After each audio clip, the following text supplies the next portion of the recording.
the video game thing is like, there's probably like video games do probably help you learn. They're not obviously going to help you learn in every different way. In a real world, life isn't a video game. You gotta take care of stuff, you gotta pay bills, there's roles that a man has that he has to fulfill. There's roles that a wife has that she has to fulfill.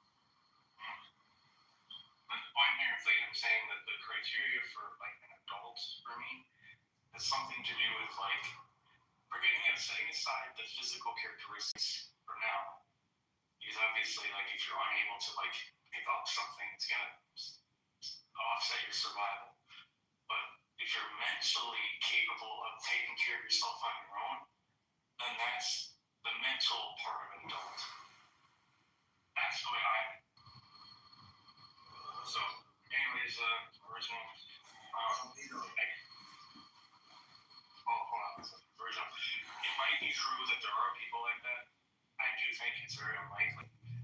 I would want evidence of those people before I would say, oh yeah, that's one of them. Although I agree that they could exist, but I need to have that evidence. And so mostly in these cases of like something that is very unlikely, we need something to say like, okay, here's one of the criteria that were met, the physical side, and then the good reasons to think the mental side is also like the evidence there for that. And then I'll be willing to accept it as long as it's like something to make me think that is happening. But we can't. Go ahead. I don't know if you stop talking to me. So I'm getting crying. So when silence, I don't know if you finish that. No, go ahead. Yeah, no, it's not just. No, I get that. But you living in 2025, okay, you've got this certain thing that this person's mentally mature. If you grew up in a society where you were expected to do things at a much earlier age, go out to work, get married at a much earlier age, do everything at a much earlier age, then whatever standard you are using now to think this person's mentally mature, it becomes different if you were living in say, 1,000 years ago, in a different society. So, like you saying, like there's not that actually the vast majority of the people existing back at that time actually meet that standard. No, the standard is always the same, no matter what we're putting into the world. Like whether we're 1,000 years ago or 1,000 years from now, is that I'm going to say, here's the standard. They meet physical and mental maturity. Now, what's different is the known fact of everything. So for him, there's no relativism on the knowledge. For prophets who have some kind of access to God, there's at least a point of those things. There's at least somewhere to that. But you can deny that and say people like Old Testament prophets, each was not mentally mature. They just thought that based on what they had at the time.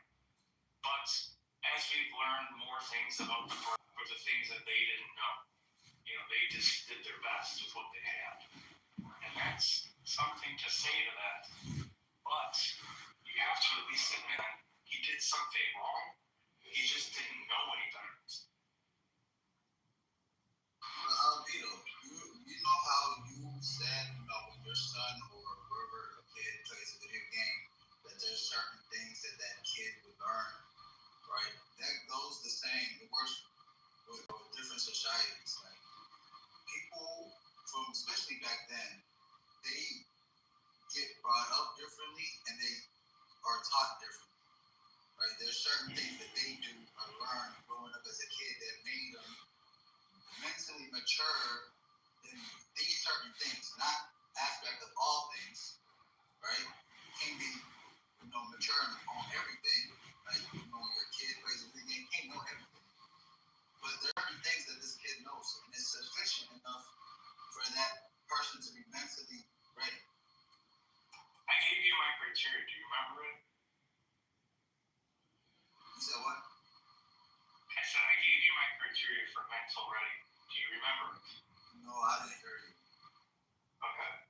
Well, then I don't see the point of questioning this. The point Never said that. You know what I'm saying? Like, you get what I'm saying, though? Like, Yes, you think it's relativize, but the society, I just addressed this. Do you remember? Like, it's like you're not addressing anything I'm saying. I didn't hear you about that. Oh my God. Then why say something as a... No, I'm just responding to what you just said. Now, my bad. I'll let y'all talk. Okay. My criteria. Go ahead.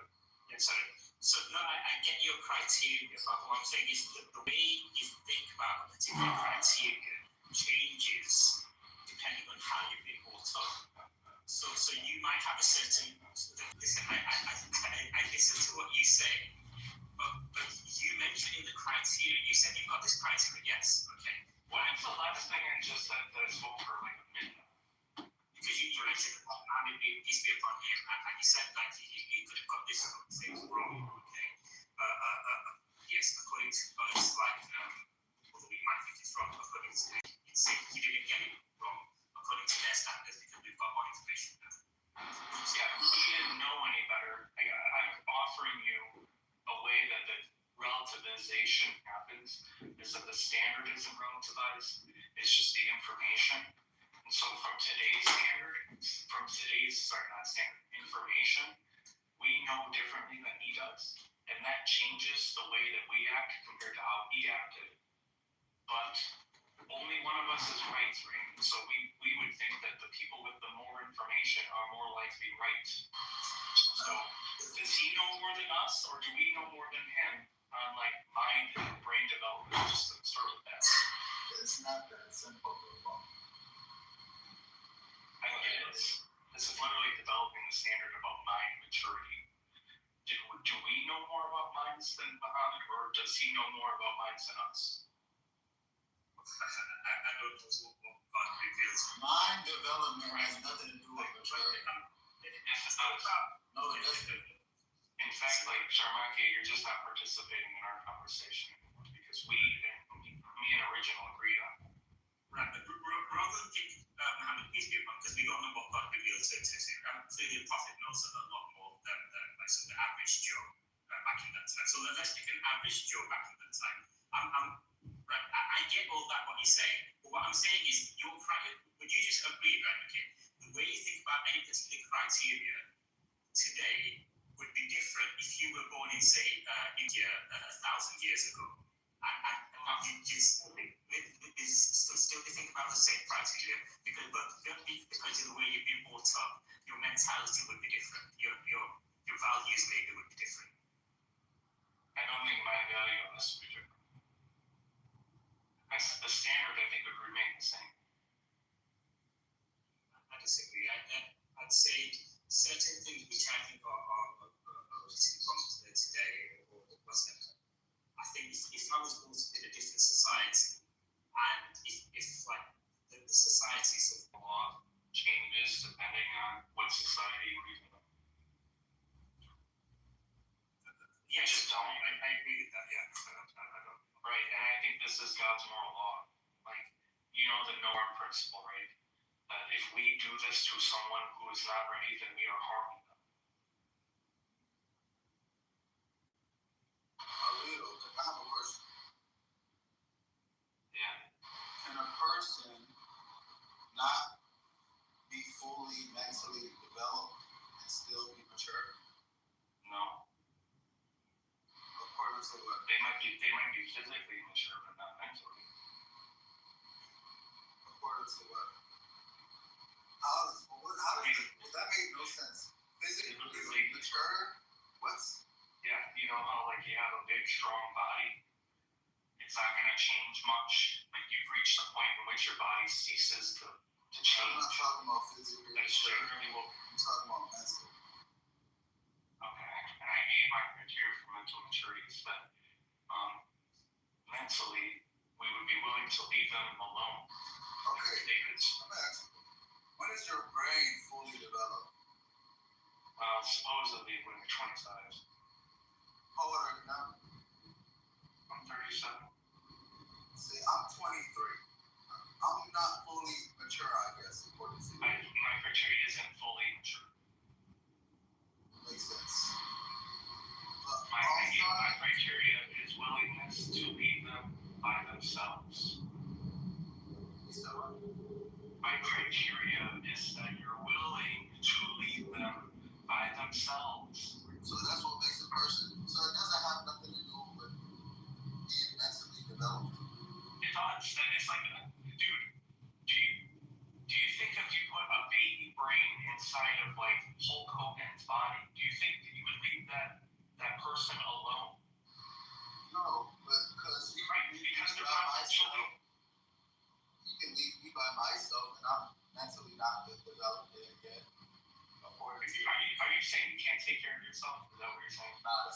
you. I'm saying according to your criteria, is if the person could be by themselves, but then you said they have to be mentally developed.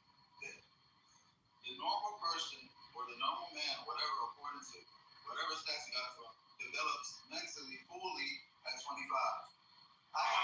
You're not capable of listening, so I'm not going to continue this with you.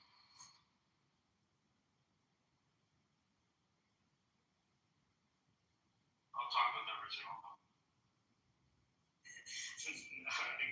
You get why I'm frustrated with that right now. No, I don't know what was going on because I had a phone call, so I had to ask him about the room. But while I had the phone call, I was thinking about similar to what Shannon was saying. So according to your standard, if there was a 25-year-old, say, and this person is not mentally mature because they couldn't look after themselves today, are you saying this 25-year-old isn't allowed to get married? I think that they're not capable of consenting. I mean, in our cases, we have so many like tools that make it so that people can survive on their own. But so say you've got this person who has got Down syndrome, not the level that not the treatment that you mentioned, but if they were left on their own, they'd really struggle to survive on their own. But they do want to get married. They do like somebody else, and they fall in love. We say it's another person who's also Down syndrome. We say they're not allowed to get married anymore. Well, it's interesting when you stay with another Down syndrome people because maybe they're closer to like animals in that case. And that seems really fucked up, but like because of their inability to consent to other things that like have that ability, is that in those cases where neither can, that it is fine. But in the case where you have someone who is like of normal mind, we'll say, yeah, I think that can't happen. Although marriages by today, they don't even have to require, like they don't even have to involve sex. So maybe you can live in like a partnership or something, but not sex.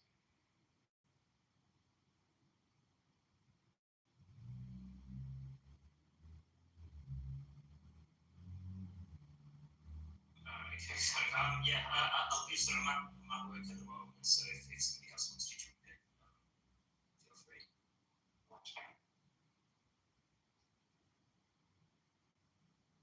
Right. Okay. So let's say this person with Down syndrome doesn't meet your extreme Down syndrome criteria. Like I said again, they struggle to survive on their own. They fall in love with a normal person, right? Okay, who doesn't have Down syndrome. And they both love each other. In this scenario, would they be allowed to get married now? Forget about the marriage stuff because that's sort of come apart by today. You need sex, then you have sex. That's what I get to. You need to switch it from marriage to sex because some people get married and never have sex. The sex is what people care about. If that's the way you're going to go, okay, that's fine. That's the argument. Yeah, I did answer this. I think that more likely, again, we shouldn't allow it. The thing is like with Down syndrome people, unless we're looking at really severe, it becomes gray because we don't know the exact point in which we would say, okay, here's, there is like points where some people who have Down syndrome live just fine. They do. And some people with Down syndrome that clearly do not live just fine. So there is some gradient where we just don't know where to place it. And then if you pick an example like that, I'm going to say, I don't know, because I don't know exactly where it is. But if we pick someone who's like basically incapable of like showering and eating on their own, then it's like very obvious to me. But if you pick someone who's like got a regular job and has a car, like has all like the basic things and they do it all on their own, then yeah, I'm probably okay with it. But asking me to put it out like in the middle where it's already like it's the alma marker for me, then it's very difficult for me to answer.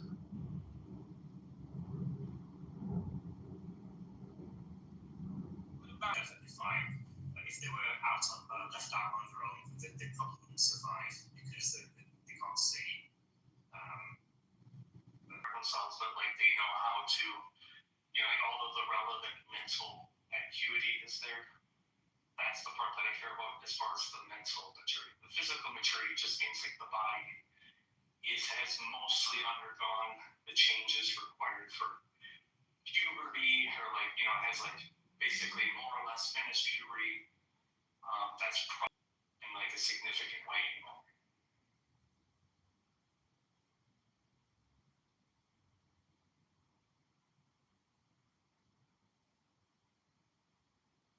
But I definitely don't want to say either, much like the thing that Shermaki was trying to put.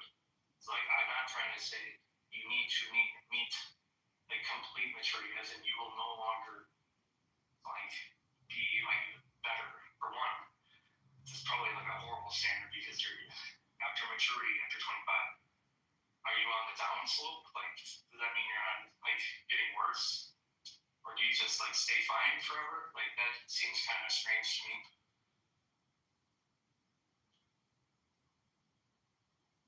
I think you're going to hate me for this, but the conversation that you were having yesterday, Alvito, I want you to solve that was impossible.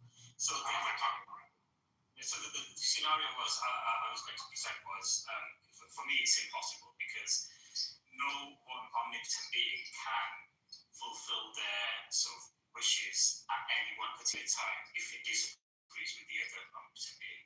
So say one omnipotent being A is making it rain in London. Omnipotent being B wants to make it stop raining in London, but A disagrees. Is there any way omnipotent being B can override omnipotent being A? So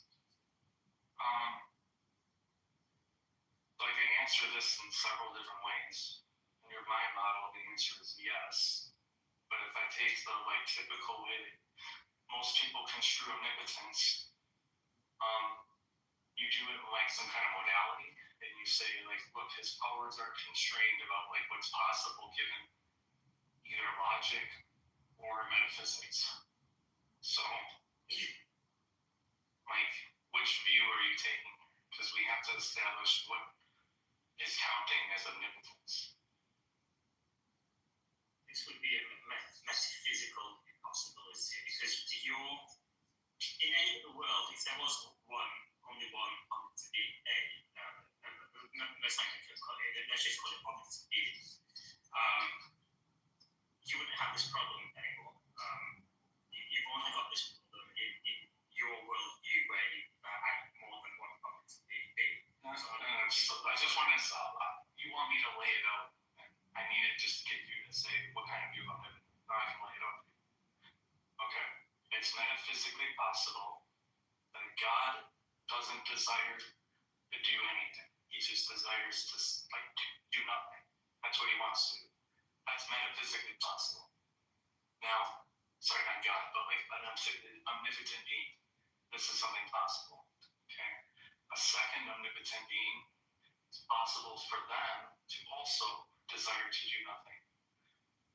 And so, if that's possible at all, if you grant that that's possible, then it's possible that neither one of them desire to do that. And so none of their powers conflict.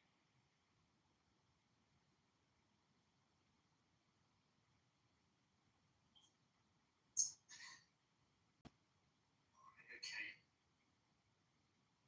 You have to like those beings must have those desires or something. That doesn't seem like why would that be? I see where you're coming from, but if you live in a world where we actually exist and we're the only ones who can sort of say whether these beings are omnipotent or not, then clearly these omnipotent beings have done something, have desired to something like create us and create the universe and stuff. Therefore, according to us, we're the ones discussing it, let's say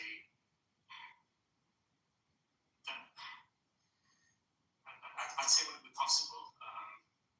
But I imagine it'd be difficult to get over that. Let me give you another scenario. You and I, let's just grant that we are omnipotent. Okay? And you and I come to an agreement that we just won't interact with each other. And so,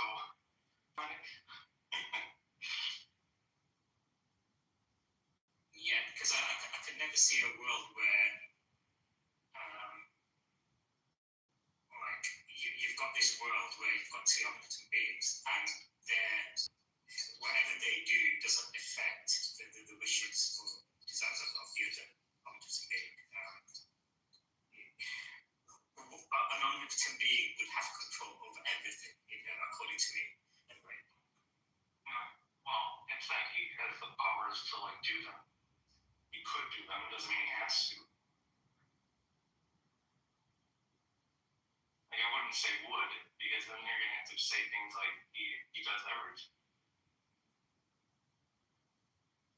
So I mean, there's basically one of the omnipotent beings is voluntarily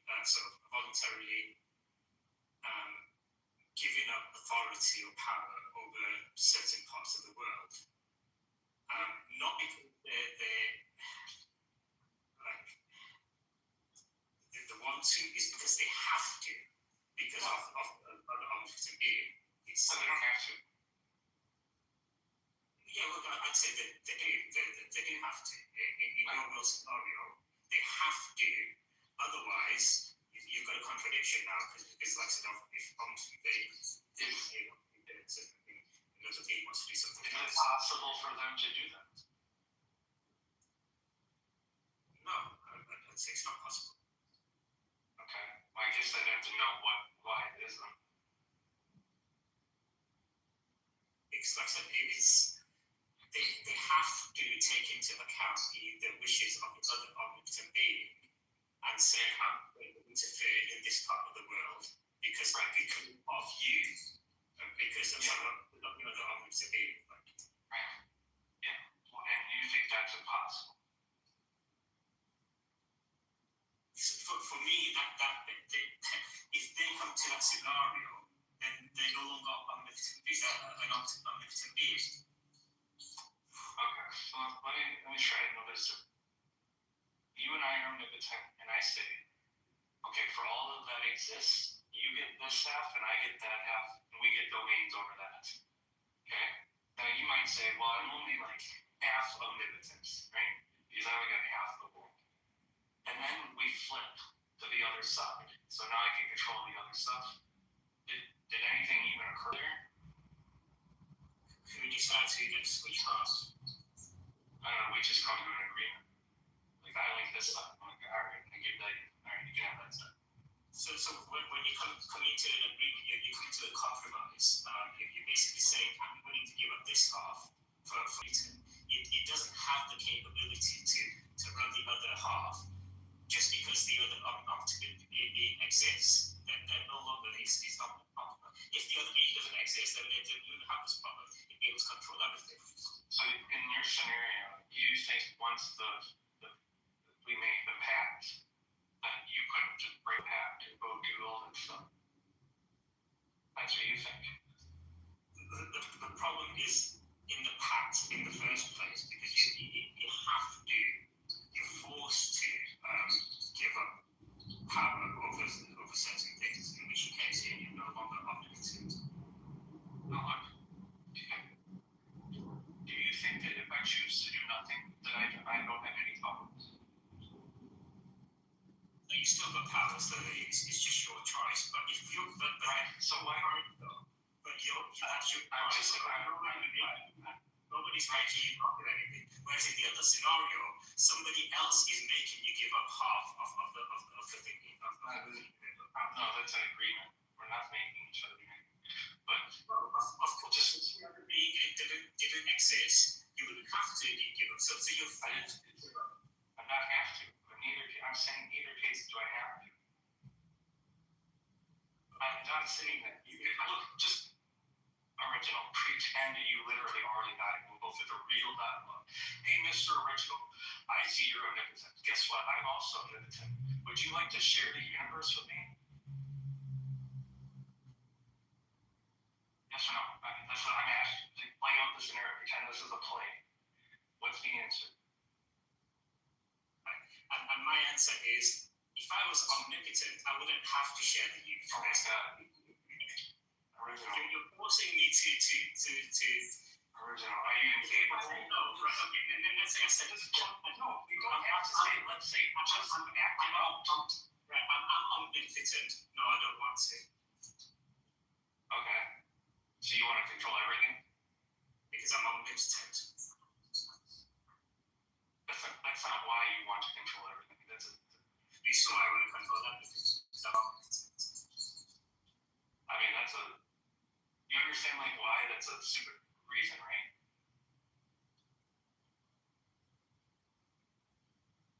Yeah, I think we'll I'm not, look, I'll make it work, but that is just a stupid reason.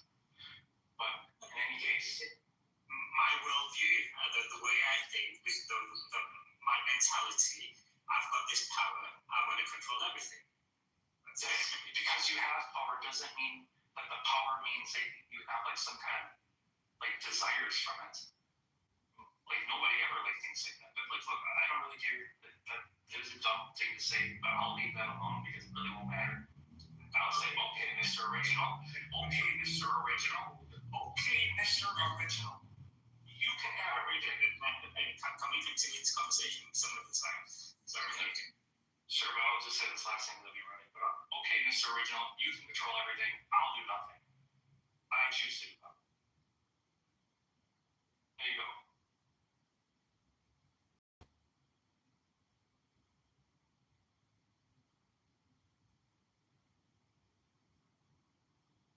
So why did you?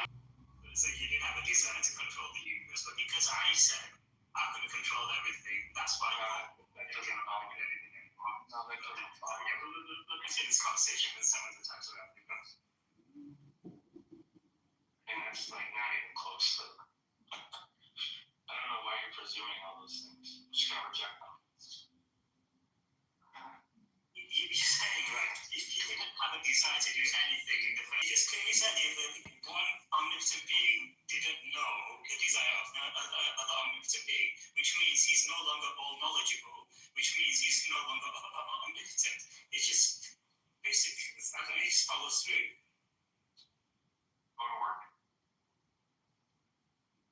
Yeah, we don't give up. Sorry.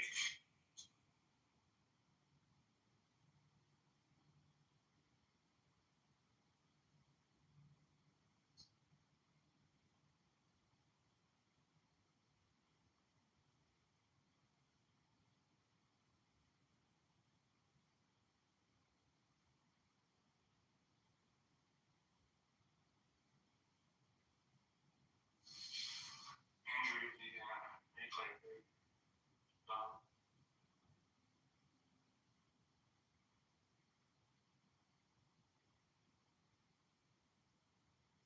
Mark, are you there?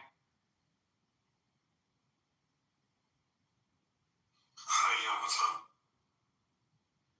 Do you think there's a problem with there being two omnipotent beings?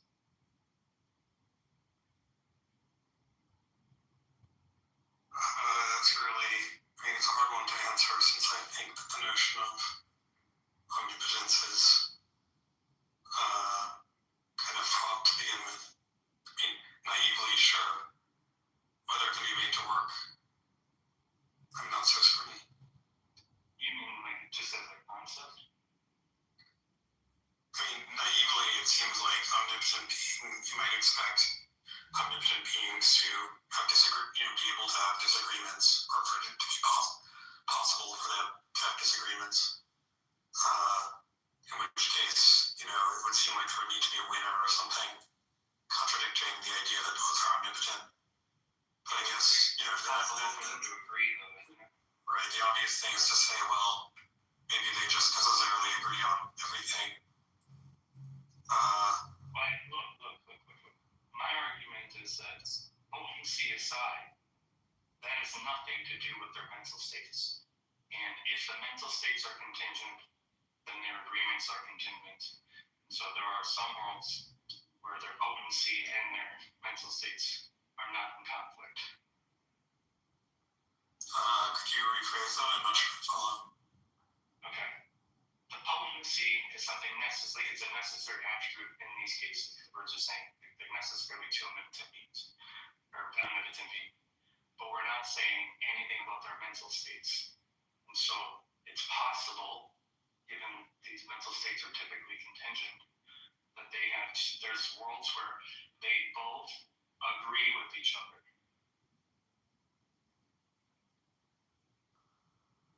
If it obtains of an agent, it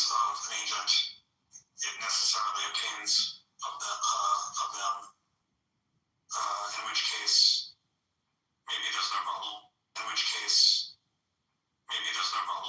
I mean, or at least maybe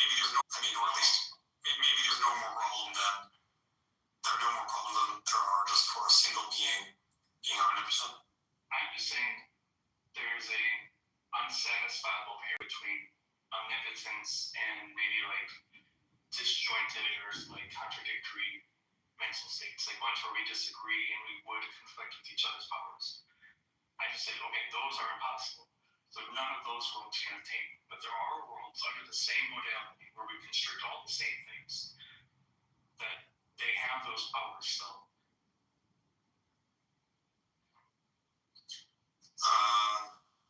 Well, so I mean, first of all, some defenders of omnipotence might want to say,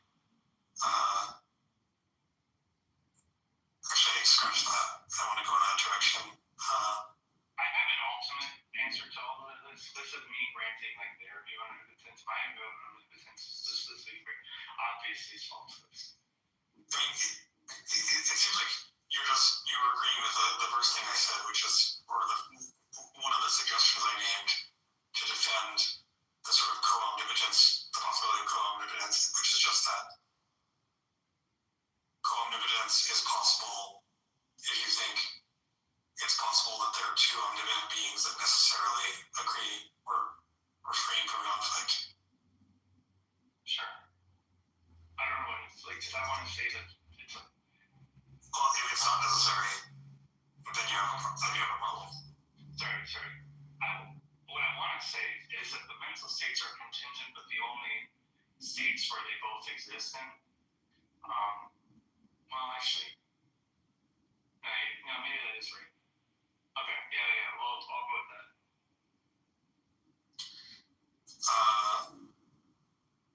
Well, I mean,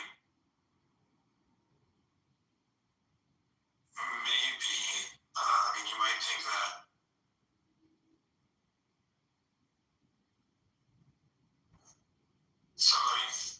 so omnipotence is naively, supposed to be something along the lines of the ability to do anything or any possible thing, or bring about any possible state of affairs.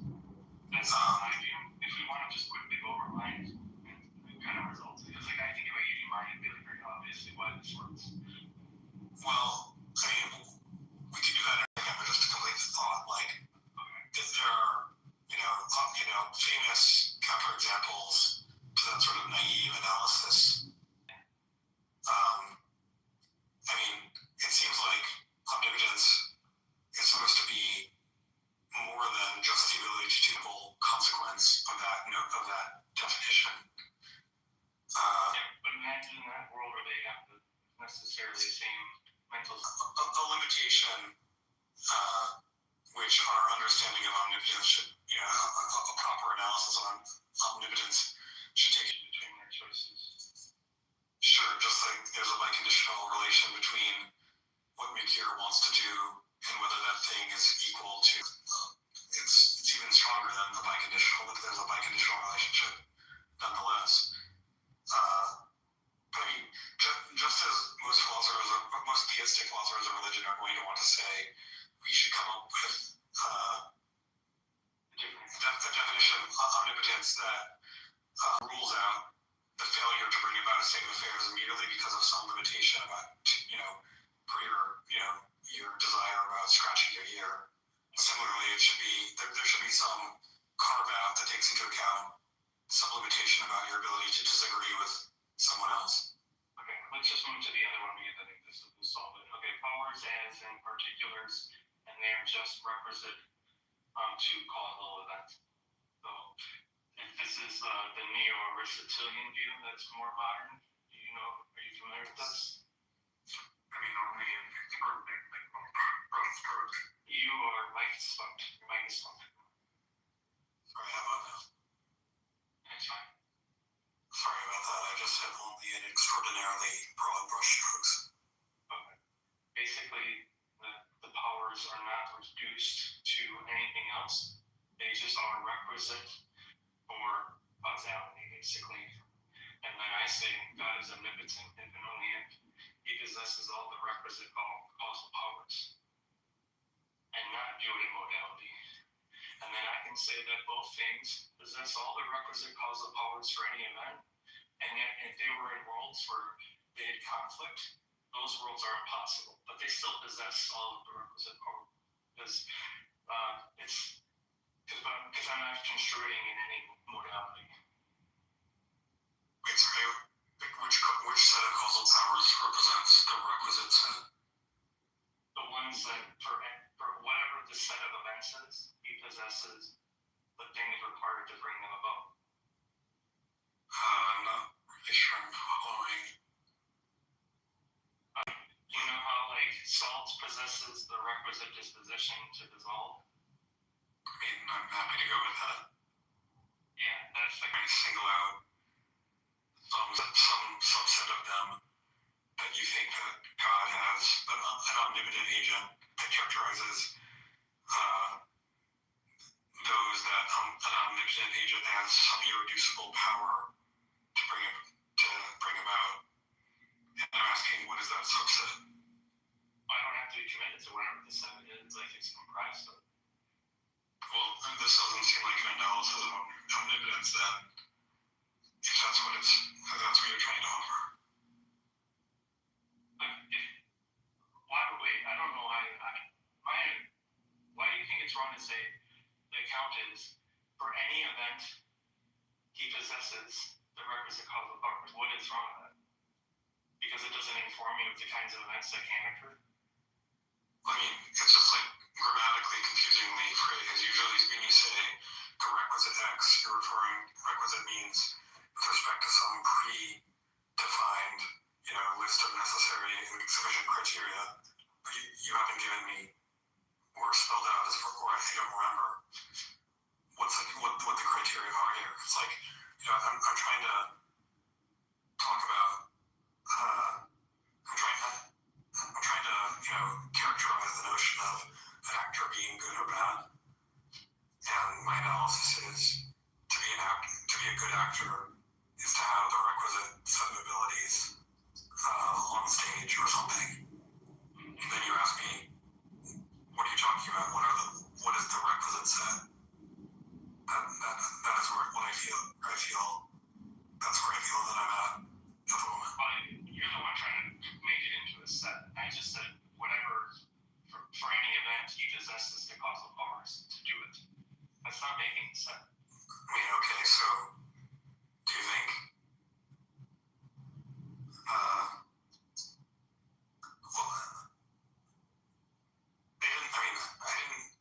nothing I said depends on like set language or there's not supposed to be any kind of like Cantorian gotcha here. So that's not really going to be an issue. The power thing in this view doesn't reduce to something. That's what you're asking to do.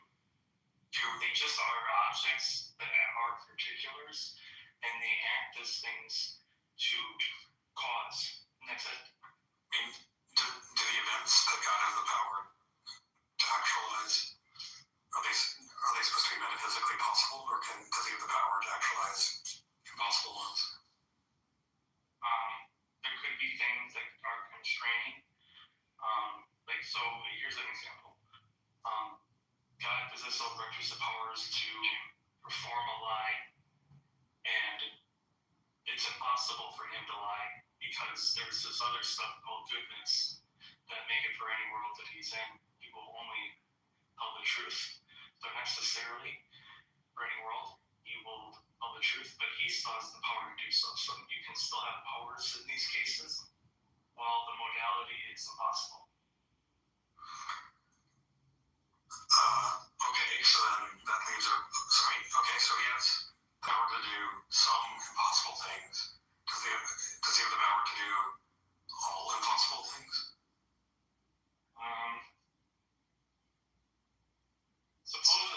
some events that are like bracketed off, but I don't have like some criteria in which to do that.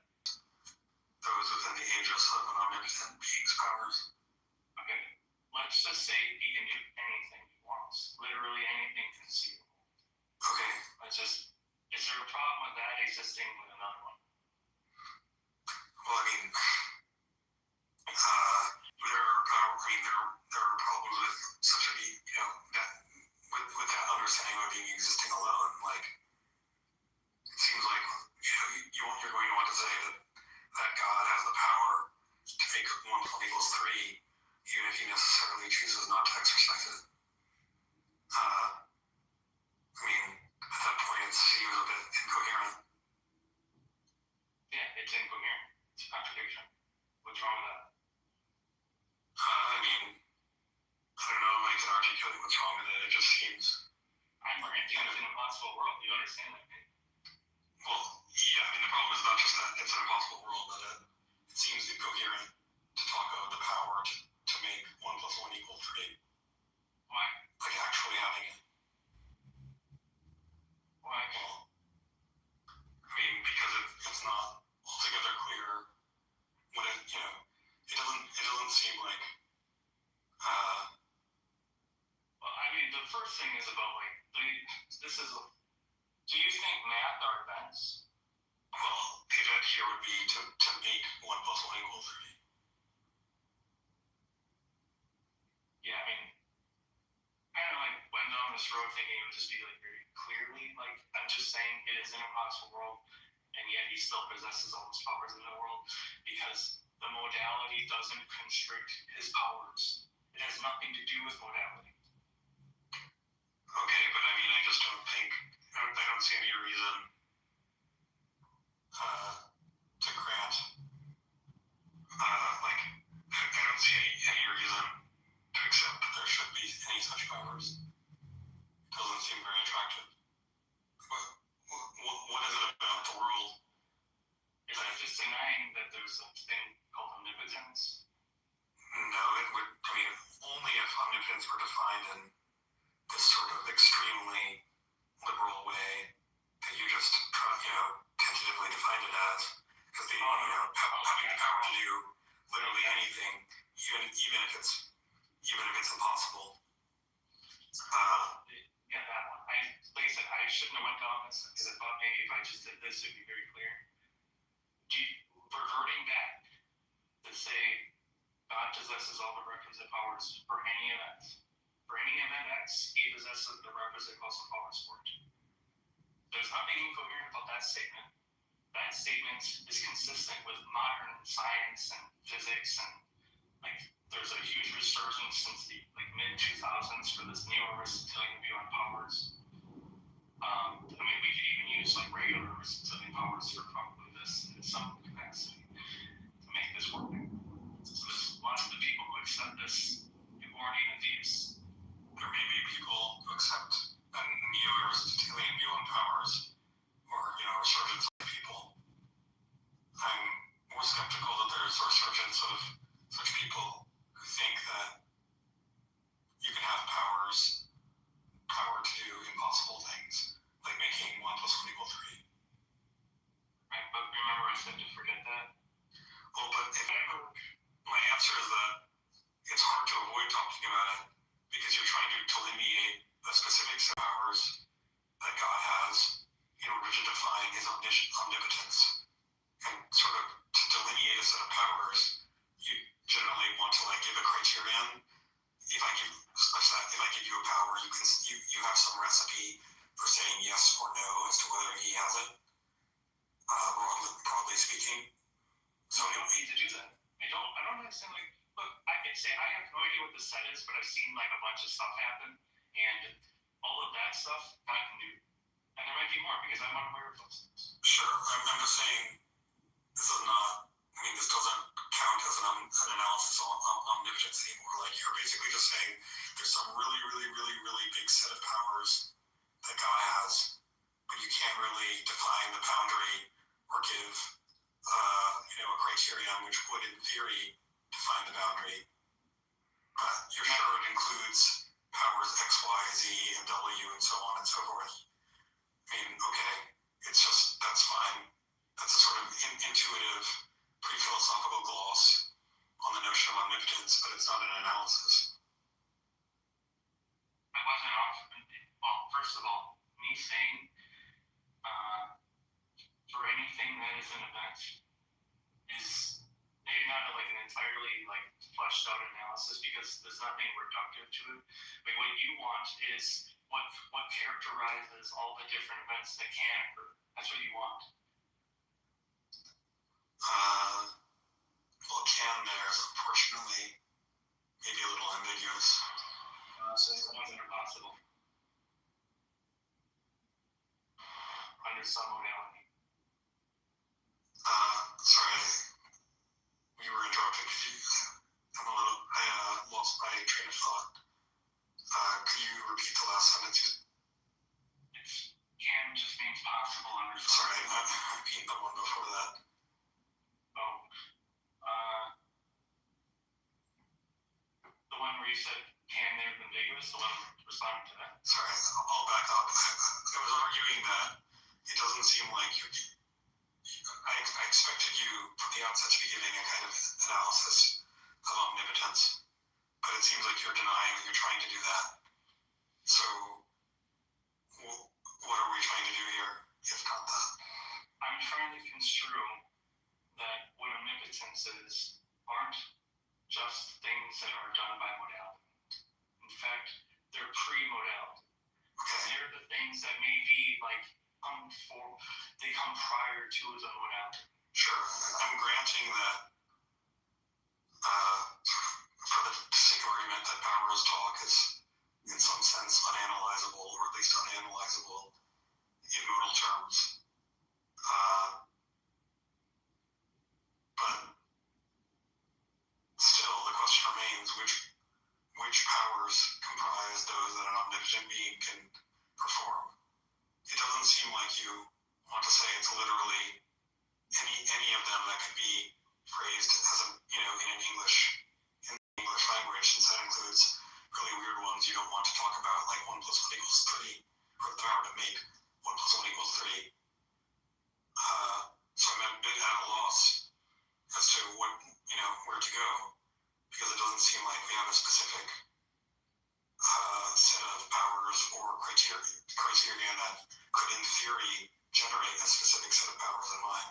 We just have this, vague general sort of IOU for some set of powers that we expect God to have, that we expect it to be really, really, really large and have a lot of things like, creating the world, etc. Can I say something? Okay, so no, because you're not able to help with this conversation. I just wanted to add on to what Mark was saying. No. You scared of something? Because you know what's coming. You know what's coming. That's just something. So before I move on with this, if I said there's a set of things that can't be caused, you think that's obviously coherent, but you don't know what that set's composed of, right?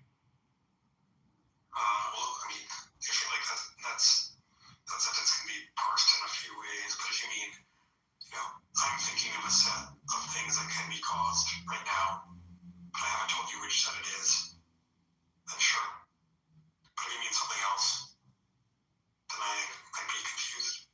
Not just the one that they're thinking of. There's an actual thing that can be caused, whether you're thinking about it or not.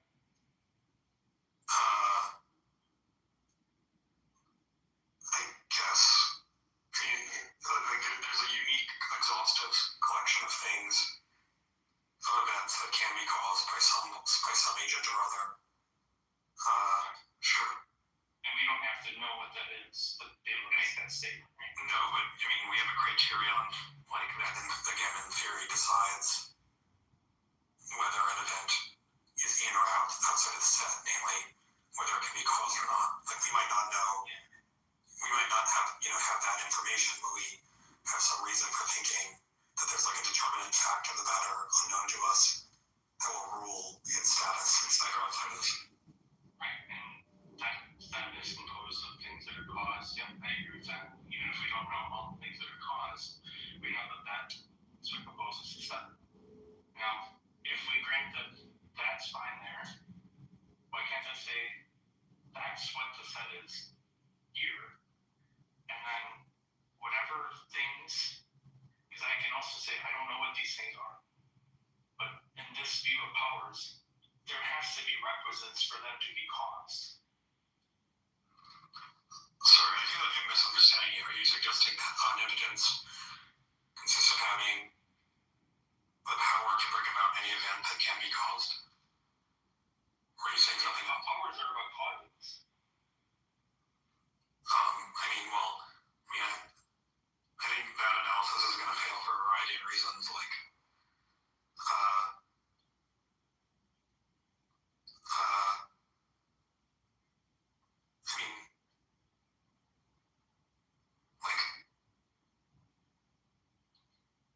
sorry, I'm just thinking this through, but, if can is supposed to be, metaphysical modality, then you want to say that God has the power to will certain things, even though there's no possible world in which he does will those things or does cause those things. Like, to lie or do evil or whatever. Yeah, that is one way, but the can there, just to be clear on that, would just mean possesses the powers. Like, it could be either, because sometimes when we say, can you lift that rock, we just say, yeah, and it doesn't mean in possible world semantics.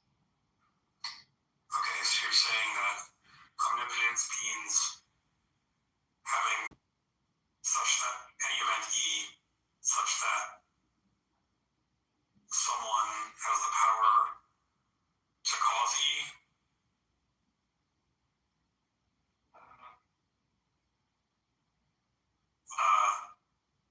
That last bit made it sound like circular or something. I don't know, like, what was the additional part of that? What was that there for? Was there an additional part? It was like, omnipotence is that he possesses the power to cause E that anyone could cause E. Well, that additional last bit. It does, in a certain sense, seem like a circular or perhaps better impredicative definition. Because it's not,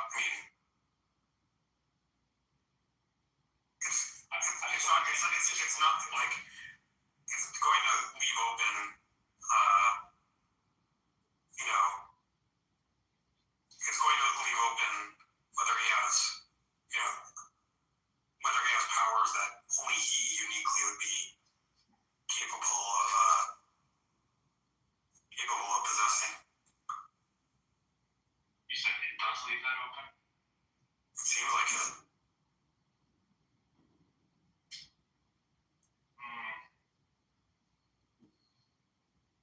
I don't know why we'd have to think that. It might be true in like the actual world that it turns out that only he can cause certain things, but the can there, again, doesn't seem like we have to think that that's a modality. It's just like possesses the powers. That doesn't have to be like, I don't see why we have to think that means only one hand. Consider, okay, well, you don't necessarily have to go down this route. I could attack it from other angles, but consider the power to be, to scratch my head as to scratch one's head as Mark Grant. I have that power, clearly. Or to attempt to scratch my head as Mark Grant, whether I end up succeeding or not. Or if you want to make it more granular, the power to send whatever sort of primitive nerve impulse as Mark Grant that generally results in, that usually but not always results in Mark Grant scratching his head. Whatever low level thing you think my power to scratch my head really boils down to. I have that power. It doesn't seem like God should have the power, because it doesn't seem like he should have the power. Anyone should have the power to be anyone else. I don't think. What do you mean? Why not? To me, it sounds like semantically it makes no sense to say that God has the power for you to scratch your head. Well, I don't think that's exactly what I said. Okay, I agree. I don't think I want to construe powers in terms of like who possesses them is the type of thing that they're unique to. Meaning like there's a power that's unique because they just possessed it. Like I want to construe them more broad than that. Like they're not the kind of like anybody. They could be instantiated in any person. Right. I mean, that seems like the sort of thing that one might need to defend. Like, what sorts of abilities represent genuine, primitive powers, and which sorts are some more general notion of ability that includes powers, but also much other things. But I mean, getting back to the somewhat more original objection, like you're saying that to be omnipotent is to have the power to do anything that at least one being has the power to do. Okay, well, if you take some action, which may or may not be a power, that necessarily only God could have, then whether he has that power sort of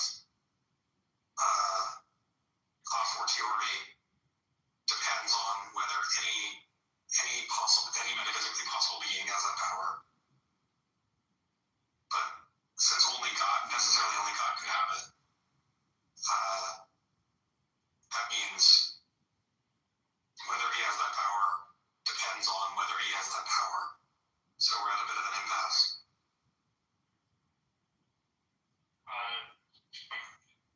I mean, I just wouldn't think that that's like significant. I mean, I don't think that people are going to think that that's a problem. A lot of the people that were pushing back on it were okay with certain, I don't want to call them trivial, but like things like, okay, if he has like if he's located in a different spot than me, then he's still like God, even if like there were two different locations of God, where you could say something different about them, they'd still maintain this God. In this case, like if you're construing powers as like, well, one of the powers is just that he's the one who did it, rather than that guy. Like that's the way you're construing powers, is like the way that separates them. I don't think people are going to say, oh, well, that's like in a way what I think is like significant. I mean, if the underlying goal here is to defend the coherence of there being two omnipotent deities, it's called an A and B. It seems like I'm Mark Grant. I'm obviously neither A nor B. You might want to say that I have the power to try to thwart A or to try to thwart B. So at least one possible person, namely me, Mark Grant, has that power. So do you think that A has the power to try to thwart B? Yeah. Okay.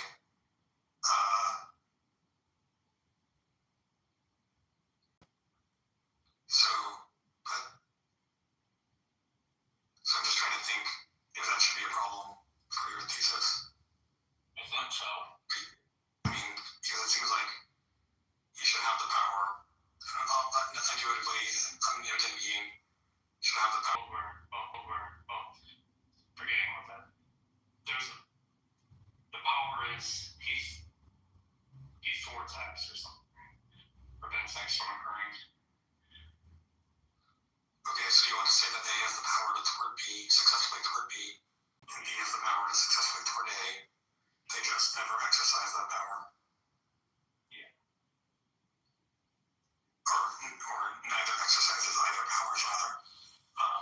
Yeah, I think simultaneously. So. All right.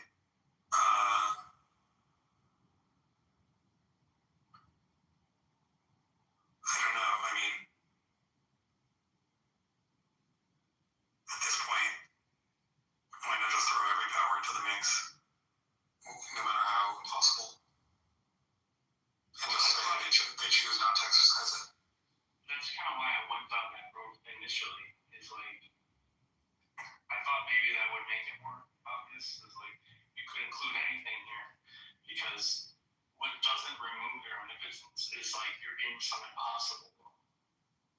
Because whether they're omnipotent just has to do with whether they possess those powers. Because what limits their powers isn't non-modality.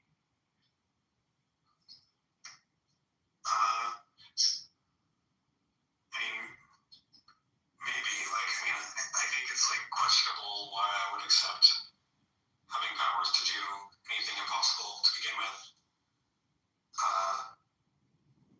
And in fact, I know at least one famous defender and proponent of the powers of you would agree with me. I still think that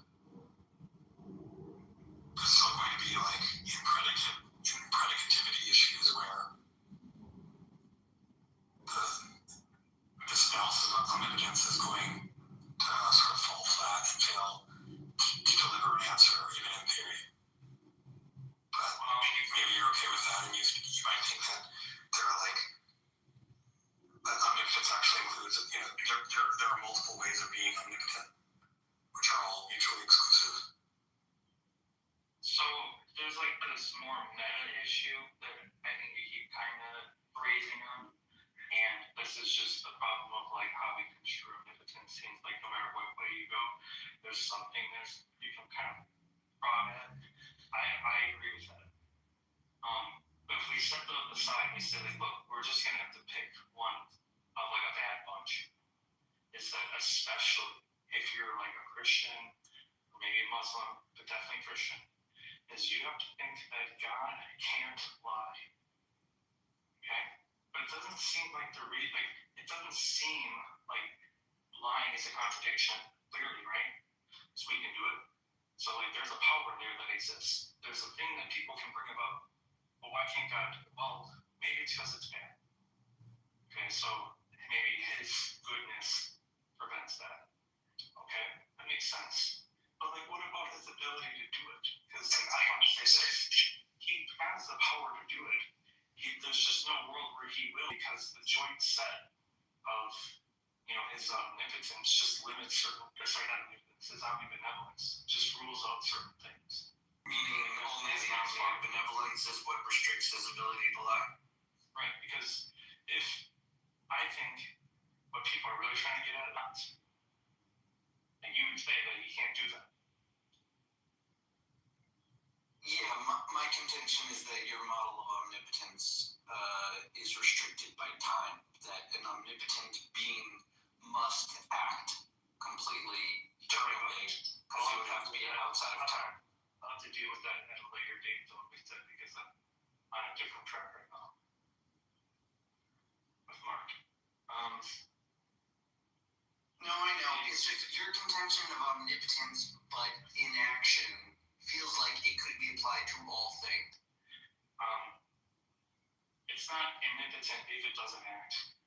You're making an epistemic issue. It looks like this. I don't know. But Mark, you see how big this model results, something like that, way better than the other one. I understand the view and its motivation.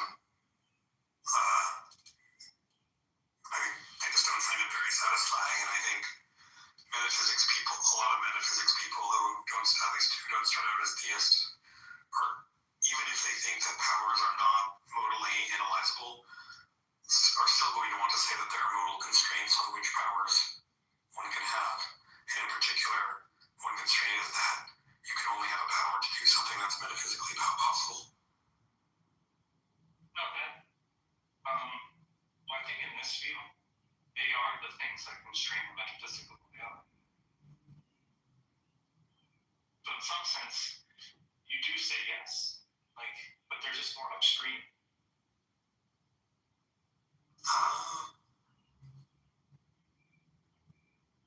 MJ was reading. MJ didn't know anything about it either, and he was reading from it, and he basically was like, I don't even understand this view. And I gave him a book, and he started reading from a different book, but I don't know, something in his mind clicked. I shouldn't be the guy explaining this to you. Do you know who Wassam is on here? I've heard him talk a few times, and I would recognize the account. It's the same Wassam that I'm thinking. There's only one notable Wassam, so he's like a PhD in neuroscience of some sort. Right. But this is his view, and actually where I heard it from first. And then Ethan brought it up the other day too, and Sully brought it up the other day, and then I looked into it a little bit. But I'm not the guy that should be the one explaining it to you. Don't take what I'm saying to be significant much of anything, because I barely looked into it. But as far as I can tell, this seems to at least resolve that stuff. Whether or not there's other issues with it, there might be. I'm willing to just accept there's just going to be some kind of level of problem when it comes to it. I guess I'm just not seeing it. I actually looked this up the other day, one of the sort of preeminent power advocates was a philosopher named, I think, George Molnar, who sort of wrote the book on it, The Tragically Possible Things. Yeah, so Now, impossible there doesn't mean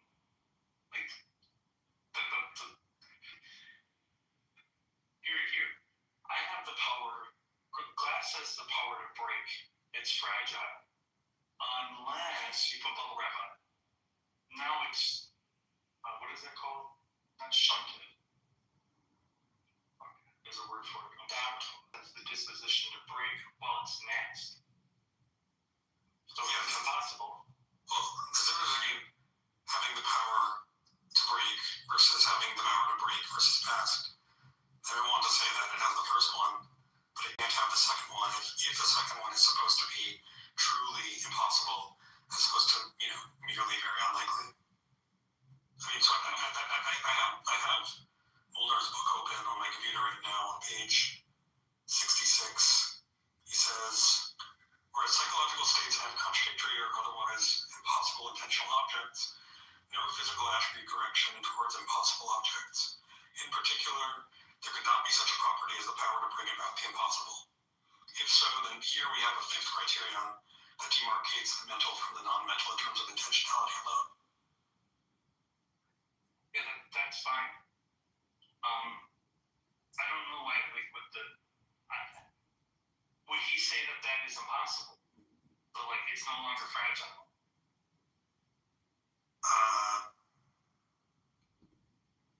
He would say, if we define glass and breaking and masking in such a way that it's metaphysically impossible that any glass break while masked, then yes, he would say that glass or any object break while masked. He would say that it's impossible that any object has the power to break while masked, and in particular, the glass does not have that power. At least that's my reading from this paragraph, even though I barely read any of the book.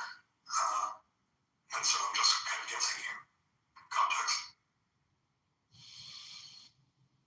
That's good, but you probably know the haunting problem, right?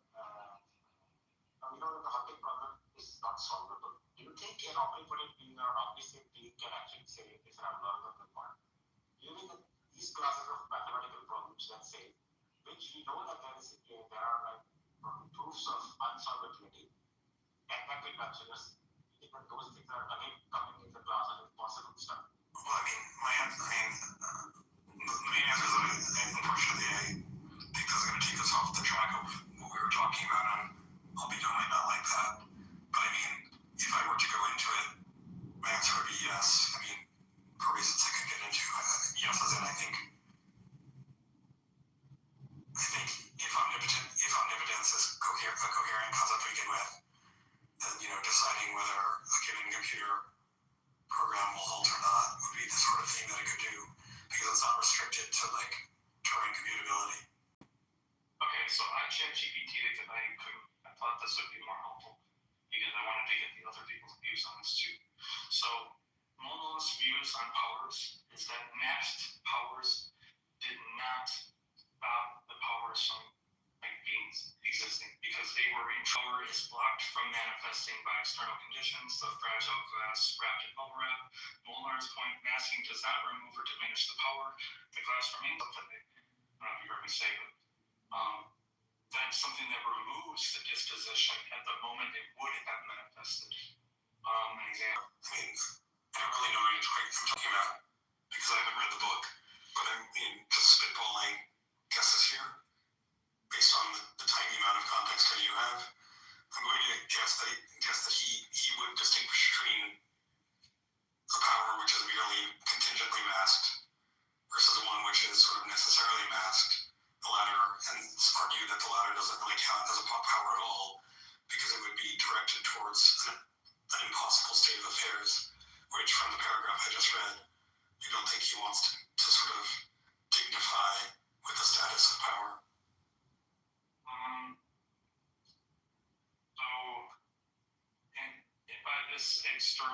So, by this necessary connection, do you mean it supposedly by hypothesized has an internal intrinsic power, but there's an external object necessarily tied to it that prevents it from manifesting, and you want to say that is still, you would still say that is it doesn't have that power.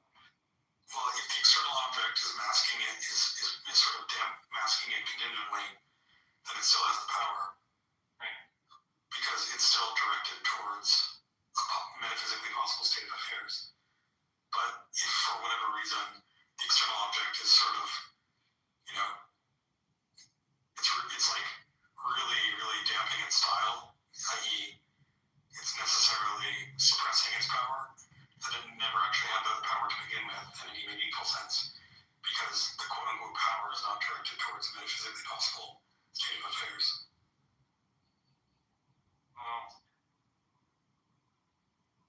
I'm willing to grant that, but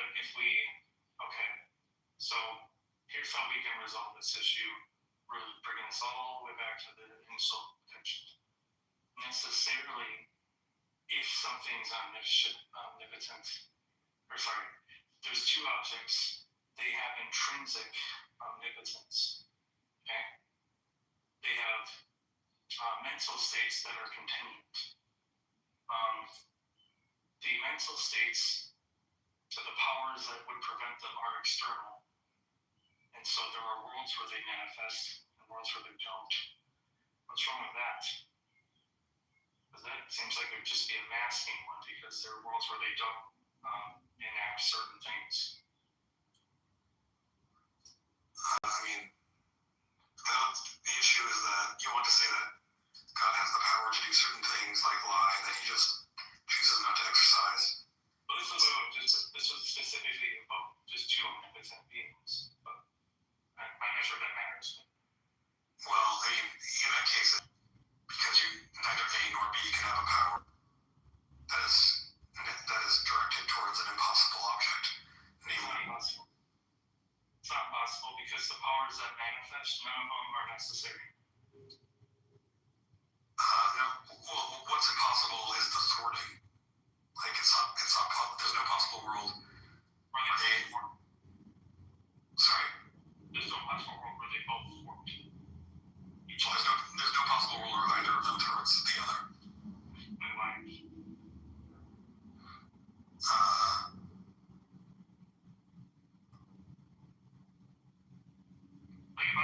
I'm an innocent being, I want to go to the store, and you come over, and you put a wall in front of me, and then I just stop going to the store. What's wrong with that? Well, if one of them yields deliberately, then it's not really a case of one of them thwarting the other. Right. What you did, you enacted some power, and it acted as a means to prevent me, and mental state part of it, is that I just feel like I don't want to do it because now there's a roadblock, even though I could get down at that power too. I mean, okay, I'm a little lost. I mean, it doesn't, like, just in general, it seems like if A and B are omnipotent, there's no possible world where A successfully puts B in a cage forever, despite B's attempts to escape. Correct. They can't both be acting towards the same, like, X and not X. Like in this case, like my escape and your prevention of my escape. That can't happen. Right. There's no possible world where B is put in a cage unlimited. And so A does not have the power. You know, if power is only be. No. Because the fact that you put me in a cage is contingent, right? Yeah. Okay. So there is a world where you do that and I just don't enact it. So it's not impossible. It's the only part that's impossible is that one world where we both do that. I mean, are A and B supposed to be necessarily omnipotent? I mean, cage here is obviously a metaphor, not for localizing a deity in a specific physical cage, but for stripping them of their powers despite their attempts to use them.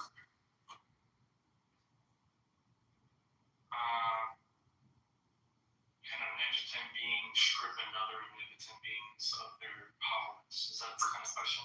Yes, regardless of the other being's ascent. Well, no, that seems like that would be a contradiction because it's asking if they're necessarily omnipotent and then can the contingent they remove it. Okay, well, I don't know if I put it that way, but that's more along the lines of what I have in mind by tort. Like, can I? Because if we're stating something is metaphysically necessary, then God or anything omnipotent can't like make it anything but that, because it's basically by stipulation. Okay, but the point I'm just trying to get at is, if you agree there's no possible world where A thwarts B in the sense that A successfully countermands B's actions, then it doesn't make sense on my reading of Molnar's paragraph, to say that A has the power to thwart B, but just chooses not to use it, because there are no powers that are directed towards impossible ends or states of affairs, whether they're possibly exercised or not. No, because that's like saying that the glass can break, but then if you put the mask on it, the bubble wrap, that necessarily can no longer break. Now it's like saying it could never break in the first place. It's not like that, because the masking itself is contingent. There's a possible world where it's not masked, and it still makes sense. In that possible world, it would make perfect sense to talk about it being directed towards some other possible state of affairs. Okay. Whereas if it were necessarily masked, then I think Molnar would deny that it really has that power, or that it makes sense to talk about it having that power. Well, I didn't answer this. Okay. By that same token, then he just, like, that just can't be part of the set of omnipotence in the first place, because otherwise we would have to say something like, God possesses the power to make himself not omnipotent. He doesn't possess that power, does he? Oh, you tell me. Do you think he does? I mean, I think so, but, well, in service, it depends, I guess, actually. If we're saying he necessarily is omnipotent, then the answer is no. He doesn't possess powers to remove necessities. So, my answer to that is no, he can't remove omnipotence. Like, that's really what it is. It's like omnipotence can't remove omnipotence. Wait, did you just say God doesn't have the power to remove necessities? Not of that kind. Not of the, like, same level. It's like he's got the key cards for, like, level 3, and he's trying to go to level 4. I mean, I don't know if the key card talk can really, or level talk can really be cashed out in terms of any relevantly meaningful distinction, such that, the necessity of him never lying is one thing, whereas the necessity of him being omnipotent is another thing. Okay, well, do you think it's... Well, my response to this is going to be the same thing as the one you say here. If God, as an omnipotent being, cannot remove his own omnipotence, then saying, well, he can't remove this other guy's omnipotence isn't very significant. Because he could never do it anyways. Well, great. I mean, that's fine. I'm happy with saying, I'm glad we're agreeing that God should not, it doesn't really make sense to talk about God having the power to remove his omnipotence if he's supposed to be omnipotent. But the question is, why then is it supposed to make so much more sense for him to have the power to remove his essential honesty and lie, even though he is in fact essentially honest and necessarily never lies, necessarily never exercises it in some which are not kosher. And I'm asking, what is the principle? Well, I want to... So in this case, the principle is that, like, if he can't do it to himself, then it wouldn't matter. Like, it's adding in another person isn't going to change the fact that he can never do it in the first place. So the fact that, like, a second one exists doesn't make it any less problematic. So that's why I'm saying, in a world where there's two, there's no more or less an issue. Okay, but just to be real clear, the hypothesis is they're necessarily omnipotent, but everything else, is up for debate, whether it's contingent or whatever.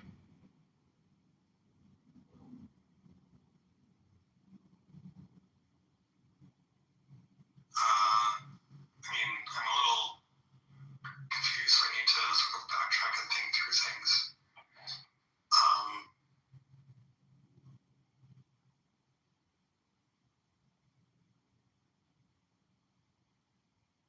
Omnipotent beings. The last thing we talked about is like the powers to remove the other person's omnipotence. I want to say, well, if that's an issue, then it was an issue for him to do it to himself. So he by himself didn't have the power. So adding another one doesn't make it less different. Like, it doesn't change anything. I'm a little confused by this response. Like, God doesn't have the power to make himself less powerful, let's say. He has the power to make me less powerful. Because you can't stop him. The point is like, the power supposedly is either coming from, we just state that it's necessary, or there's some kind of power that contradicts another power. Well, okay, I agree that the issues are going to be roughly related to the things that you mentioned, but I just don't think it's satisfying to say we shouldn't expect God A to diminish God B because God A couldn't do it to himself. Because there's lots of instances of that schema that we wouldn't reject. Like, I wouldn't say we shouldn't expect God A to diminish Mark Grant because he couldn't diminish it. He couldn't diminish himself. So you need some sort of stricter principle there than just like he can't do to others what he can't do to himself. Okay, the powers can't be the things that... So there's powers to enact an X, and there's powers to prevent X. So to bring about not X. And so a perfectly efficacious will that tries to bring about one, and then they possess the other, they can't both occur, correct? This is just like the kind of rock heavy, There's also a world where God A decides to actualize inconsistent things.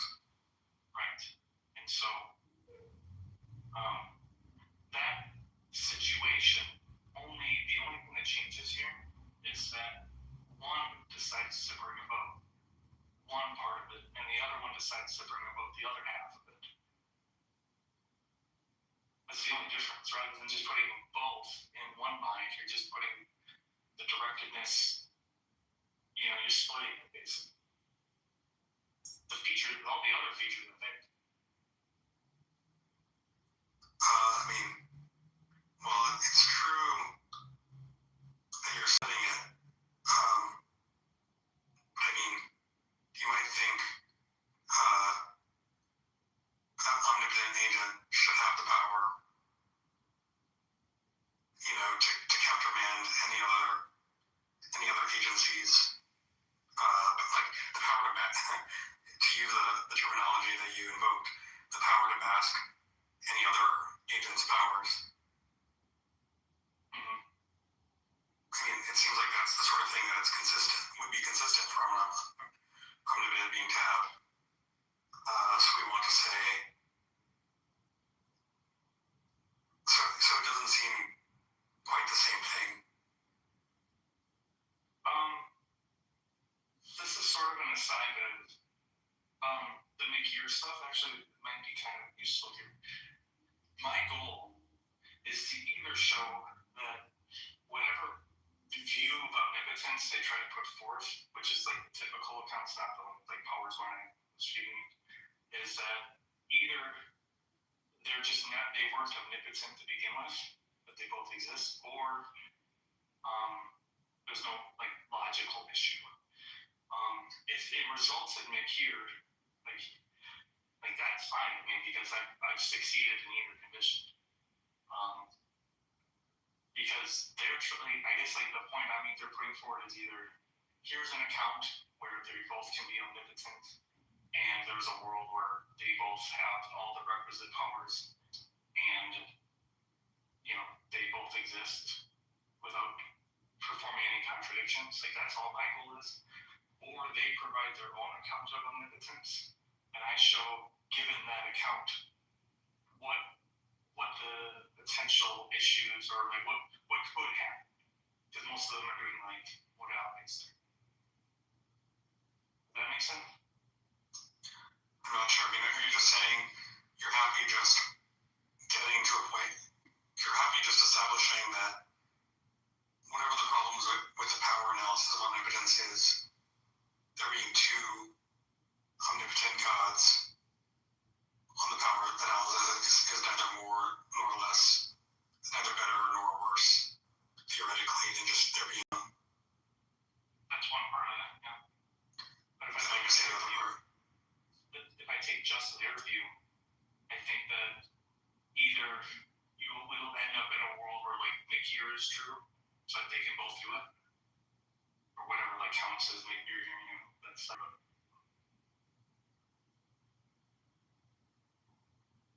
but they're both consistent. It just might not be the like typical like their view commits them to something like that. Like, something like they can't just start off saying, oh, it's impossible to begin with. You want to rephrase it again with like non-pronouns? Yes. Okay. People like Andrew and Zed and Original, two other people, said that they aren't going to sit here and tell me you can derive from the semantics of omnipotence that there is a single quantity. Hopefully. Let's say they're going to have to give me the argument, which is obvious. But, so if it's not that, and we can say, okay, well, what happens if there's a secondary quantity? And then I just take their definition. And then we just like conditionalize.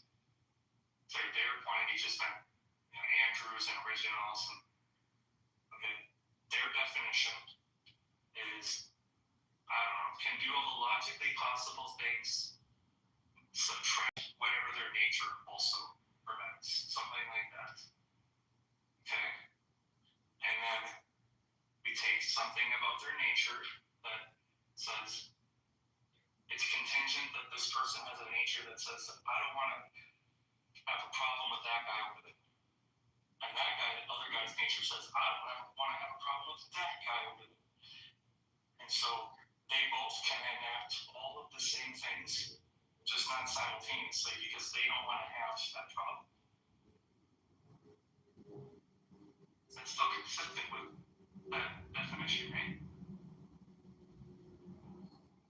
I mean, consistent, sure. I think consistency is going to be the sort of that, like, if by consistent you mean like strict logical consistency, that's going to be the sort of thing in these discussions that comes pretty cheaply. It's going to be very difficult to come up with an inconsistent view. The question is just like, all things considered, how attractive is this? And in my opinion, although it's going to be consistent in that strict sense, it's going to be unattractive just because it's going to boil down to invoking powers to affect impossible states of affairs, which I don't like, even if impossibly exercised. I just don't understand, like, why you think that there's something wrong with saying the guy has just like this, that's not all that other stuff. Do you think this is a problem? He's omnipotent and he chooses to do nothing. Conveniently chooses to do that, well, no, probably that's consistent. Okay. Yeah, I guess. Right. Okay. If we bring in another guy that also has that same, both of those features. Omnipotence is that he can choose to also, there are possible worlds where he chooses to do all sorts of other things, and we have certain expectations on what those other things are as part of our baseline understanding of omnipotence, then there would be problems. I mean, I agree there's no problem if you posit there are two omnipotent beings that necessarily choose to do nothing. I don't, omnipotence certainly does nothing to do with your choices, does it? I agree that omnipotent, yeah, I mean, I agree that knowing that a being is omnipotent provides you no information as to which choices he makes. Okay, so you kind of started off with like, omnipotence has to do with some worlds where he chooses. Well, no, I'm saying we're in the world where they both choose to do nothing.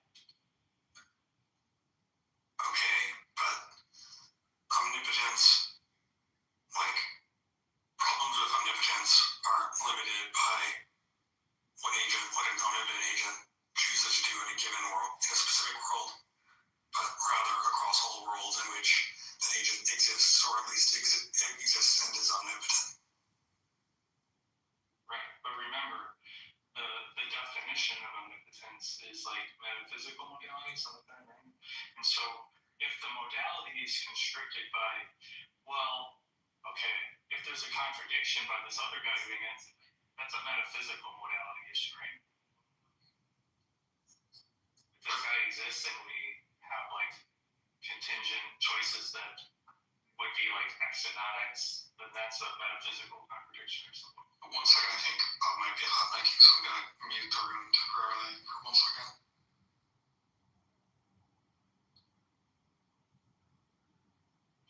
Okay, done. It seems like your question is underspecified. I mean, metaphysical modality is going to tie into all of these thought experiments or allegedly problematic cases.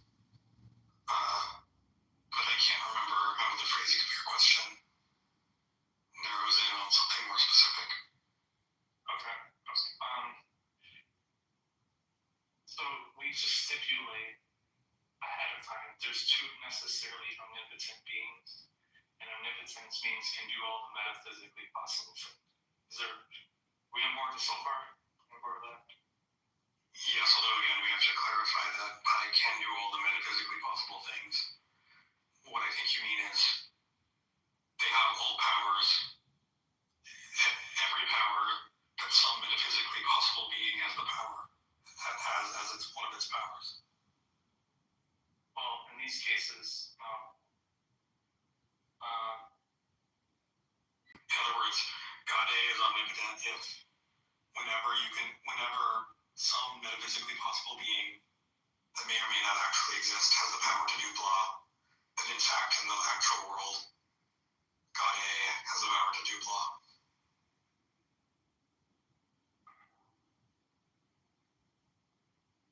so do you think whether or not these are contingent beings or necessary beings is going to matter to this? Probably, and in fact, the definition might imply that an omnipotent being is automatically necessary. Maybe, I don't know. Let's just go down both paths and see what happens here. If they're both necessary in the metaphysical modality and they're both necessarily omnipotent, if they Reconcile and finding yourself in a world where there are choices are reconciled isn't going to answer the question of whether we have a problem or not, because to figure out if there's a theoretical conflict, we have to look at all possible worlds in which they coexist, which in fact, based on our assumption, is all possible worlds, full stop.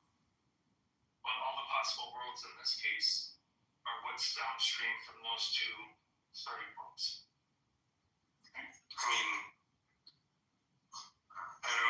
depends on what you mean by downstream. I mean, maybe, but nevertheless, Sorry, what's consistent with their necessities?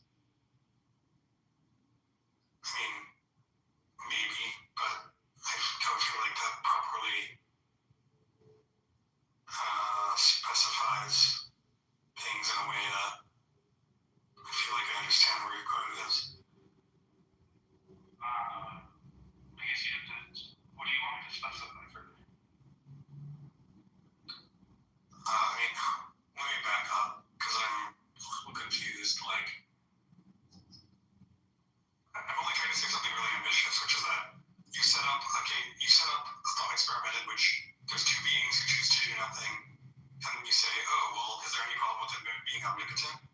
And my answer is, I can't decide that only based on looking at that one world. I'd have to look at all possible worlds in which they coexist. And if we set up our definition of omnipotence such that it's a consequence that omnipotent beings are necessary, then we'd have to look at, their choices, their conflicts, or reconciliations in every possible world, which is a much taller order. Every possible world are just the worlds where they coexist. Well, sure. I mean, yes, trivially. Mm-hmm. So, but the point is that I can find a problem if I have some means of arguing there should be a possible world in which not only do they choose to do something, to act, they choose, based on the definition of omnipotence question, they should be able to choose to do contradictory things, which we agree is off the table. Okay. So, because supposedly the idea is that there can't even be a counterexample, right? I guess, do you think that if I stipulate necessarily they have a mental state that just always aligned with each other, they're capable of doing all the things that they would be able to do on their own, right? I mean, yeah, I think so. Like, if we're non-restrictive in our definition of omniscience such that it ends up being a consequence of our definition that, there conceivably might be two necessarily friendly omnipotent agents, then I agree, there's simply no problem. But I'm pretty sure, or at least I think most theists are going to want to say that we should be more restrictive with our analysis of which powers omnipotent beings should have, or more expansive rather, for the same reason, or at least for a similar reason to why they aren't happy with McKeer. No, because I think in that case, the only thing they're having to take on is a necessary mental state. But actually, you can make this really easy. It's that God is always guided by what's good. We just make it these two things. They're both omnipotent and omnibenevolent. And then they're necessarily rational. And good. It seems like they wouldn't ever have a conflict because they would be preventing the good. Well, there might be two equally good things that they want to bring about. One of them likes the chocolate option, and one of them likes the vanilla option. What's wrong with that? Well, it seems like they could both bring both. Chocolate and vanilla. I mean, not if it's like negation. not if it's like determining the flavor of a specific ice cream cone, right? Not sure. We could just make it that it has the contingent mental states that provided from the flavor. Yeah, look, I think these are like reasonable for me to make these kind of moves. I didn't quite understand that last answer. Are you saying that you think it's reasonable to say that there is an actual good that comes out of the flavor of an ice cream cone that would be just as good as some other flavor?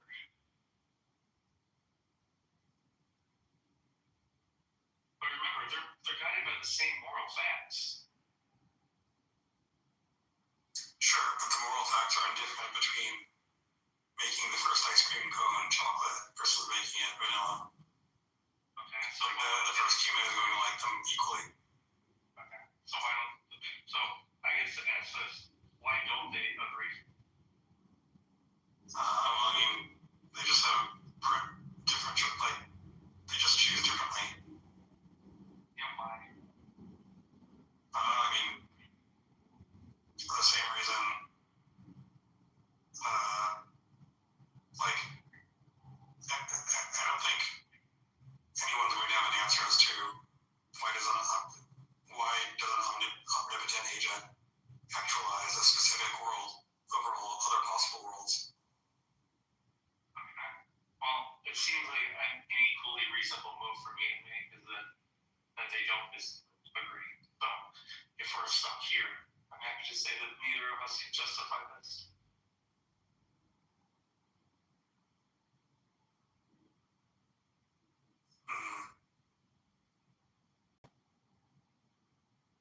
Sorry, you said neither of us can justify what? Like, why they would either agree or disagree on this point. Like, I'm trying to say, like, why wouldn't they agree? Like, my position is that they disagree because they're all, like, they could equally agree on this as they would disagree. And you're trying to put forward that they do disagree. Like, I want to know why. And you're just saying because they do disagree, they should stop it. Right, I'm just saying, like, I'm just appealing to the same kinds of things that theists appeal to in pretty much any other context. Like, why did God choose to make the world, you know, I mean, I'm trying to think of a better example on this, but, you know, there's this notion of chirality, and basically all life on Earth is built of, let's just call that, I don't really remember the right terminology, but just for the sake of discussion, let's say that all life on Earth just happens to be based on sort of left-handed molecules. Yeah, perfect. Or it could have worked completely symmetrically with right-handed molecules. Like, why did God actualize? Why did God wanted to create humanity? Why did He choose to make them left-handed rather than right-handed? Just seems like most theists are going to want to say they're not really committed to having to answer, you know, that kind of contrasting explanation and kind of question about His decision. Right, but I guess like the point here is that because it seems like we're both equally as reasonable to stipulate that they do disagree or to stipulate that they agree. I don't see how this helps us move the conversation forward. I mean, I'm just saying that the question you're asking isn't much of an obstruction in moving forward, because in failing to answer it robustly, I'm no worse off than theists are in ordinary, you know, contexts outside of riddles of omnipotence or whatever. Like, in just, you know, positing basic things about God's decisions within the world. Like, just as God, God A prefers left-handed molecules for the same reason in the actual world, the real God, supposedly preferred left-handed molecules, and the God B prefers right-handed molecules for the same reason that in some other possible world, the Christian God preferred right-handed molecules. What is there left to explain? I thought it was like my goal to show that I can add in anything I want. Because look, they think just on their own, two omnipotent beings is impossible. So it doesn't matter anything that I add in. There's nothing that I can add that will change that, right? That's like basically the claim. Because contradictions cannot be resolved by adding things, correct?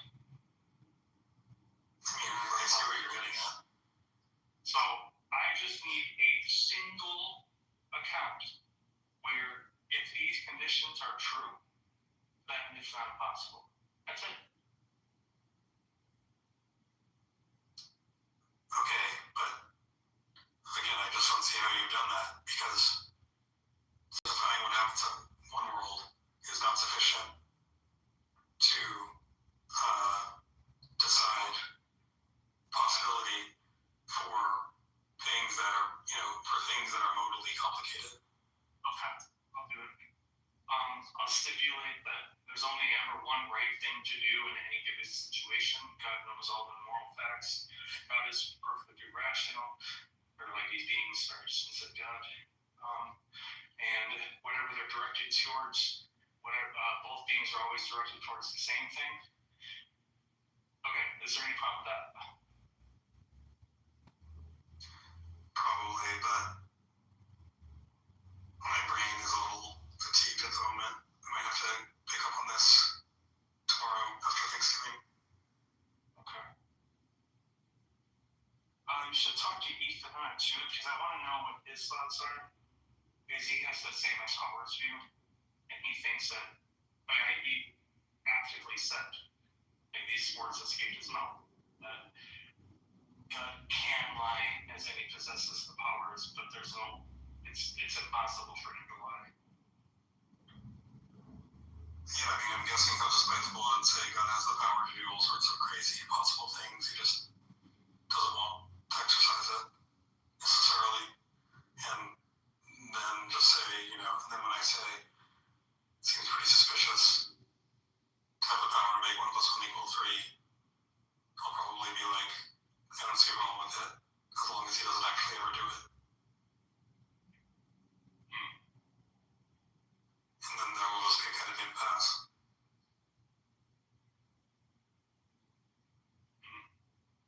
Well, I definitely don't want to go that far. I want to make it somewhat reasonable, but I definitely don't see the issue with just two guys who have.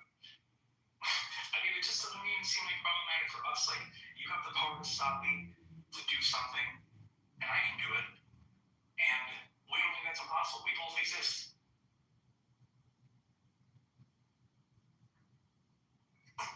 That just on its own doesn't seem problematic.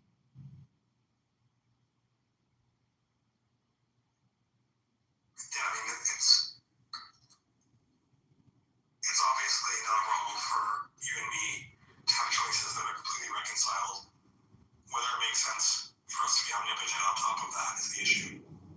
As opposed to something that's like close to omnipotence, but doesn't quite make the cut. If it doesn't work with like a single power, like if we just have one power, which you could stop me, and you aren't, right? Like, if that is a world we live in. Like, I just don't see how this means that I don't have that power right now. It's almost, it actually reminds me of somewhat about the realm of evil, where it's kind of like what he allows is different from what he could do. Does that make sense? I think so. Yeah, in this case, it's like what you allow is different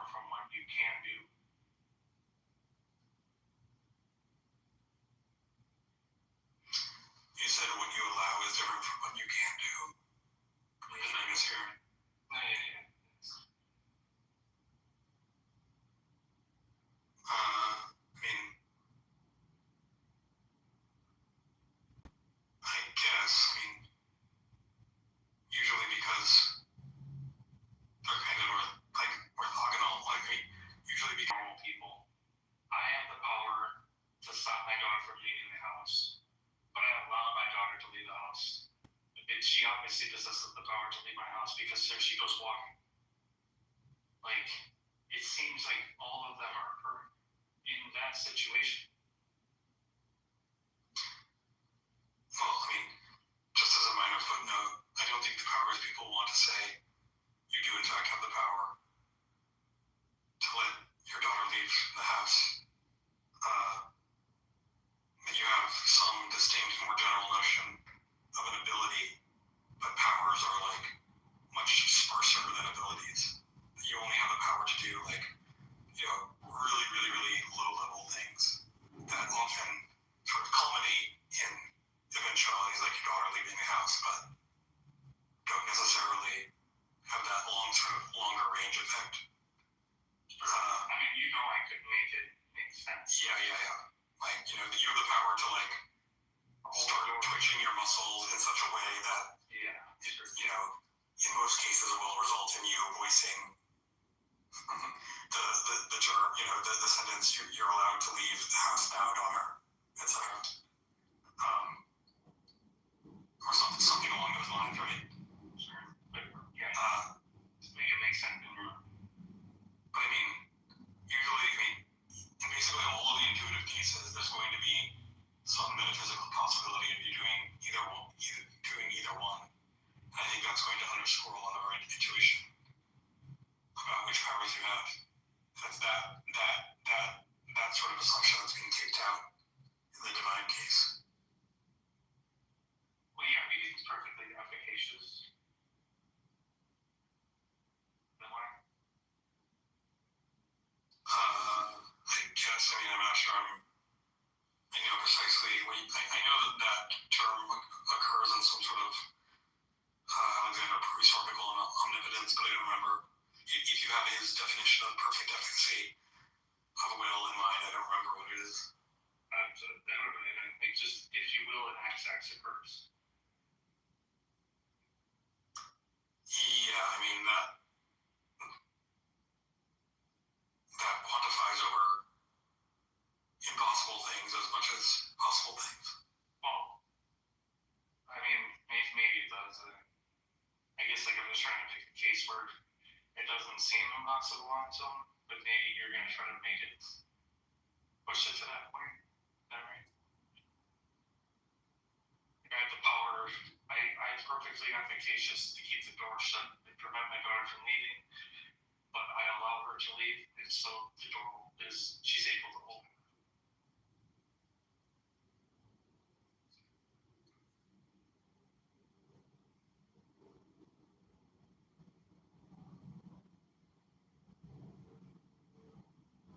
I can't hear you if you're talking.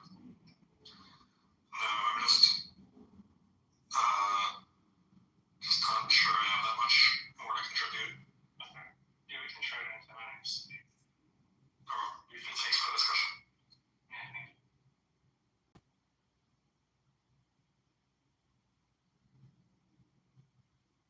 Just so you know, Andrew's not here.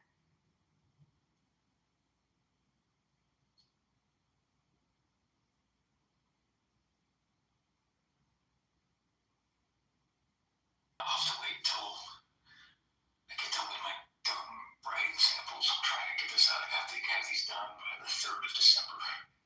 So I'm having to like Try to work. rush a little bit, but it's in the queue. Sure. You'll be the person I talk to the most on it, because I don't really want to read much on it.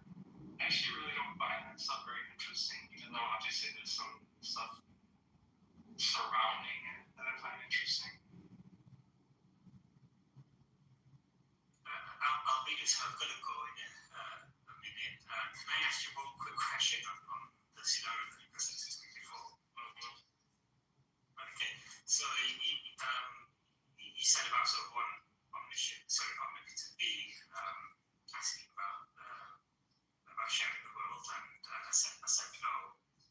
And so right, okay. So if being A is not going to do anything at all, right? Okay, and being B is going to run everything.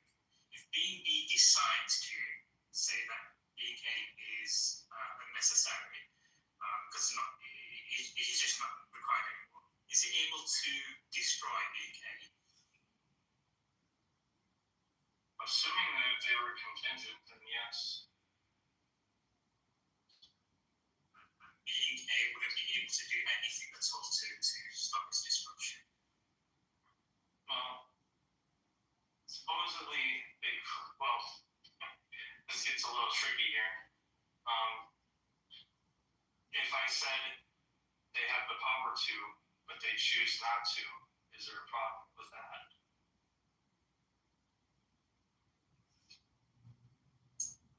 How to choose not to?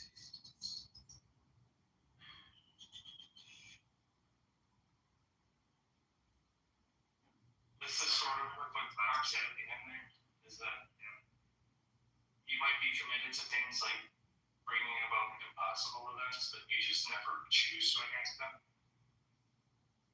Think about it. I'll get back to you some time. Good contact.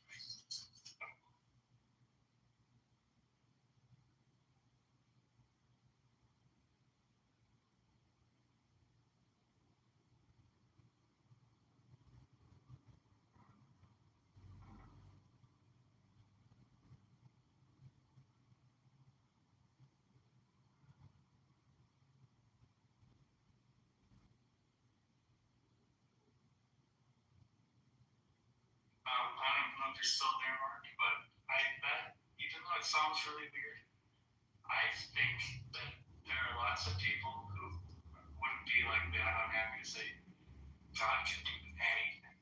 Yeah, I mean, that seems fine.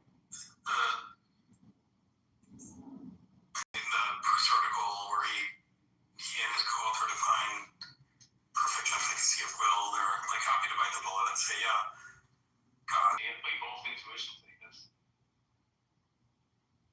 You think God has a potency to make himself cease to exist? Yeah. I think that, there's something intuitive and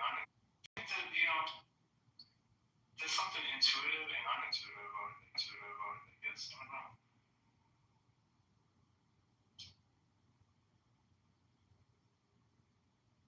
Because I hesitate to say that would make him like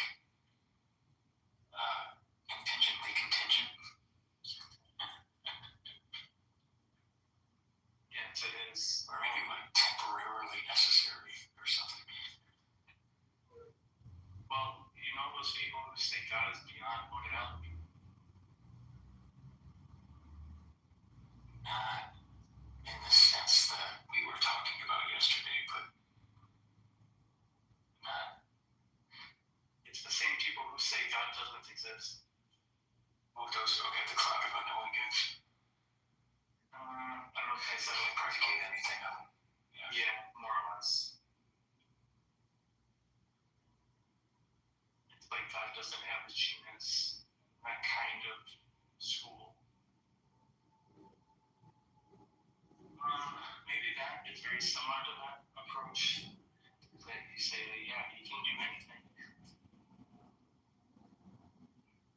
Does he have the potency to make himself such that if he were to try to make himself cease to exist, he would still exist? Yes, he just doesn't want to. You just say yes, it's like you have that extra candy.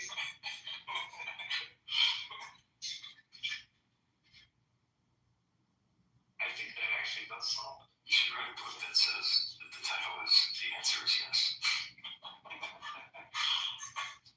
If there's a question about God's capabilities or his not, just say yes.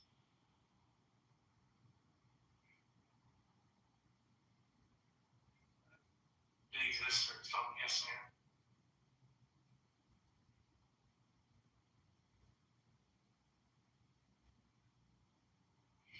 Is there if you were to exercise a particular potency that would make him cease to exist, do the potencies that would allow him to bring himself back into existence, are they still there or is he gone? I think they would be gone. I mean, potencies exist. It's like ropes and, well, at least like that one I got that I showed you. Like part of like our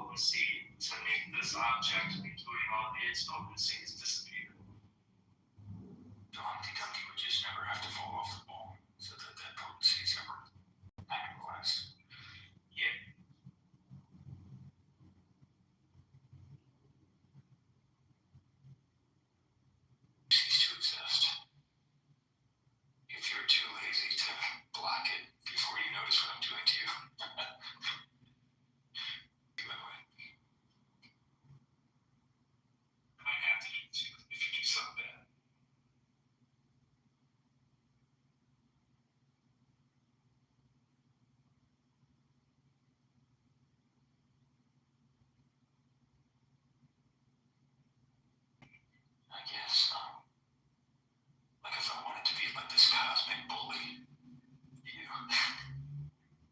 I could maybe exercise all the potencies that I think are relevant for making you a Mikir in terms of the range of the kind of potencies you can actualize. So that I kind of like, I back you into this Mikir like a range corner where it's consistent with you just wanting to scratch your ear anyway, but I'm like, if you didn't want to scratch your ear, there's nothing you can do about it. It's too late. Probably go on there and go ahead.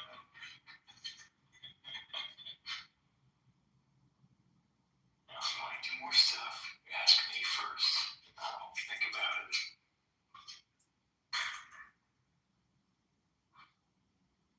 I mean, there's so many good other reasons to think why there can't be two gods than just like there's a problem of two omnipotent things. I mean, one is just like theoretically it'd just be a terrible thing to say. Multiplying our explanatory resources unnecessarily. Literally, like you get nothing. What do you get out of it? It's more beautiful. It'd be really good if there was two good guys. Look, I'm just talking about persons in one being. Okay, I'm just kidding. You know, MJ, Wes Brunson's 80. You remember 80? Oh, I used to talk to her, yeah. She asked me something, and I gave her a response. And before I gave her like the kind of more typical response, I actually thought maybe this is a reason to think the Trinity is true. Within my own view. So, she asked me, how does God know he's not afraid of that? I said it like more or less like an externalist about semantics. It's like the kind of causal, like they just wouldn't be meaningful to say.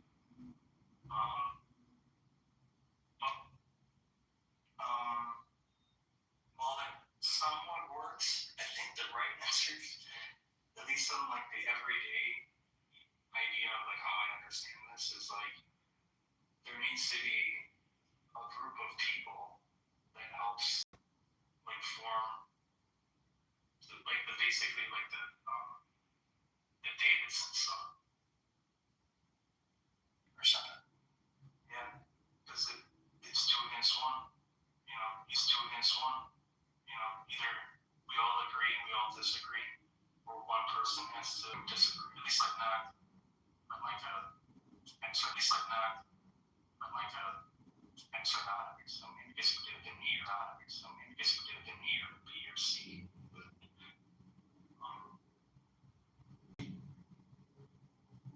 I guess like in that case, if you're A, well, in that case, I guess it would have to be, depends on like what the proposition is. Maybe I can work it out, but I'll think about it or two. Maybe in that case, you just be agnostic, but obviously God wouldn't be agnostic. But if we're talking about like if God is like justifications and stuff, or anything that he is justified in, it would have to be on the basis of like that mutual group agreement too.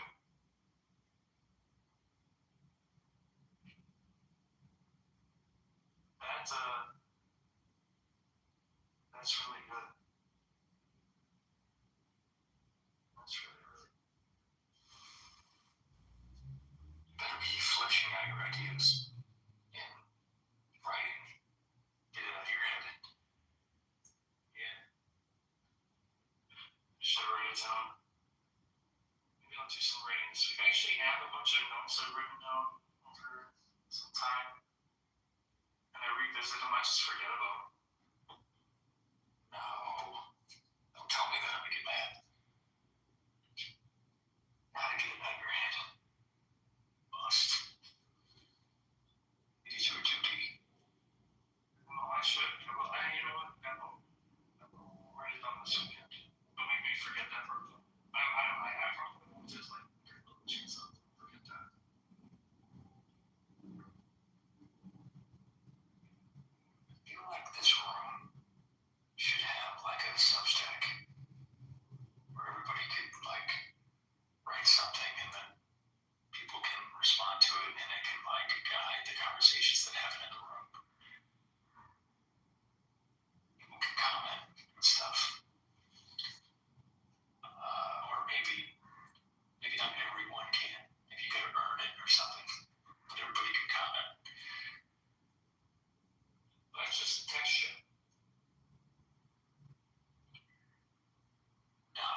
Christmas, but I brought it over last week, and I was like, if I reduce these for Thanksgiving, let me know how they are.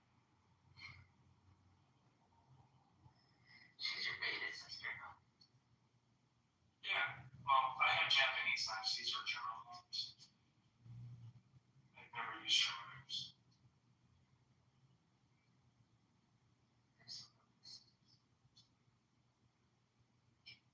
I got this Japanese knife. It is so sharp. It's like in this like wooden. You can like literally see it.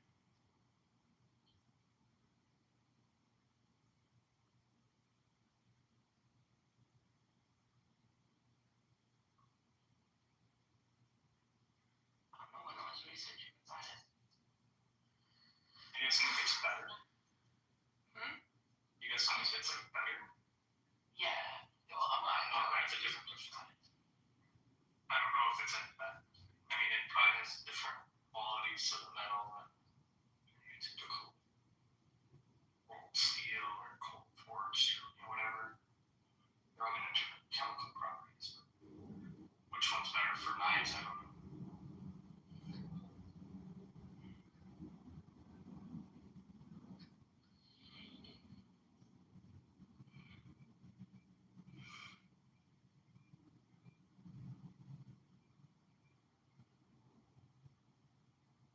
Why is reality not nice? Like,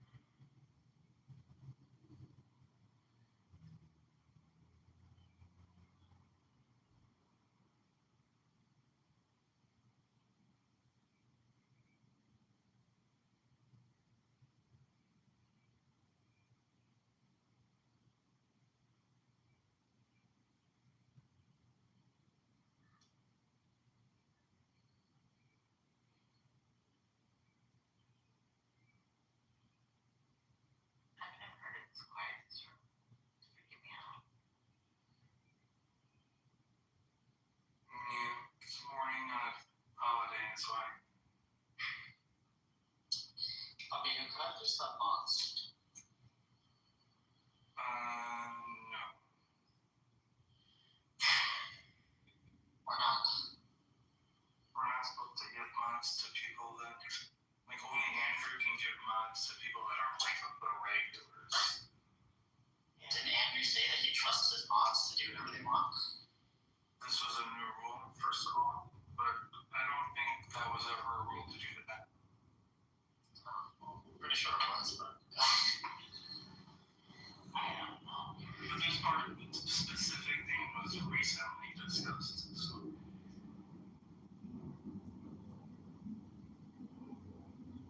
A person who shall not be named was doing naughty things. Congress. Rock. He said they shall not be named. So even if you guess, you're not going to get a guess.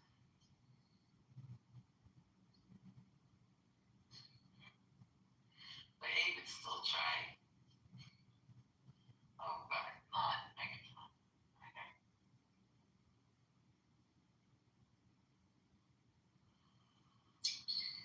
Why does Barth have a picture of a lady being stabbed by like 10 swords? Savage. It's the funniest. Religious iconography, I swear to no God, is the most fucking crazy thing I've ever seen. 7 deadly sins. Saints.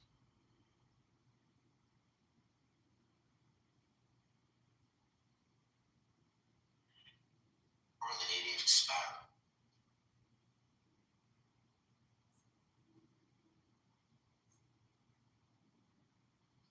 I'll be you, I did a whole anti-theistic room before. I think we should do that here. You can argue for whatever you want, man. It's open right now. Oh, cool. Okay. Well, I'll set the proposition. I think that religion is overall harmful, especially historically, and that probably the vast majority of the ways religion is interpreted and practiced is overall a net negative to the planet than positive. Oh, really? Yes, really. Don't take the bait. Don't take the bait. Let me give you some pushback on that. Go ahead, and then I'll give my evidence after. Alright. A meta-analysis of 50 studies show that those who are religious tend to engage in less crime compared to the non-religious. They engage in less drug abuse, less premarital sex, less divorce, and have higher rates of marital satisfaction, and also tend to be associated with less depression. Can you link that, please? If I'm right.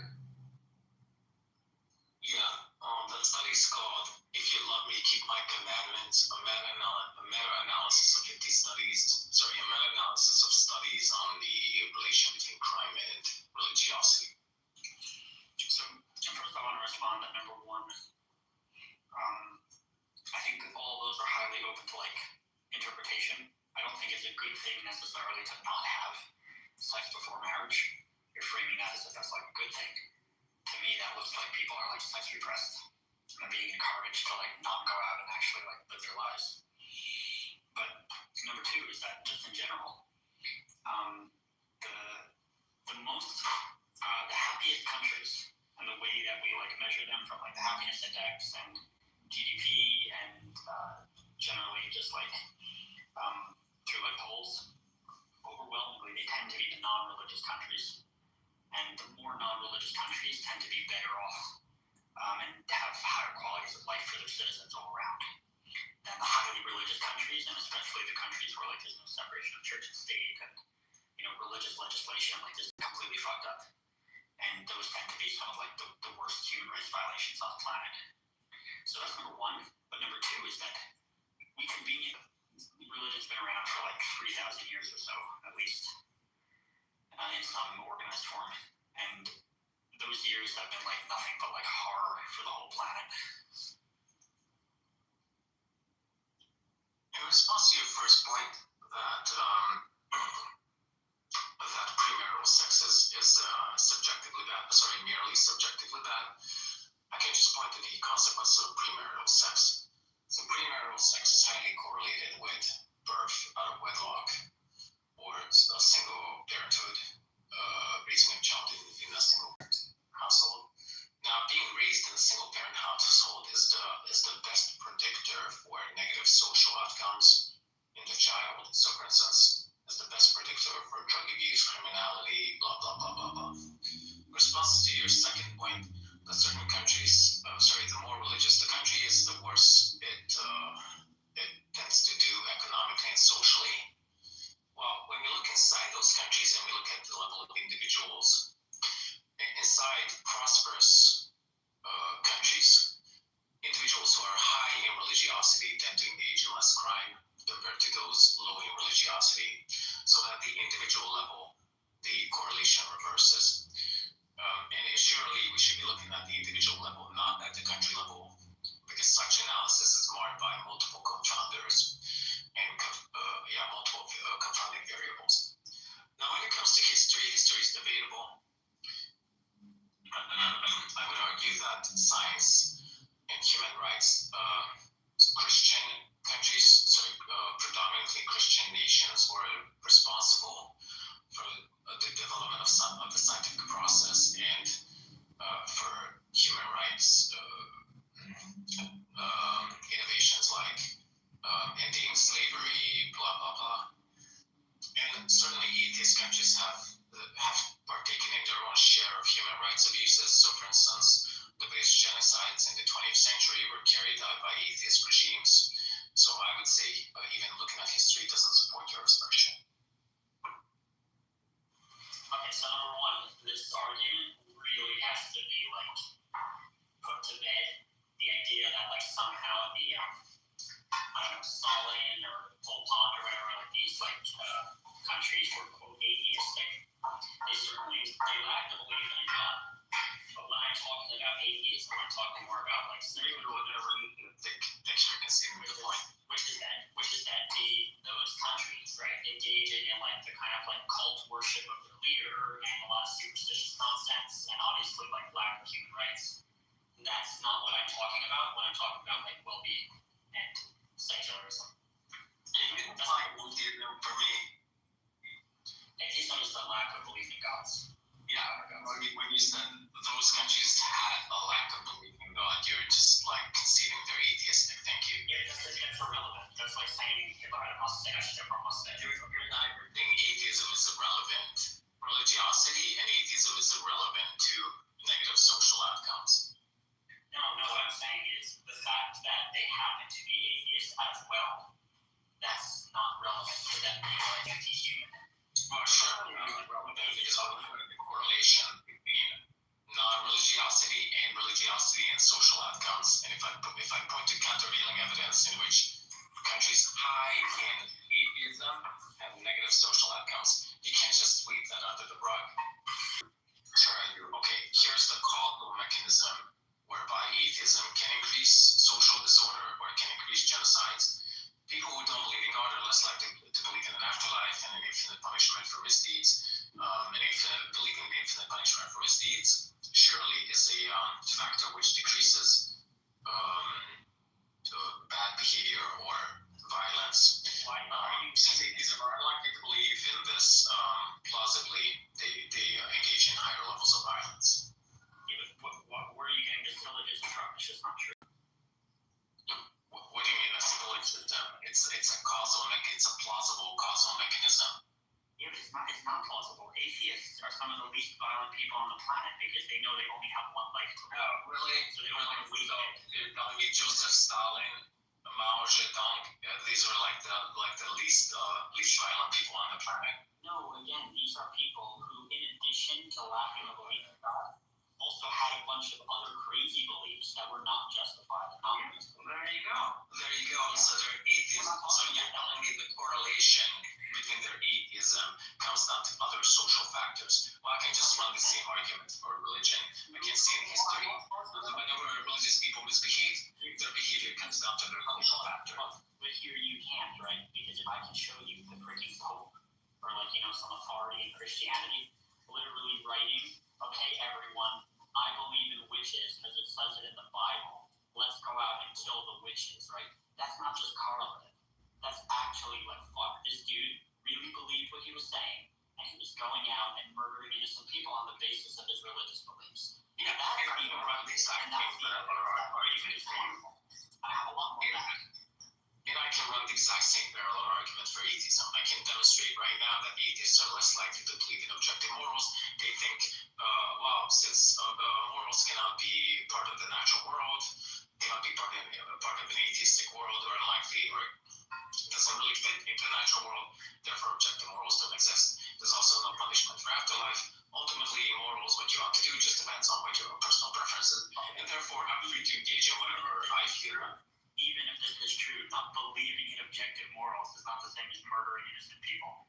The fact that atheists are open-minded and they acknowledge that there are objective morals, it doesn't. Nobody said beliefs are identical to actions, but beliefs inform, beliefs guide actions. Yeah, they certainly do. And when you have crazy, religious beliefs that are the point. No, what I'm saying is I can demonstrate that people who were religious, they really believed they were doing something good.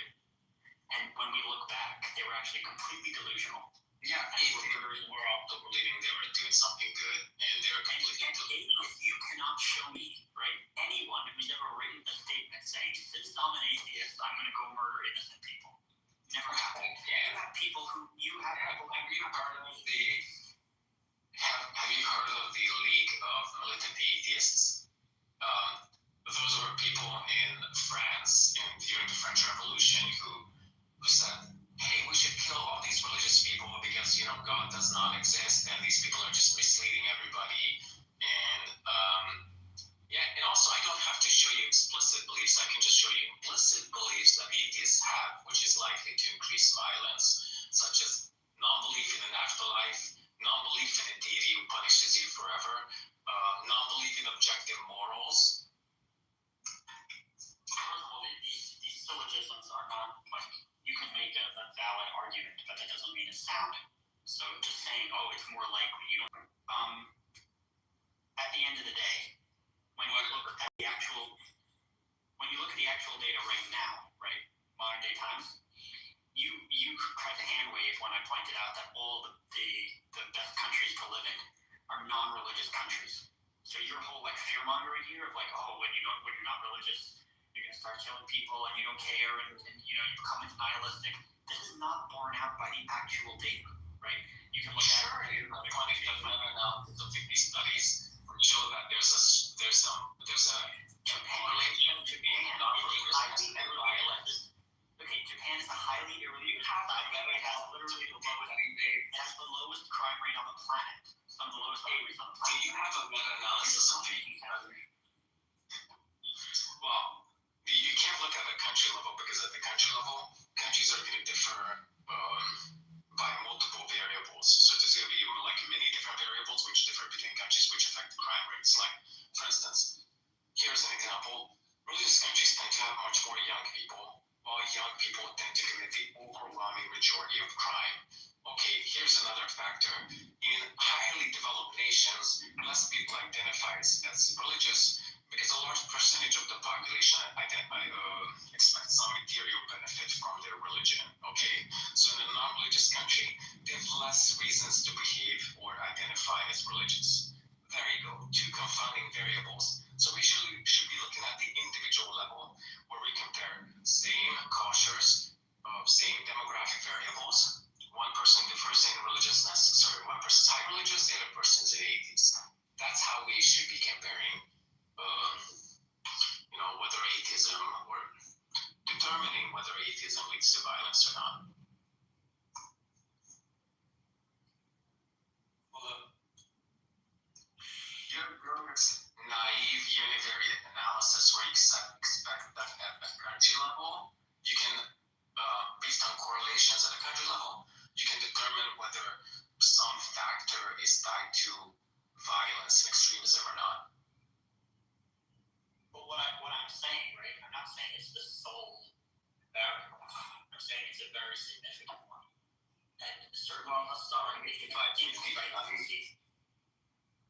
certainly historically you can see this in the way that like the governing bodies justified like horrific acts of violence and torture, which they literally like explicitly refer to their religious texts and beliefs. But even if you think that okay, that was in the past, and you acknowledge that point, and you think, nowadays it's different. Nowadays religion is like more calm and it's more open-minded, and now it's actually beneficial. But anytime you point to a benefit, like if you say number one, I don't know, like you believe God's watching out for you, all of these, and you believe you're less stressed or whatever, all of these things you have to acknowledge that even if it's true. Just concede it's what is the topic we're discussing right now? It's that is religion or atheism more useful to society, or what leads to better societies? And just to respond point by point, because these seem to be galloping. So first of all, I have a meta-analysis of 50 studies which show that at the individual level, even within atheistic nations or secular nations, I can say the same thing about atheists. Atheists have historically referred to. They don't have text. Atheists don't have text. That doesn't make sense. Just want to finish it. Atheists, as we look back to the history of the 20th century, that's just immediately obvious. Fourth, you don't have to explicitly refer to your beliefs for it to be a causal mechanism or a causal factor in determining your behavior. So for instance, you can just have a belief in something and it can spur you to violence. So for instance, if you don't believe you're ever going to get caught, it's a lack of a belief in getting caught. It just means you're more likely to commit violence. And the same way atheists don't believe that there's infinite punishment for sins, which can increase their probability of committing violent acts. That doesn't seem right. Wouldn't it be that they believe that they're not going to get caught?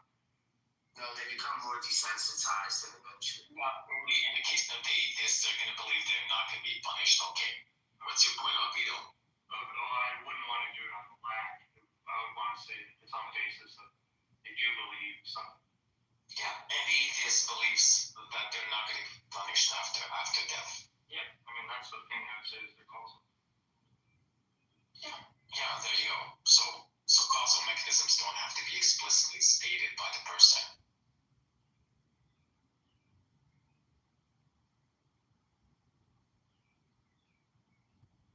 Sorry, I meant causal mechanisms are not just what is explicitly stated by the person. They can be implicit beliefs. Yeah, but you're in the unenviable position of having to demonstrate inherent beliefs which don't leave any type of trace or trail or scripture. Whereas I could easily point to a link between people doing horrific acts in the 1400s, let's say, and the way they justify that with their religious belief. So, at the very least, I think trying to draw an analogy between, I think Brian in the chat, you might put it well, that humans themselves in general, or history, have tended to be violent. And in many ways, I kind of agree with that. But what I'm talking about in modern times is secular humanism, which, again, as a secular humanist, I would not agree with the idea of those people in the 1800s saying, oh, kill religious people because they're dumb and we gotta get out of there or whatever. I don't agree with that because I don't agree with that type of violent justification. So the fact that people were like deluded, primates, confused, justifying their violence through various philosophies is not the same as me talking about atheism / secular humanism. I'm talking more about the values of the Enlightenment and the way that's actually put into society. We've never really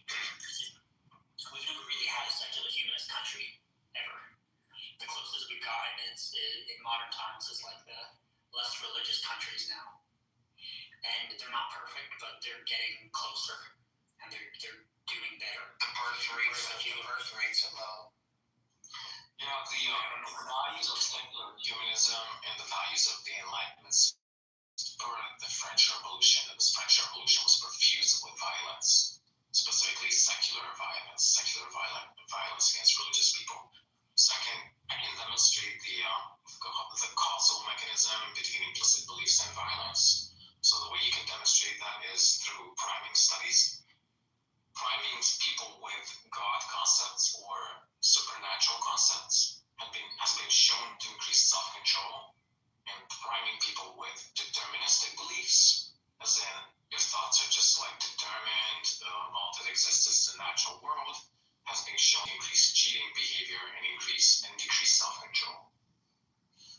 Which makes plausible sense because if you believe in determinism, you might believe that you have no self-control over your behavior, and then you're less likely to engage in, inhibit whatever impulses you have.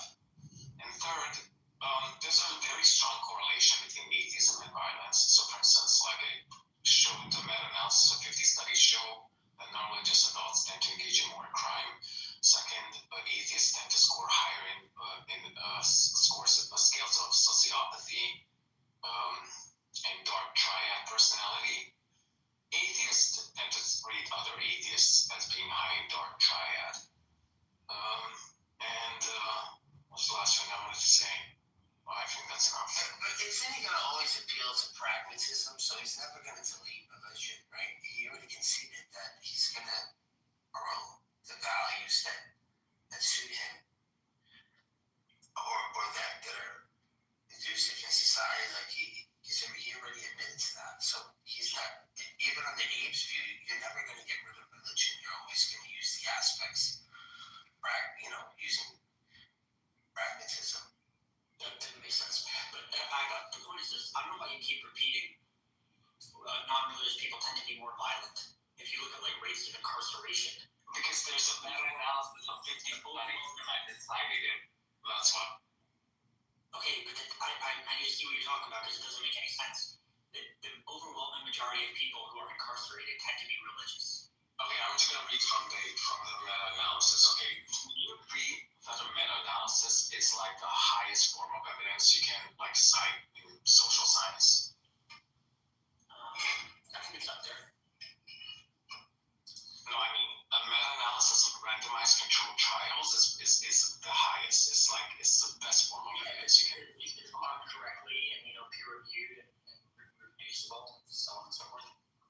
Okay, I'm gonna write two meta-analyses here on the effect of religiousness on crime.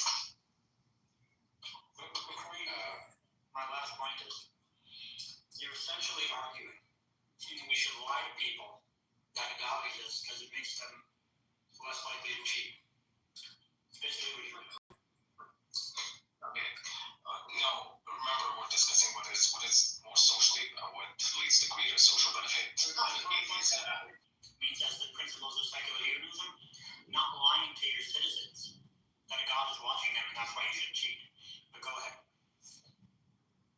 I'm merely approaching the subject from a consequentialist perspective, like what leads to better social outcomes. Okay, so it's called "If You Love Me, Keep My Commandments: A Meta-Analysis of the Effect of Religion on Crime," Journal of Research in Crime and Delinquency. Do religious beliefs and behaviors say that religiousness is associated with more crime? You need to provide evidence of that, like contradicts, countervailing evidence that undermines this meta-analysis. I'll just bring down a whole list of all the worst human rights violations that are currently in modern society. Okay, what about the Ukrainian pogroms? What about the Mao's China? What about I don't know? I can point to a Pol Pot killing millions of his own citizens. I just said right now in modern society. Okay, in modern society, there's no modern society which is overwhelmingly atheistic. There's nothing that's overwhelmingly, but there's North Korea, besides North Korea and China, but we know China condones human slavery, and we know North Korea is not the paragon of atheistic secular ethics. Yeah, what I'm saying is this is the point. There's never been an actual secular humanist country yet, but there are countries that come close to it. Some of the most non-religious ones are like Japan.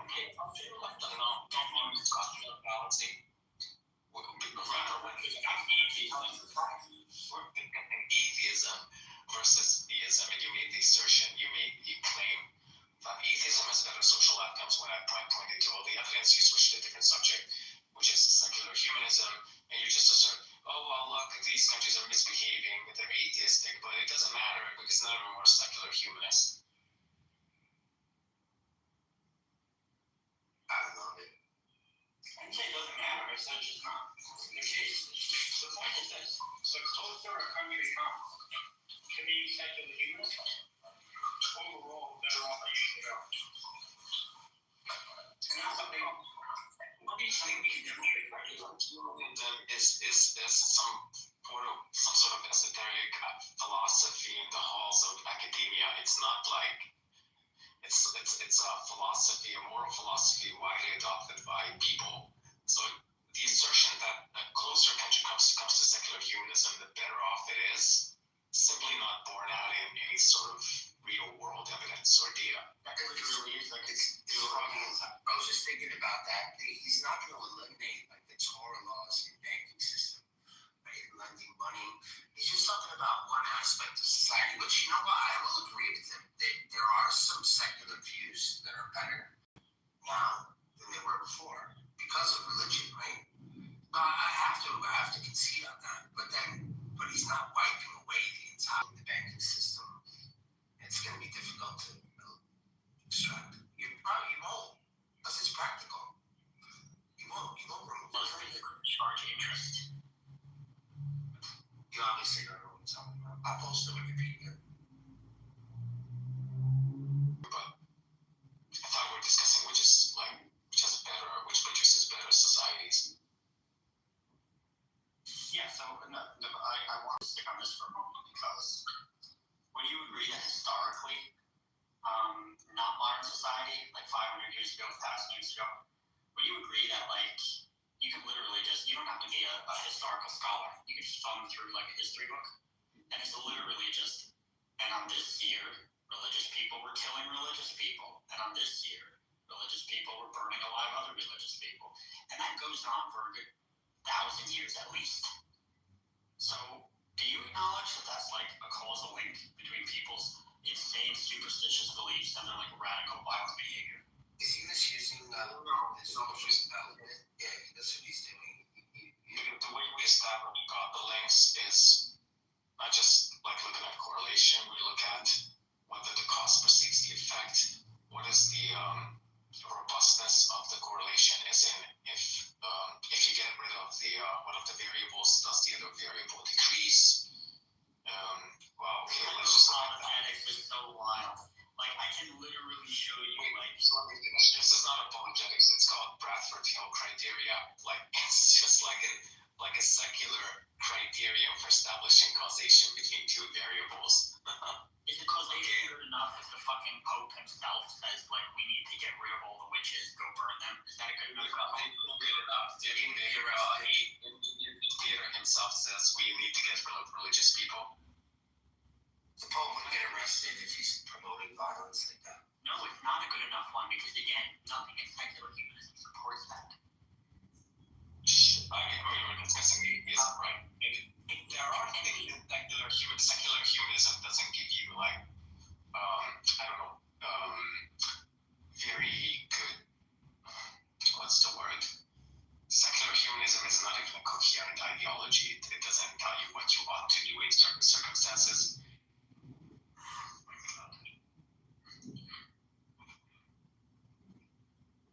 Secular humanism. I mean, secular humanism depends on your presuppositions. What you ought to do in a certain circumstance depends on your presuppositions. Because, Secular humanism is a naturalistic worldview informed by a lot of different things, primarily science and empiricism. okay, I can discuss secular humanism, but it seems like you're pushing the goalposts when all your assertions are refuted. You just moved on to a different subject. It's not refuted. My point is this: if you have to paint me every time I talk about secular humanism, and you try to push me into a box with like Stalin or Mao because they were atheists, that's missing my point. I don't support what they did. So it's trying to strawman me whenever you try to like say I'm like that. I don't support what they did, and I don't support what the religious people did either.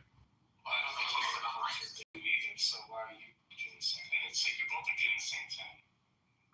Well, We're both doing the one thing. I'm not doing the thing. Okay, I cited a meta-analysis of 50 studies. I cited research that priming God concepts can increase self-control and decrease.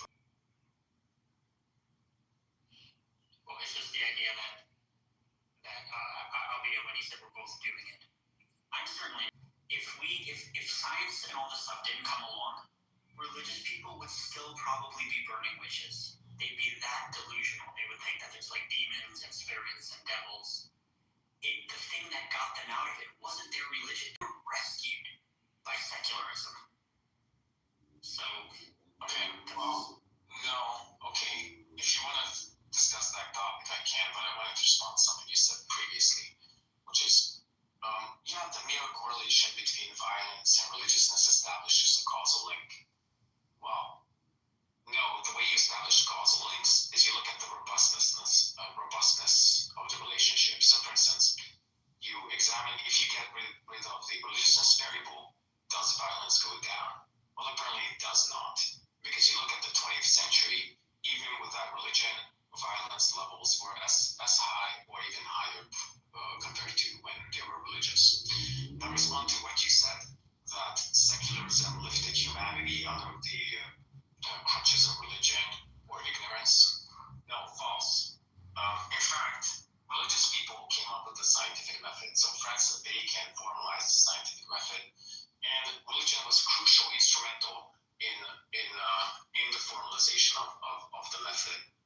Specifically, and you can look at this historically, the reason why the scientific method developed in Christian countries as opposed to somewhere else is because Christians believe that God has free choice in creating the natural world, and therefore, as opposed to the Greeks, they didn't try to derive natural facts a priori from the armchair, because, God's, from knowledge about God, you can't derive what type of natural world might exist. So they thought, no, you have to go out into the natural world and actually observe it in order to find out what it's like. And that's why Christianity, that's one of the instrumental factors the scientific method developed in Christian countries is supposed to somewhere else. This is a very broad stroke interpretation. I don't think that that's true. I also don't think it's true that you said just because the fact that some of the people who contributed to like scientific methodologies were religious. First of all, that's kind of unfair. Everybody was religious back then to some degree, or they identified as such because you basically couldn't come out of the closet. Just like they are today. You have to be religious, so that doesn't really justify anything. Furthermore, the methodology that they used, the reason it was so effective was precisely because it excluded religious belief. Even Bacon or whatever was religious. The way they set up the methodology about mathematics and evidence and reproducibility, all of that completely excludes any type of like a priori assumption that is like the bedrock of religious belief. So yeah, I think there's like this fundamental difference between the two. Well, although I agree the scientific method excludes certain, well, actually, that's not even true. The scientific method does not exclude supernatural explanations. So people have tried to test, the existence of a vital force. So like a force in the universe, existence of a soul, blah, blah, blah, blah, blah. So the scientific method itself does not exclude supernatural concepts. The reason why people came up with this specific method is because they thought God would create an intelligible world. So they thought God is rational, and therefore He would create an intelligible world. And you can't a priori derive what type of world He's going to create, because He has free choice in creating whatever He wants to create. And therefore, you should observe the natural world. So the foundational beliefs of Christianity were instrumental in the development of the scientific process. Yeah, again, I just think that's kind of unfair. Saying that it was developed, it was like a factor. It was a factor in everything, because since religion had all the power and all the money, they like supported. Like you could easily try to make the argument the way you're arguing. You could say, "Oh, all the great art was because of Christianity." But that's not true. It's just true because Christians had all the money, so they became the sponsors for all the great artists. Why do you think Christians had all the money? Do you think it's because Christianity because they exploited the ignorant thriving societies? Is that why they had all the money? Because they exploited the ignorant masses. That's how they got the money. And also doing crusades. That's how they got the money too. Why can't you just say the Jews are rich because of God's chosen people? Why can't you? And also accusing people of being witches, whereupon after they murdered them and burnt them at the stake, they took all their assets and divided it up in between the church. So Christianity led to economically prosperous societies, and therefore that's why science developed in such a like I said, because once you have a church that's fabulously wealthy, they're going to give back crumbs, and they're going to sponsor artists and scientists, and that's just what they did. The Catholic Church, let's say, one of the most powerful organizations in human history and on the planet right now, completely tax-free, by the way, which is unforgivable. The fact that they, commissioned works of art and, the Sistine Chapel or whatever, and all this stuff, this was because they didn't have any more, they couldn't take more money. They had so much money that they literally said, how do we spend this money as like a reinvestment into our own scam? So, yeah, saying that they supported some scientists and that they supported artists or whatever, this is not an argument that they like contributed. They didn't even know what the fuck they were doing. Most of the Christian, in history, Christians had opposition towards science. That's the reason they fought, burning people at the stake. They burned scientists at the stake. Giordano Bruno, they killed him. They almost killed Galileo, but he had to apologize, and then they just put him under house arrest for the rest of his life. This is not an organization that is benevolently manufacturing and supporting science and art. This is a completely ridiculous interpretation of the events. I'm pretty sure you're not, at this point, you're just conceding the argument. The argument is, the idea is that Christianity produces extravagantly wealthy organizations like the church actually used and extracted and sucked out all around society. That's just the church. I will acknowledge that once the church existed and they had a bunch of money, they tended to support like patrons of the arts and sciences, in spite of them being a church. They didn't even know what the fuck they were doing half the time. They were just doing it because they were like, oh yeah, we need a nice building. And they were like, oh yeah, all the smart people are discovering cool stuff. Let's just help them. But they only helped them when it was helping them with their like dogmatic beliefs. The moment what the scientists discovered went against the dogmatic beliefs, like that the Earth wasn't actually the center of the solar system, then they weren't fucking very supportive, were they? It's the center of the observable universe. You're not really saying anything, but at the same time, I mean, what about Jews being good with finance? I can't blame them for being religious. I can't follow your non-secular stuff, so just gotta finish. It's just a little too advanced for you. That's why. I mean, I understand what you're saying. I'm listening to the words you're saying. It is kind of too advanced because he keeps conceding the point. The point is, he thinks Christianity leads to economic prosperity, which then trickles down to the sciences and the arts, and that's why science and arts developed mostly in Europe. I didn't say Christianity supports economic prosperity. Again, you're misrepresenting my position. Economic prosperity. It grows and gains money in the same way that when like a kid feeds off other cells, it gets bigger. Yes, There that's you go. what happens. The point again. What do you call the accumulation of wealth besides economic prosperity, Abe? Theft. Okay, you might call it theft. What is there to steal from unless you can like tax people? They did tax people. Yes. Do you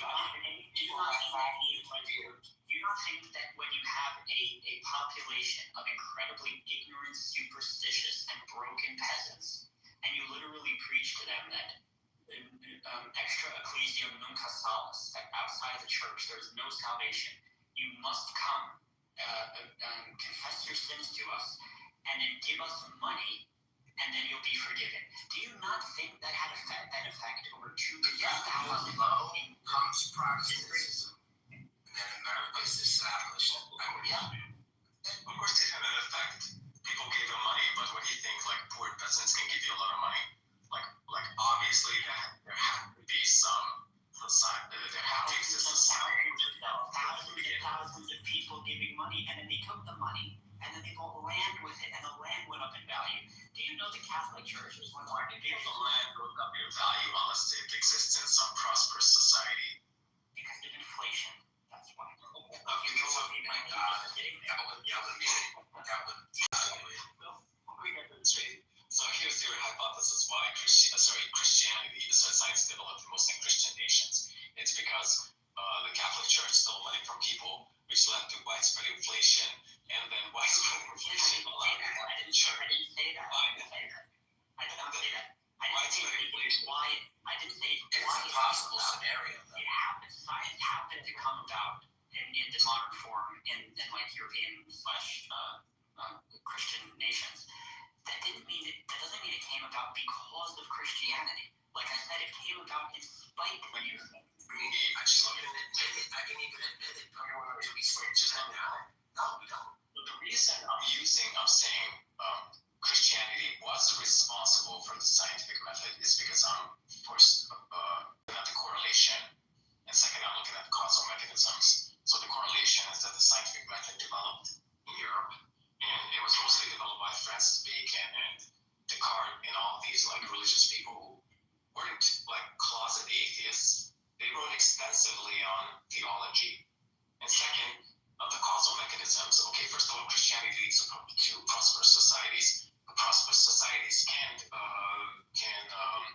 have a lot of free time on their hands, or a lot of people in prosperous societies have free time on their hands, which they can devote to the pursuit of the natural world and to the arts. Second, specifically, the people who developed the scientific method said that the reason why you have to look at the natural world is because God has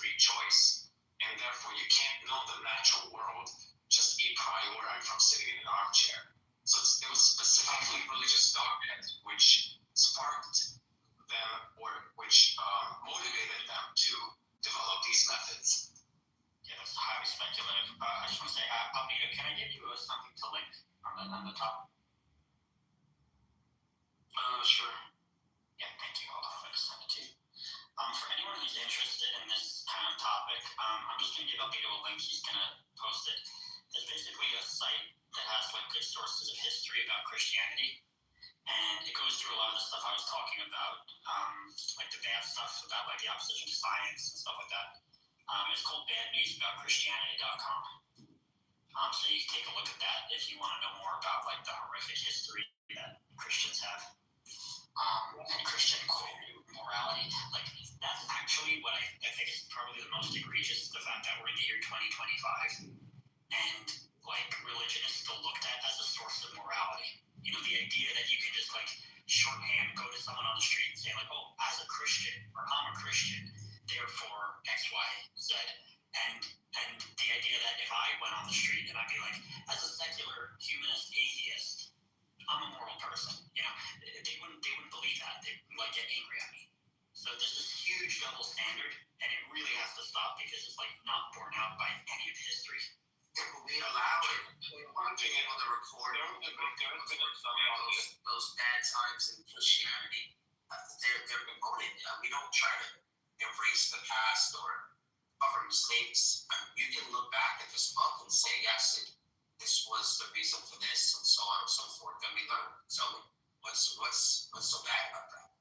So I'm glad you're censoring it. I'm glad you're open about it. But I'm just saying, like, it is a fact of history, and we can't erase it. We would want to erase it. Why Christians promote rooms like this so that atheists like yourself can have their objections? Yes, I'm glad that in the year 2025, finally, we have People, and how likely are different people to judge atheists versus religious faces as. Yeah, but that's not what I meant. Although there's a very strong correlation between subjective judgments of doctrine and actually possessing some traits, you can't like 100% diagnose somebody. What I'm saying is not whether it happened. even they rated them as that wasn't true. Sure. Okay, there's a different study which shows that atheists tend to score a higher. I don't know what you're bringing down here. And I mean, you don't have to go far to find evidence of that. You can just look over here. You have atheists here, people calling people subhumans, monkeys, blah blah blah, bullying people, abusing people. Yeah, I don't agree with that. Subhuman monkeys. Yeah, people, I don't care about them either because they're not secular humans. Like, I don't agree with them doing it. So it's kind of, I've never called you subhuman or like you spoke to you in that way. Like, I actually do that. I'm not just talking about it. I don't give a fuck if you're quoting some like wacko, sadist on Clubhouse who calls people subhuman. I'm talking about actual secular humanism and the principles that are involved in that philosophy. It's basically the idea that you can get an ought from an is. Well, it can't be vacuous if I'm literally saying that like that effects on human well-being. Well, evidence for that, because there's no society which is secular humanist, or there's not even a society in which like a sizable percentage of people are secular humanists. Second, so what is secular humanism to begin with? Secular humanism is based on contentious presuppositions like, oh, you can just get an ought, what you should do, from purely descriptive scientific facts. No, that's not. See, that's a misunderstanding of secular humanism. The basis of secular humanism is number one. It's basically the idea without any type of supernatural / God beliefs whatsoever. That's it. That's secular humanism. Now, there are many different types of secular humanists, right? Even you're going to have some who are going to try to affirm moral realism. I think most of them would probably be moral subjectivists. I'm a moral subjectivist because I don't see a way that you can objectively ground morals or ethics in a universe. But that doesn't matter because the fact that I might have some philosophical belief about morality being subjective, that doesn't mean that you can't have a whole philosophy of secular humanism. You're saying you can't walk from an is. I'm never saying I could get an off from it. I'm saying that I believe morals are subjective, and that's it. Okay, is secular humanism married? Worldview as informed by primarily science, also art and humanism and secularism. And is that atheists tend to be much more depressed, much more likely to be suicidal, blah, blah, blah, blah, blah. Now you're telling me that this is like a naturalistic framework which allows atheists to live as meaningful lives as religious people do. Okay, first of all, what's the evidence? And second, what is the causal mechanism which is conducive towards this particular goal? Here's the thing, it's funny the way you word it. The idea that we're not going to do broad brush strokes here. There are millions of religious people who are depressed. Okay, it's not like religion has this magic bullet or magical meaning that you just become religious and you're just happy. Of course, because there are millions more religious people compared to atheists. I'm talking about per capita. If you look at an atheist, atheists are significantly more likely to be depressed. Okay, you're saying there's a framework, naturalistic framework, which can counteract that. Okay, tell me the details of this particular framework besides saying it just says, oh, you can have meaning without God. Okay, well, when you put that to practical uses, apparently the outcome is that it doesn't really work. If you think it does, provide the evidence. Yeah, sure. I mean, although it's going to start looking like, do you want me to, are you asking for my anecdotal evidence in the same way that you ask a religious person, I can provide you studies that atheists tend to be much more depressed. They tend to have more mental disorders, and they tend to be more sociopathic. And I'd like to provide you. This whole time I've been talking to you, you've kept saying studies. You quoted about 10 studies. I haven't seen one of them.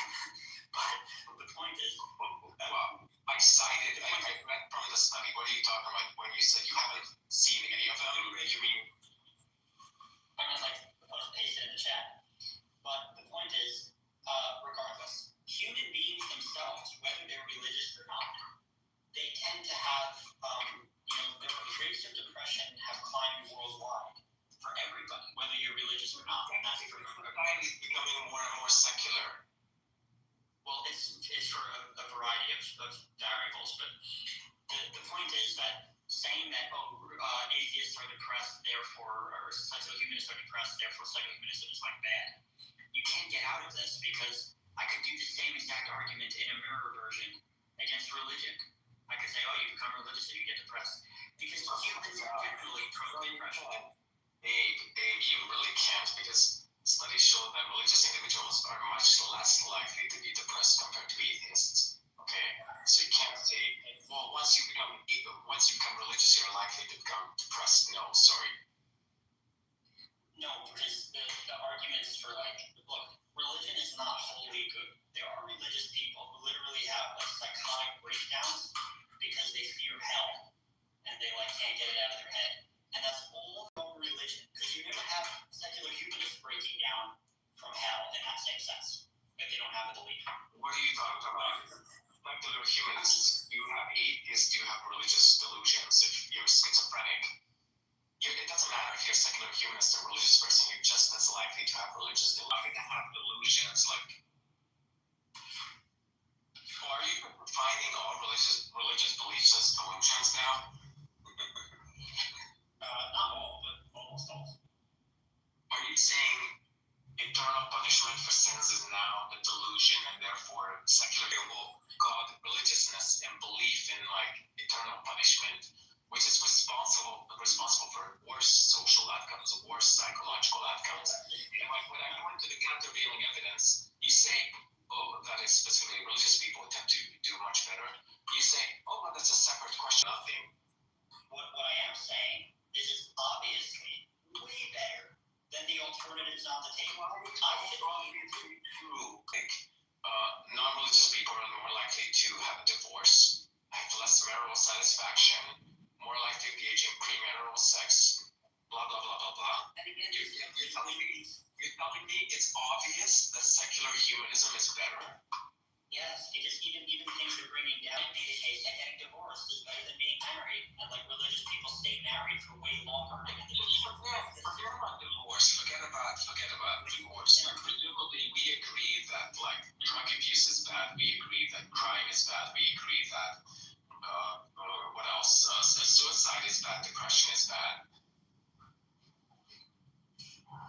Yeah, but the point is, I said before, well, even if it was true, which I'm not convinced it's true, and Angie wanted you to post the links in the chat, but the point is that why the Christian God? So yes, the Christian God. So yes, it's kind of my basic point. But if you want me to go more into secular humanism, it's kind of explain it.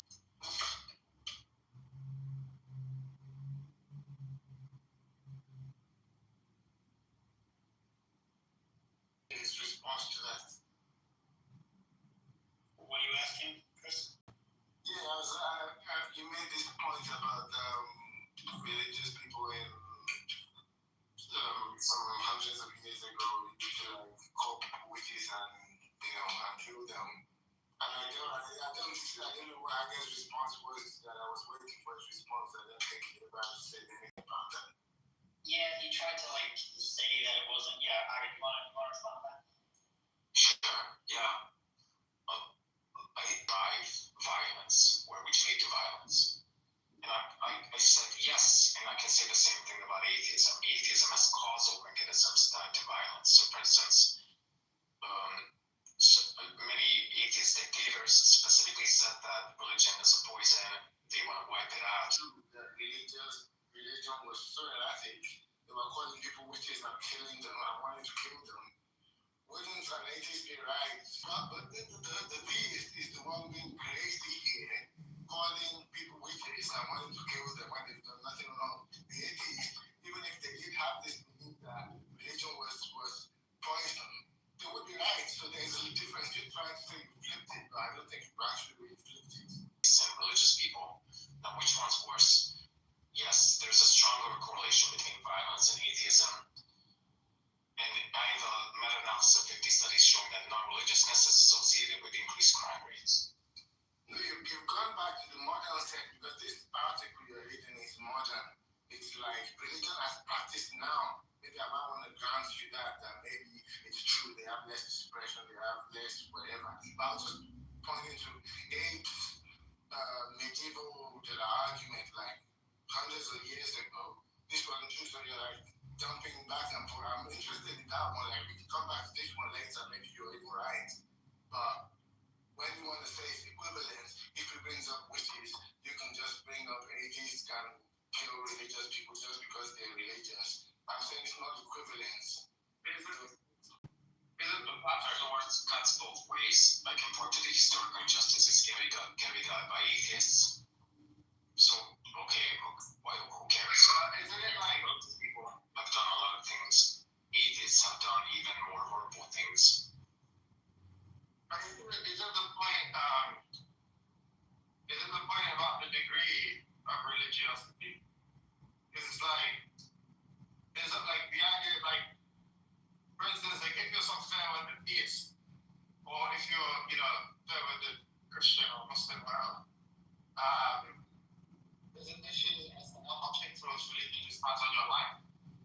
But then if you're someone who's like very, I don't want to say biased because that like denotes a level of peacefulness. I mean, like if you're someone who's let's just say very, very committed to something, you're a strict adherent. I think I have the intuition that like you're likely to be more violent in that respect. In that instance. Sorry, being more committed to something leads to greater violence. Is that the idea? Yeah, so when you let's say a lot of people have the intuition or the suspicion that like if someone's like a fundamentalist or something, they're almost more committed to their religion. They're just someone who like is like Christian in name only, right? Or at the very least, someone who claims to believe, but maybe isn't kind of like strict about how they practice the religion. And you can imagine like people who materialistic, kind of dogmatic. Those people are more committed to the religion, allow the religion to influence their life more. It's also a rich opinion being like to take that rather than people who cultural Christians. Because it's like, in what way, like, in terms of their actual beliefs, how much do they differ from the secularists? Well, this definitely false. So there have been studies on this which have heard intrinsic versus extrinsic religiosity. So intrinsic religiosity are people who said religion is the most important thing to them in their lives. And the higher you are in intrinsic religiosity, the less likely you're to engage in crime. Where's the evidence of that? Yeah, let me just finish making this question, then I'm going to provide the evidence. The lower you are in intrinsic religiosity, the more likely you are to engage in like horrible behavior. Interesting.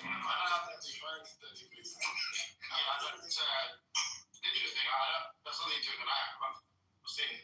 Yeah, that's not a problem. I'm kind of surprised you guys are not even aware of these studies. I am. Cursory research on the subject, you should have come across it. Yes, of course you have. If you're making. Oh, it's my mic, is it? No, just calm down. Yeah, Tom Holland, Glenn Slipner, some Q guy, they've written books, and this is what they do, because they are tired of trying to say religion is true. Now they're saying religion is beneficial, and they have these books, and there are these studies saying that if you look at Jones, what was his name? Inspired philosophy as well. This is the style of arguments as well, and he has papers to this effect, saying they've studied it, that if you're like intrinsically religious, they kind of carried out these studies and found out that the depression is less, they're happier, they're blah blah blah, stuff like that. So I'm aware.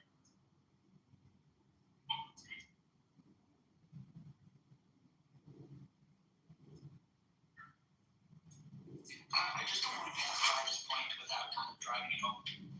The idea that Aga is saying that he can point to like some correlation between world leaders who committed horrific human rights crimes and they happen to be atheists. That's very different. Like I said, when you look at Stalin and Pol Pot and Mao, like these people had major mental health issues. They were delusional. They had like egomaniacal personalities, paranoid. They were really superstitious. Okay, many human beings. But the point is that that is a correlation, and them saying, I'm justifying murdering people because of whatever reason they gave. Their reason was bullshit, and it made no sense, and it was not secular or logical in any way. Whereas when I can show you not just a correlation, I can literally show you the fucking head of the Catholic Church writing their I forgot the word, but their little papal notes, the papal bulls, I forgot what they're called. And they literally say like, oh yeah, like witches are the worst thing. They're an existential threat to society. We need to get rid of them right now. I'm giving full authority to all my inquisitors to go out and torture the fuck out of everybody. That is a fucking perfectly in the middle of a target causation for religion bringing violence. It was by the times when religion meant that they could do crusades, the religious could like oppress other people because of their religion. Religion was doing evil things. So if we had someone that said, religion is bad, we need to wipe them out, they're doing something a little different than someone who's just calling people witches with no evidence. And I'm just trying to say that they're like equivalent. The person that's actually saying religion, we need to push back, we need to like maybe fight back because they might do crusades, they might do this, they'll say chosen people, they'll slaughter everybody, let's resist this. I'll say that they're actually being right now, but they're the ones just calling people witches. That's crazy. Yeah, honestly, I don't think you've tried to the point. The point was merely to show that there's certain causal mechanisms which makes it Can you just respond to my point though about the causal mechanism? Sorry, I wasn't. Before I please let him do with me a little bit. I listened to you talk like an hour. So, because he's trying to say there's some points I'm not getting. But, yeah, because really, I think you were trying to say that Abe, to respond to Abe, to say that, you really cast Abe's argument as if he was just saying there's a causal mechanism between religion and evil things, bad things, and that you can just do the same with atheism. I think you're actually like kind of like strawmanning Abe's argument. He didn't characterize it that way. I'm interested in that witchcraft bit because when you try to flip it and say some atheists have said, oh, religion is bad, we need to kill religious people.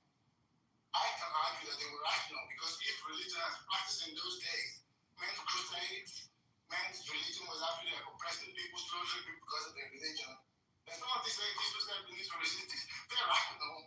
While the theists who just saying, oh, my God said if you are a witch, I need to kill you. They're like a different level of evil. You can't just claim, oh, because you're saying causal mechanism bad. I'm not tracking. I'm tracking what you're saying good. You were just trauma in Abe's arguments. Well, no. The reason why I brought this up is merely to show that there are causal mechanisms between atheism and violence. The two causal mechanisms, one is explicit, the other one is implicit. The first explicit is that atheists have often said that religion is the opiate of the masses. It just keeps people poor and ignorant, and therefore we need to kill religious people. Thus, the implicit causal mechanism, and causal mechanisms don't have to be explicit, they can also be implicit. In the implicit causal mechanism is a disbelief in an afterlife, a disbelief in objective morals, disbelief in free will, and a disbelief in punishment for eternal sins. And all of these can, like if you have these beliefs, they can mitigate your disposition to commit violence. If you don't have them, they can increase the probability of committing violence. Yeah, okay. The way you recast I'm not read that much history, but I don't imagine that if religion was as docile as people don't congregate, they just pray in their mind to Jesus and they never really try to do crusades or try to like oppress other religion. I'm not saying this is what religion is, but if religion meant oppressing people that were different religion and doing crusades and rushing into other people's lands to like do that, if that was what religion was, then an atheist that says we need to resist them, we need to fight back, that would actually be good. That wouldn't be an example of just violence for violence sake, but you were trying to recast it as, oh, they were just saying religion is the opiate of people, religion is and therefore we need to kill them. No, I reject that. Even without reading history, I'm sure if we look at it, it's not that simplistic. There was a certain way in which religion was playing out that was actually like harmful, that led to people actually like thinking in that manner that, oh, we need to eradicate these things. Some people did some stage thing where they said, no more religion, let's make them atheists. And then they did persecute some religious people, but it was because of how religion was playing out rather than just religion. So, Chris, perhaps you're not understanding the context. The context here was I brought up a study, in fact, a meta-analysis of 60 studies, which showed that non-religious adults have significantly higher crime rates. In fact, the more non-religious you are, the higher levels of crime you tend to engage in. And Abe retorted that that's simply correlation, it's not causation. You don't have a causal mechanism between non-religiousness and propensity for violence. At which point I pointed out the causal mechanisms. I'm not commenting on the morality or the rationality of atheists killing religious people.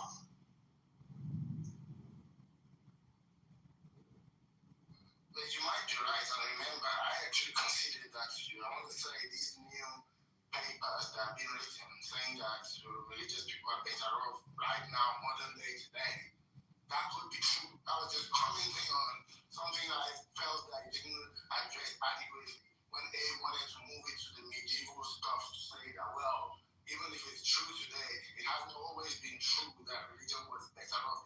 That narrow niche was what I was interested in discussing because I don't think you've actually like addressed that. But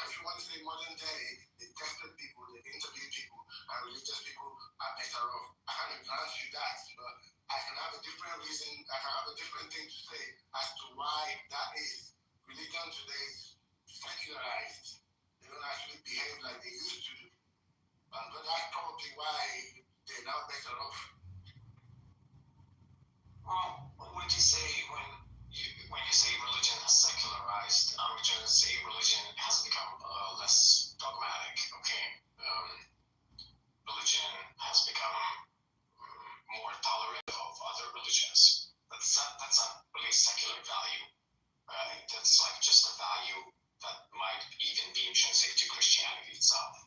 You know, what I mean by secularized is, one might dispute it. The religious person might not want like you, but what I just mean is, if you open your book verbatim, say you are like, you are following Judaism now, you open your book verbatim, say, stone the whole time, go out of the Sabbath, the lighting. Yeah, well, when I say these values might be intrinsic to Christianity, I mean, the Bible itself says the two greatest commandments are to love your neighbor yourself and to love God with all your heart. And it says that you shouldn't compel people to believe. So, for instance, if somebody doesn't believe you, if somebody mocks you or ridicules you, then you should just like turn around and like you just leave. Okay, it doesn't tell you to like convert people by force.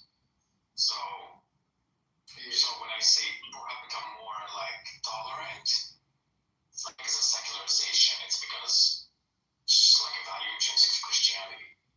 Okay, you can say that. The thing is, unlike Abe, I'm willing to actually really concede that religion as practiced today, in modern day, they might be like better off, than an atheist. And I can see like if you, as long as your religion is practiced in a moderate manner and you don't open the book and just like do what was said 1,000 years ago, and you add hopes of the afterlife, hopes that someone's watching over you, and you add all those together in there, and fellowship because you are able to like meet other believers or whatever. If you add those, you might end up with something of quality of life better than an atheist.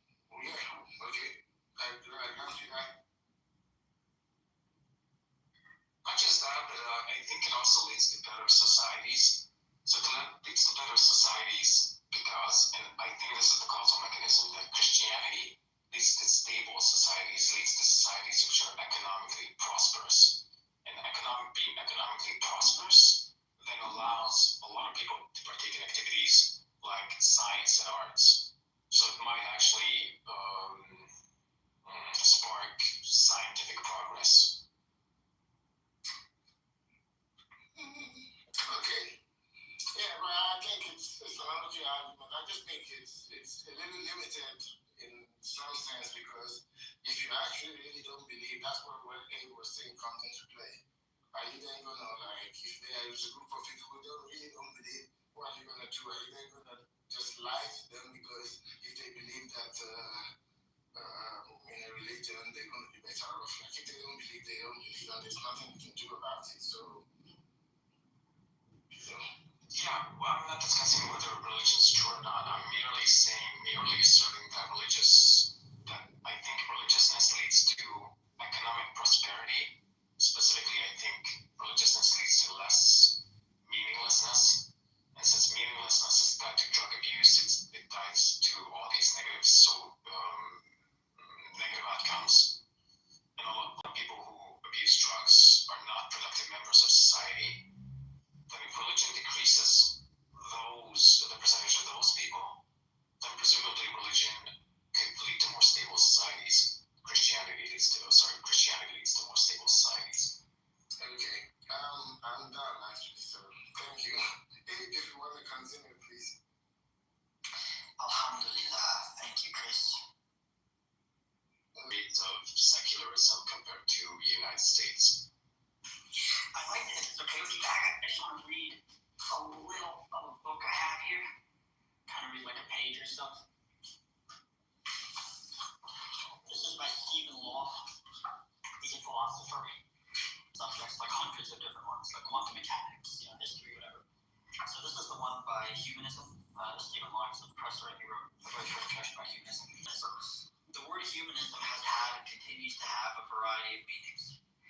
its broadest, humanism means little more than a system of thought in which human values and a kind of worldview that by no means everyone accepts. That worldview is the focus of this book. So what distinguishes the humanist outlook? It's difficult to be very precise. The boundaries of the concept are elastic, but I think most humanists would probably agree on something like the following minimal 7-point characterization. First, humanists believe science and reason more generally are invaluable tools we can and should apply to all areas of life. No belief should be considered off limits or protected from rational scrutiny. Second, humanists are either atheists or at least agnostic. They are skeptical about the claim that there exists a God or gods. They are also skeptical about angels, demons, or other supernatural beings. Third, humanists believe this life is the only life we have. We are not reincarnated, nor is there any heaven or hell to which we go after we die.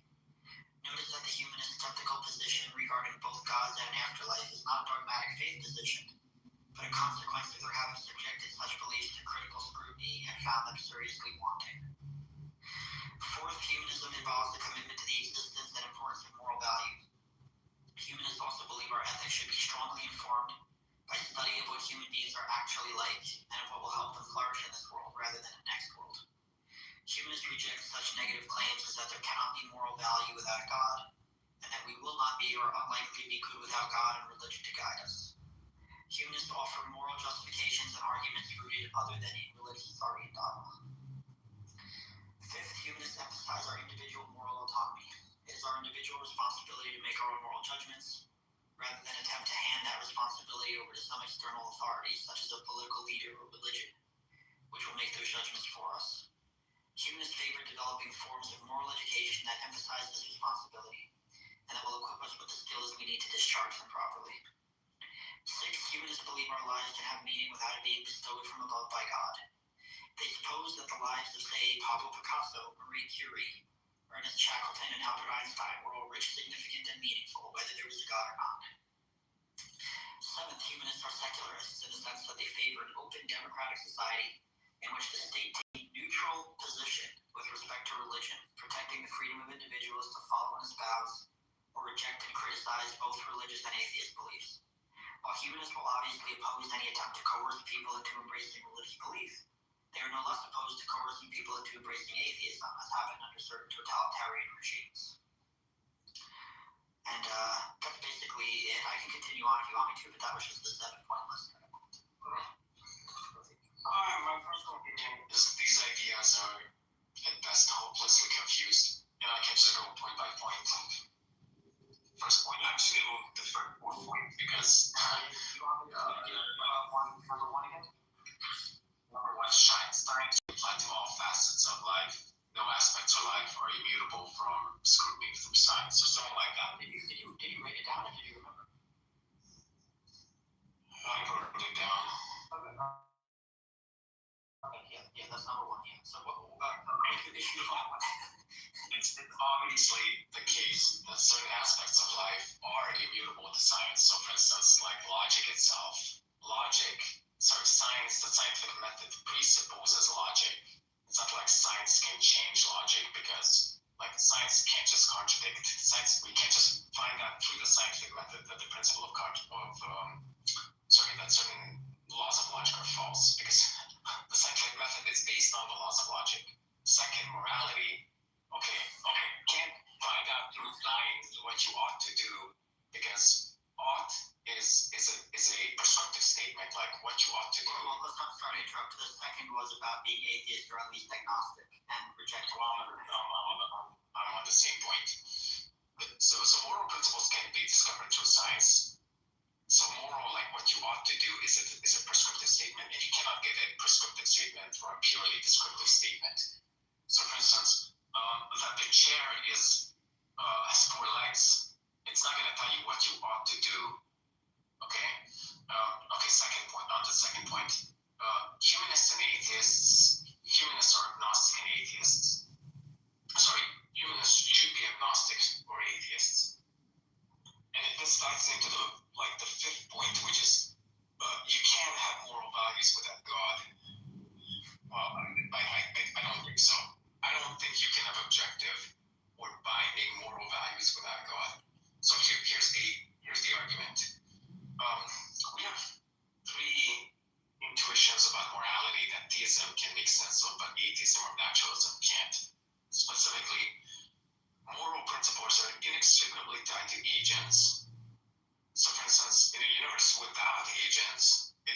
makes sense to say that you ought to do something.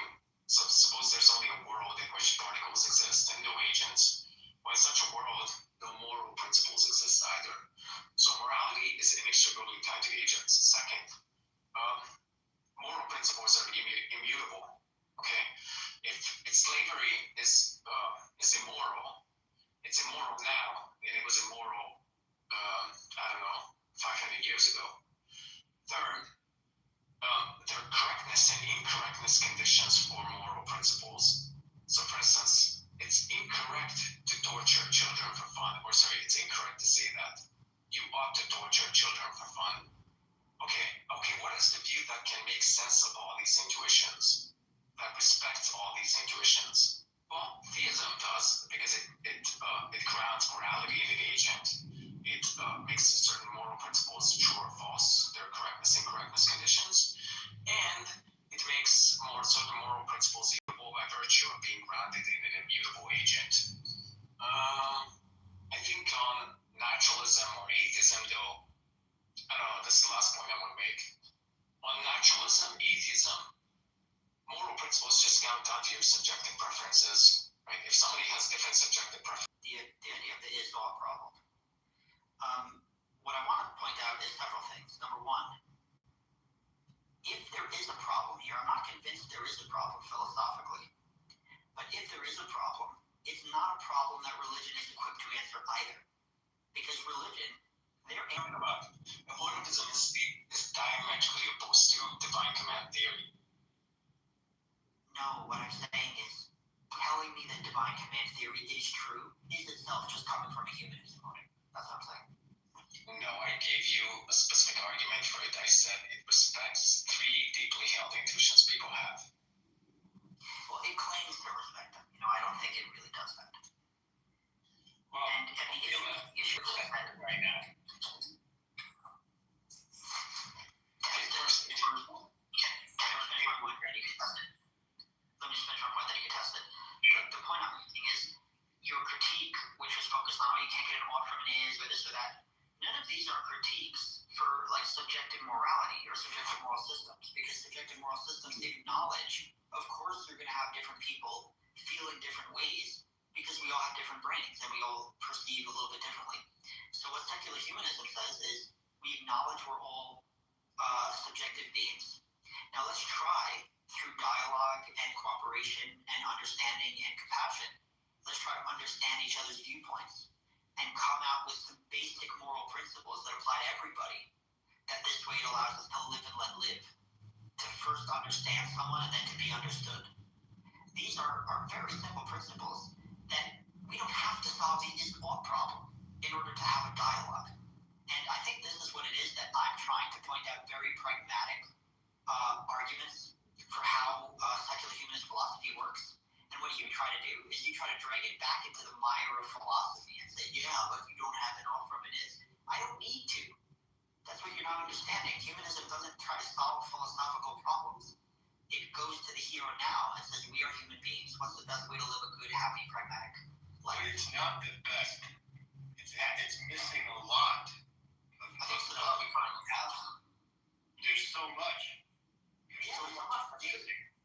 No, It's just like a container. It's an idea. It's an articulation of the thing. And what Mr. Agamanon, Mr. Agamanon was, to my opinion only, again, is to articulate to you that those are limiting. And I don't know how to word this to you, because words are just the last thing that comes after all of it. It's an articulate, it's a define, one word defines the great, the all that is. And to try to Immutable to scientific scrutiny. Okay, let's just apply that to morality. Okay, science is purely descriptive. It just tells you how things are. It doesn't tell you how things ought to be. So therefore, there's an aspect of life, which is morality, which is immutable to scientific scrutiny. Conclusion: the first principle of secular humanism is false. Okay, there's certain aspect of human life which is immutable to scientific scrutiny. Yeah, that doesn't follow. Again,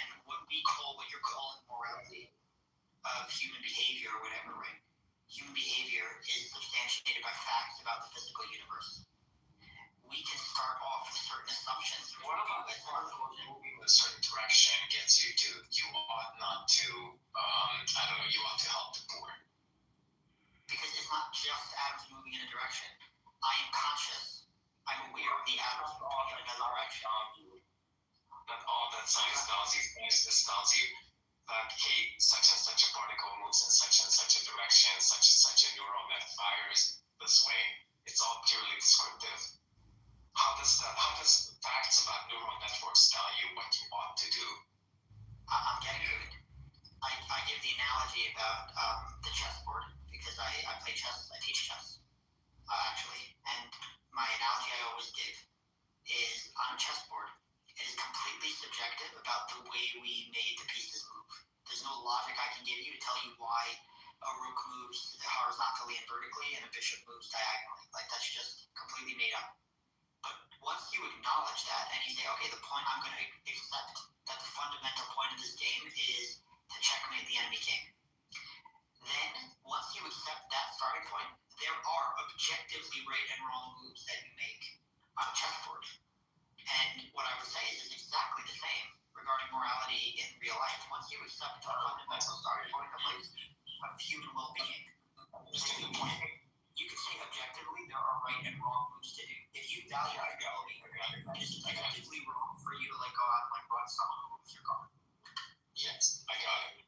But that's just missing the point. Of course, once you have normative principles, once you have odds, then you can use empirical facts to discover what you ought to do, what's the best course of action to take.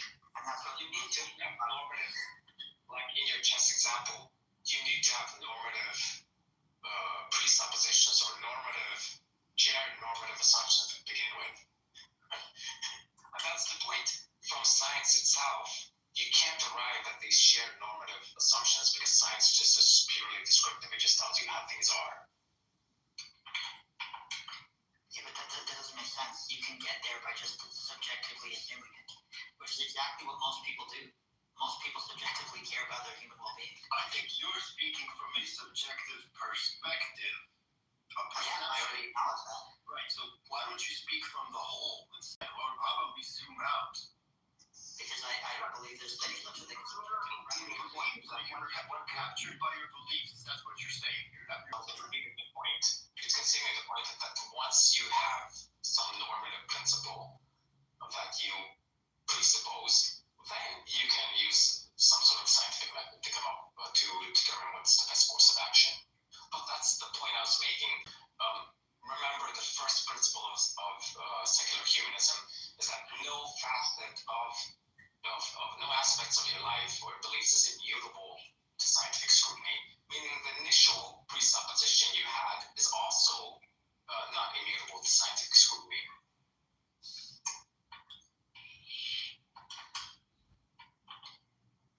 Yeah, but like I said, this issue, I don't think there's an issue, but if there is an issue, it is not fixed in any way by saying, how do we get an is ought? Well, I don't know, because God says so, or because God exists, something like this doesn't have to. Well, you contradicted yourself. The issue is you can't say this is just a presupposition, and at the same time say that all aspects of no aspect of your life should be immutable to scientific scrutiny. Like either you have presuppositions which are not immutable, or every aspect of your life is immutable. So which one is it? It might be the case that every aspect is immutable. I don't know. But that doesn't mean we can't. That doesn't mean we can't pragmatically live right now. I'm not taking the principle of secular humanism as you outlined it. Yeah, there's nothing in secular humanism that's dogmatic that we say we 100% know it's going to be true until the end of time. Okay, so then you're rejecting the first principle of secular humanism. Okay, we can go down the list, see what other wait. The first principle as outlined here was that they believe science and reason more generally are invaluable tools we can and should apply to all areas of life. No belief should be considered off-limits. Could I try? Hey, could I try? One second. Saying that no areas should be off-limit and protected from rational scrutiny. That includes my own agnosticism about these deep philosophical principles you're trying to desperately jockey the conversation toward, because you think obviously how do we just say no? Well, obviously you're committed to some aspects of your life being immutable or protected from scientific scrutiny, specifically the laws of logic themselves upon which scientific method is based. No, I get it. Just want to finish. And second, on the initial presuppositions, normative presuppositions you have, because the initial normative presuppositions are required to apply the scientific method to determine what you ought to do. So you can't use the scientific method itself to revise these normative presuppositions. Yeah, all I'm saying is I don't think somebody being honest and saying I don't know a lot of things about the universe, but these are the basic assumptions I'm going to start with to have a good life. I don't think there's anything unreasonable about that. It violates the presuppositions of secular humanism. With all due respect, Mr. Abe, I don't think you're equipped with the tools and intellectual and wisdom and know-how to arrive at the understanding of the all that is God. This is a journey that Jesus went on for years, and people leave, and because do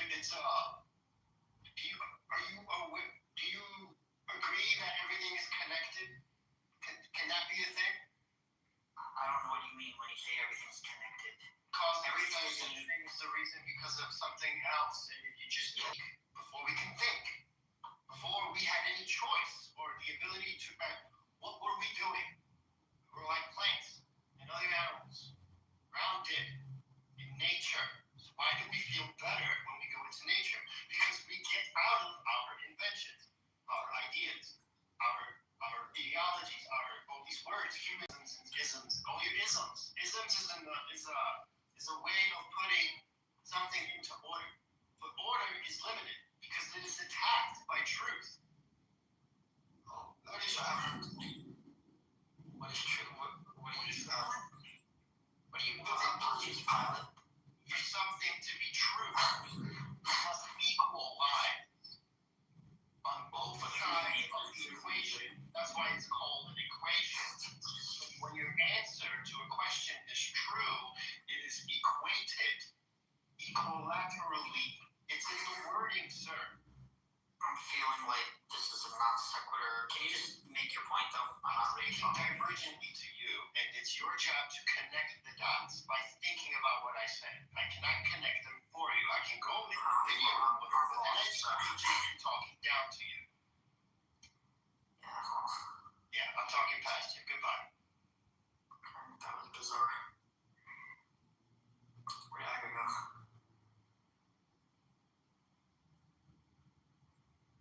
Yeah, I was thinking about something that he left himself. That was kind of like one of those weird horoscope LLMs. You click it and it says today is the day.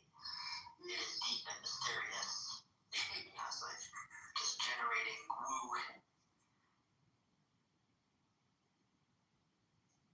He started out by saying you're not equipped to have this conversation or something like I'm not equipped. I agree, Arthur. I'm not equipped. I don't have as much drugs as you do. I'm not equipped.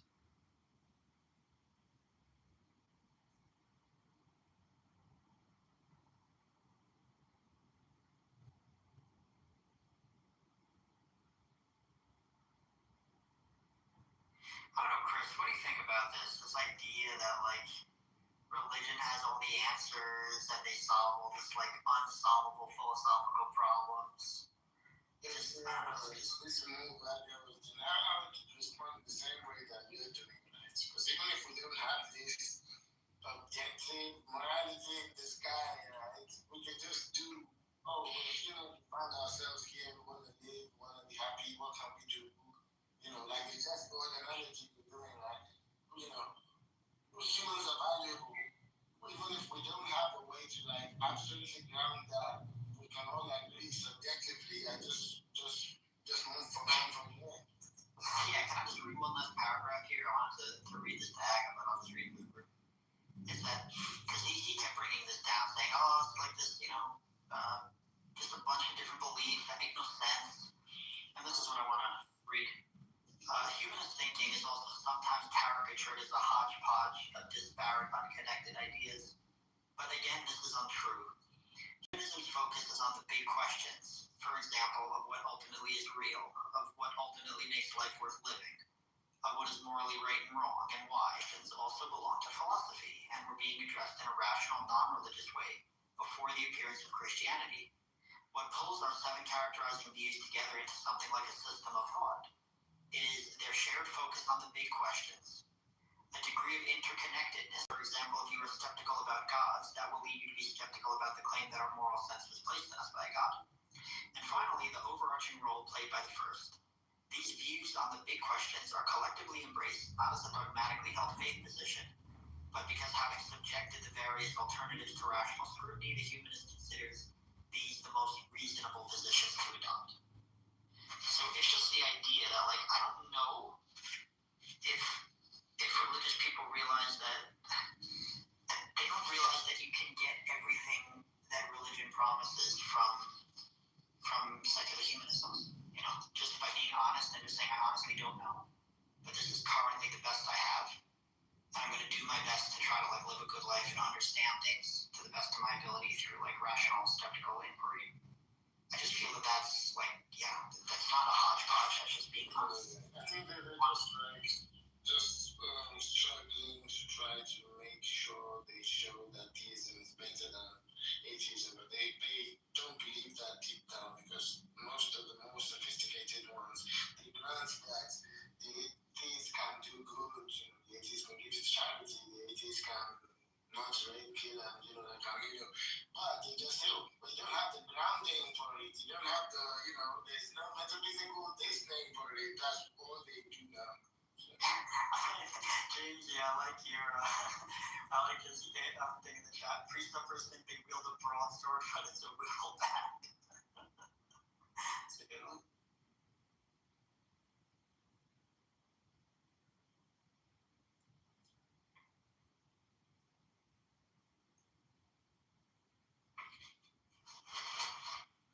Yeah, and then he goes through, it's a cute little book, by the way. He goes through about ancient Indian thought, that there was a bunch of skepticism in ancient Indian thought, in Confucianism, which was in Asia, and China, that also had a lot of skepticism. Ancient Greece obviously had philosophy and democracy. These were all way before Christianity. And the idea that somehow Christians come along and they think they have the moral real estate to just build a house on and say oh, we're here, we're the foundation. It's it is so unbelievably arrogant and also delusional, and really ignoring a whole bunch of history that came before them.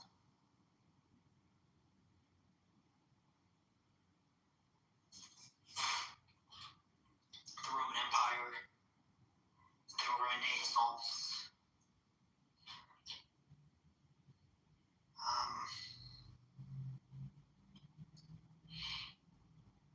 This is something else I wanted to read to Aga, by the way. It says, during the Renaissance, the modern scientific method was developed, most notably by Francis Bacon. And of course, the Renaissance also saw some famous scientific challenges to religious thought. Giordano Bruno in the 1600s was a polymath Dominican who defended the Copernican view that the Earth moved around the sun.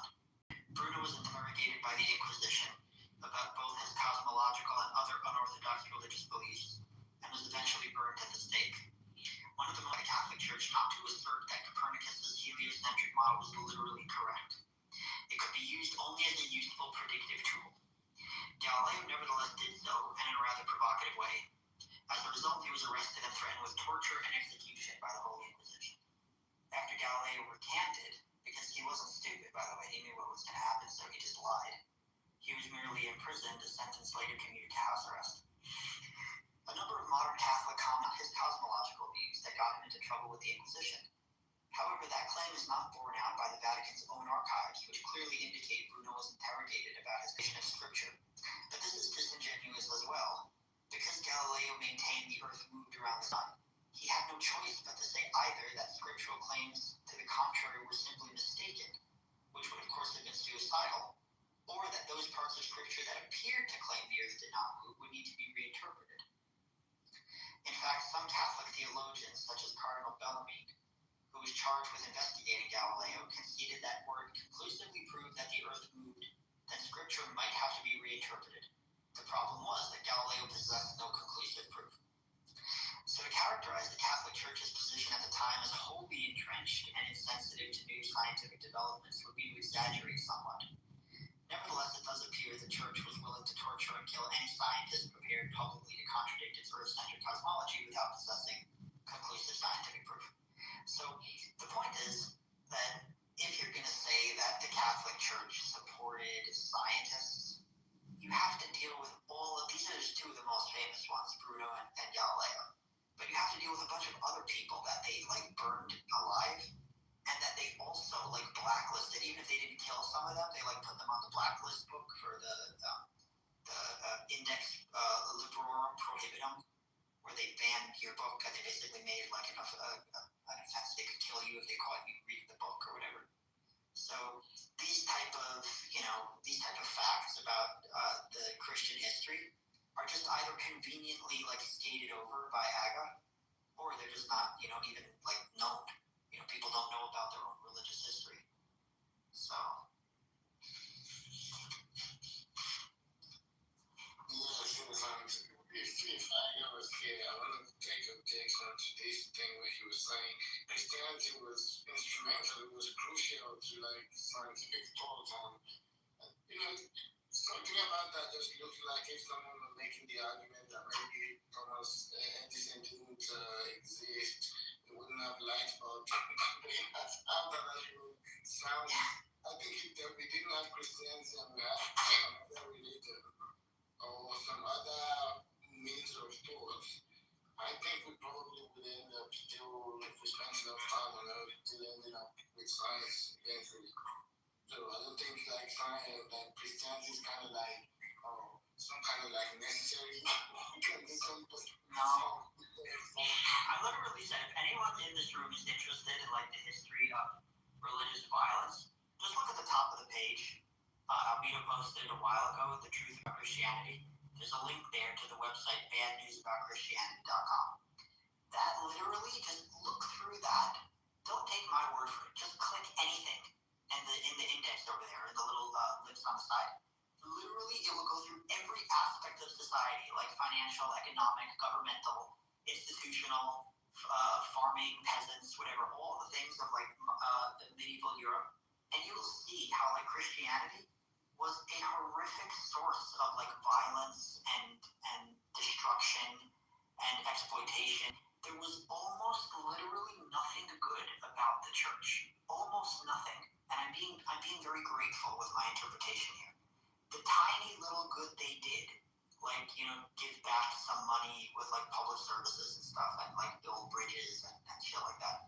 The tiny little good they did, they literally did because they had so much money that after building a church with marble coated floors and walls and golden instrumentation, they had so much money that they said, you know what, we have a lot of money. It would probably be easier for people to get to church if we built some roads. They had so much money they didn't know what to fucking do with it. And this is all from exploiting people, not to mention, murdering people and then taking their entire estates, which I said before, once you burn people at the stake, the church literally went into their house and took all their shit, and took their house itself and the land that was on it. So you can imagine that there was this huge incentive from the church to burn people at the stake, and a lot of times if they were richer, the better. So yeah, pretty messed up.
Ooh. Hello, Africa. So, hey, you pinged me the other day? Wanted to ask you something? I think I did, but I forgot what.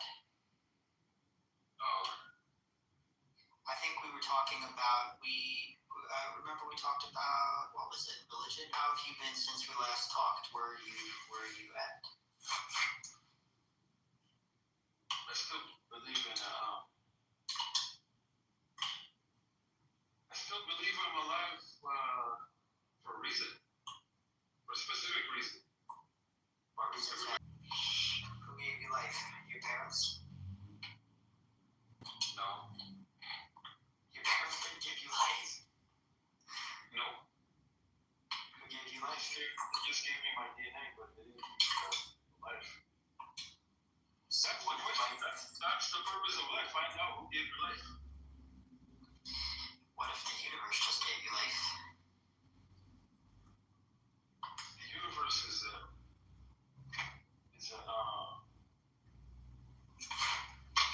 inanimate. It's not alive. I'm aware of that. That doesn't mean it can't give you life. Yes, it does. That's what it means. If it's not alive, how is it going to give you life? Through natural processes. It doesn't matter. If it's not alive, it cannot give you life. That doesn't follow. You're making a syllogism that doesn't make sense. Something, you can get life out of non-life, 100%. This kind of life? The word life now? Yes, of course. How do you think we got here? Well, you keep on believing that, and I'll keep on believing that. It's a very powerful power that's alive, that's able to, decide and design and create. It's the life that gave me this life. Yeah, but that's just your assertion. I want to know whether it's true. Well, like I said, that's the purpose of life, right? It's to find that out who gave you life and appreciate that. Like you asked me, I told you. So I found that out for myself, and you need to do that for yourself. Again, I mean, like I just told you now, you wouldn't accept it from me. I found out by observing everything in my life. Yeah, but you're making a bunch of claims without demonstrating that. The reason I don't accept what you're saying is not because I don't understand what you're saying. It's because you're just making a claim without telling me why you believe it.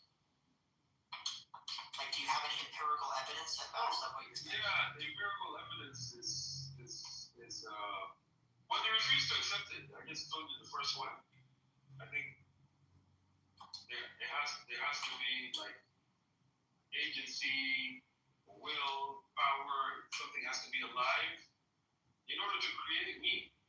Yeah, but this is, again, this is a person is alive. This is an assertion. How do you know it's true?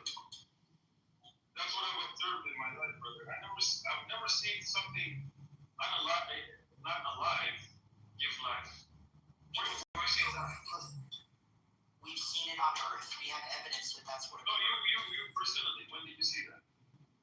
In your life? Like, let's go back to my original question. You asked me what made me come to the conclusion, right? That I was created by another life form.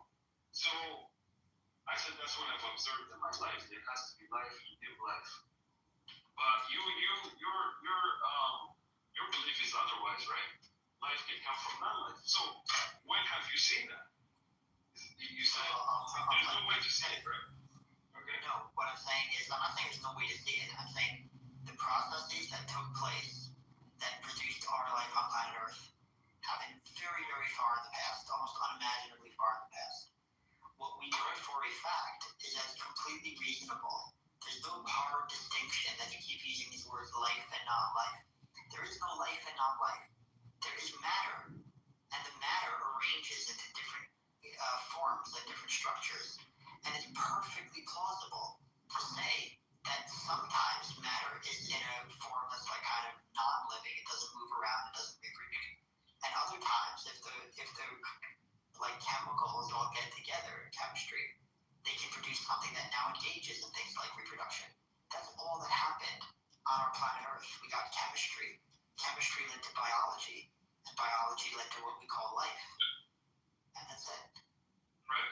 They're chemicals. You got this information from other people that you haven't observed yourself, right? I have observed as much as I can, and in the parts that I can't observe, which is and so that was my question. What have you observed? Not what have other people observed or theorized about? I'm a tiny human who's only going to live for like a tiny, 80 years of evolutionary time. It's not enough time to see everything. What I can do is I can look at the data we currently have from the best science, and you can come to a conclusion based on what the data is. It is perfectly reasonable to say that there are chemicals in the early Earth environment that led to life. And we have Brother, really good reasons. I'm asking you specific questions. I know all of this already. You've already said it. I'm asking you specific questions. So answer them directly as I'm asking you, right? I said, as the title says, I want your evidence or your experience, right? Since the time you've been born, where if you've seen a non-living thing give life to a living thing in your life, what have you seen? Well, I haven't seen it in my life, but I've seen scientists who've done experiments. Okay, no, that's it. This is the first part. So you haven't seen it. Yeah, Don't repeat that. I already heard the first explanation. Yeah, but what I want to say is, when I look at scientists who do. Yeah, you already explained it. I heard you. That's my experience. Yes. Oh yeah, I sent it to you. So Did you take a look at it? Yeah, I did. Okay, good. So did you replicate the one? Did you perform the experiment? I personally didn't perform the experiment, but I haven't done nothing from yourself. it's not Just read their work. based on reasonable expectations that are based on the evidence that they provided for me.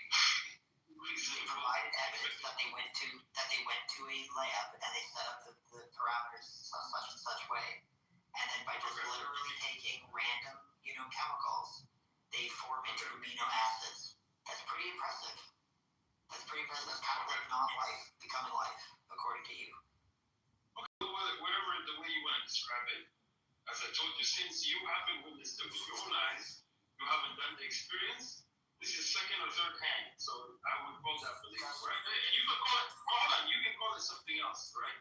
Now, what I use to come to my conclusion is I see the world, I see myself, I come to the conclusion that all of this cannot come from a non-living matter. It has to come from someone very powerful, very intelligent, very creative, right? And that's how I came to that conclusion. So now that's how I recognize my creator. And that's why I believe since this creator created me, and he continues to sustain me in my life, he deserves to be appreciated and recognized. How do you recognize them? I just told you the process, brother. No, I'm sorry. I should have been clear. How do you appreciate him? How do I appreciate him? Yeah. I appreciate him by not being ungrateful to him. By not saying that I am who I am because of no one else but me, or everything in my life. Some people say that. Well, because no, you asked me a question. How do you show appreciation? I'm telling you, by not being ungrateful. So it's not you directly, but I'm saying you shouldn't say this, or I shouldn't say, anybody shouldn't say this or think this way. Because some people think this way, that most of the good things in their life is because they worked hard and they're very smart and they earned it for themselves. But what we don't appreciate or what we don't recognize is everything came into, what we found in our life came to us very easy without really without really our own effort. Our eyes, our arms, our body, our brain that's helping us to, function and earn money and all of that. We got it as a free gift. How many people are born with mental deformations, So this is all pretty curious why you're God would create people with mental deformations. Because it's his world, it's his choice. Is that a justification to create people with mental deformations? I know it's his choice. My question is, why is he doing that? Why is he doing that? He's doing that because you're created. You exist. You can't hate your life just because you're not well. You can't do that. Different people. I just need sympathetic. You've got a life to live, whether you're sick or whatever's going on in your life, and you have something. Okay, so if I show you somebody, who has like some horrific terminal illness, and they say, I'm depressed, I'm angry at God for creating me, you're going to call them pathetic to their face? Yeah, I would tell them that that's pathetic. I would. Really? Wow, okay. Good job on your lack of empathy. You know what? You don't get to tell me that. Oh, yes, I do. No, I don't, because that is my position in my life. That's why I get the most. I appreciate your honesty, but you lack empathy. Just take ownership. It's okay. No, I mean, I have a disease. I am sick. I have been sick since I was a little kid. We're talking about your What I'm saying. Right. No, it's not a lack of empathy. Yes, you just like knowing where that's from. Right. That's knowing where that's from. You just displayed a lack of empathy when you said you call it pathetic to their face. No. That is a lack of empathy. No, it's not a lack of empathy. I know exactly how it feels. Exactly what that is. No, empathy means that you understand how someone feels and you feel how they feel. You can understand that and still lack empathy. No. It's okay. No, Emma, I'm telling you, it's okay. You already said it, T, don't keep repeating. Okay, so, I'm a T, don't keep repeating that. Like, you said it once or 10 times, that's it. I got it, right? So, Africa, the evidence of abiogenesis is chemical assembly. Are you unfamiliar? That wasn't my question. Your question was, what is the evidence of abiogenesis? No, you're hearing things. I never asked that question. You did. I heard you. No, I didn't. You did. I asked Abe, has he witnessed abiogenesis in his life? Not what is the evidence for that? I said, what is his evidence? Let him bring evidence. Yeah, I just told you it's chemical assembly, right? No, I want his evidence, Steve, not any evidence. Okay, let him bring it. Let him bring it, not you or anybody else. Right? You're committing the genetic fallacy. It doesn't matter where the information comes from. What matters is the information is correct. That's fine. That's not the argument I'm making here. He's coming at this by asking me my experience. And the evidence of abiogenesis is chemical assembly. Are you familiar with that evidence? I'm not arguing about abiogenesis, man. I just asked you a question. I didn't ask for an argument. Well, I'm not asking. That's not what I'm asking. No, I asked you. I don't remember. I asked you. That's not what I'm discussing. I asked you if you're familiar with chemical assembly. Abe sent me the article. You don't know what it is, do you? I sent him an article about the theory. Okay, I don't know. Are you okay? I don't know. That's it. Okay, I'm not being honest. I'm telling a lie. Okay, that's fine, but apparently you don't know what the evidence is. Yeah, because you want to just come on stage and show everybody that you know something. No, that's not what I'm talking about. Why don't you join the conversation and talk about what we're talking about? Yeah, you were talking about abiogenesis. Coming here to stroke your ego. You were talking about abiogenesis. No, listen carefully.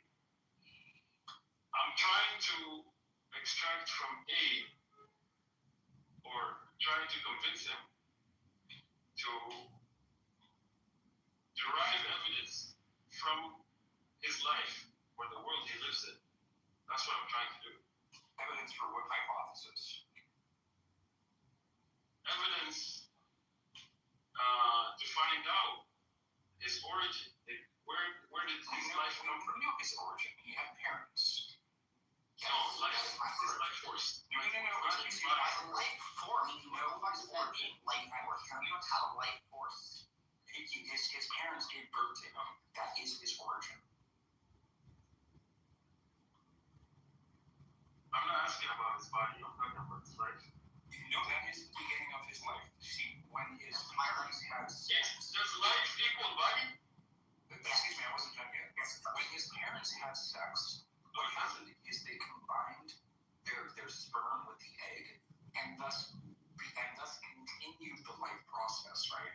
So the life process was a continuation of a chemical process that started with the two parents and continued into Abe when the sperm fertilized the egg.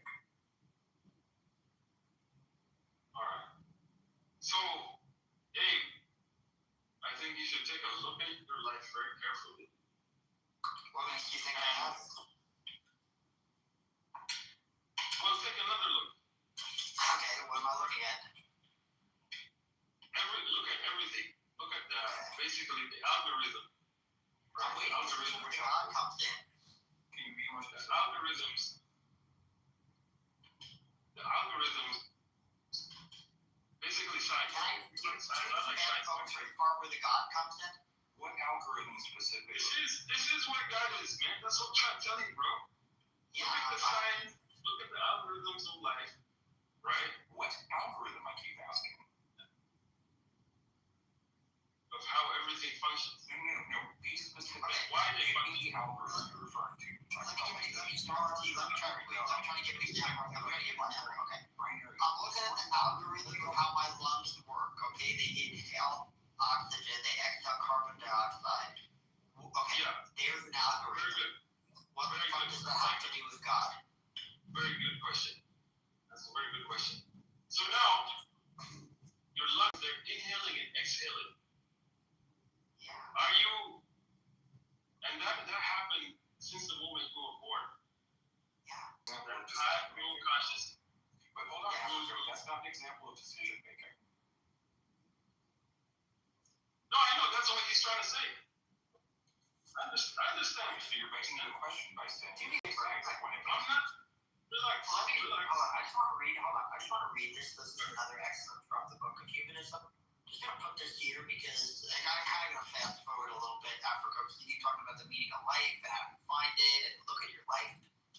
This one, This is from humanism, okay? According to some, questions about meaning of life are inextricably bound up with questions about God and religion. Without God, it is suggested humanity amounts to little more than a dirty smudge on a ball of rock lost in an incomprehensibly vast universe that will eventually bear no trace of us having ever existed, and which will itself collapse into nothingness. So why bother getting out of bed in the morning? If there is a God, on the other hand, then we inhabit a universe made for us, by a God who loves us, and who has given us divine purpose, that fills our lives with meaning. But is God or religious belief really a necessary condition of our leading meaningful lives? How exactly is the existence of God supposed to make our lives meaningful? And if meaningful lives are possible whether or not there is a God, what makes for meaningful existence? This chapter examines these and related questions. What do we mean by a meaningful life? One of the difficulties we face in giving an account of how humanism, or any other view for that matter, allows for the possibility of a meaningful life is in identifying what constitutes a meaningful life in the first place. I imagine there's a broad consensus that certain answers will do. First of all, surely there is more to leading a meaningful life than, say, feeling largely happy and content.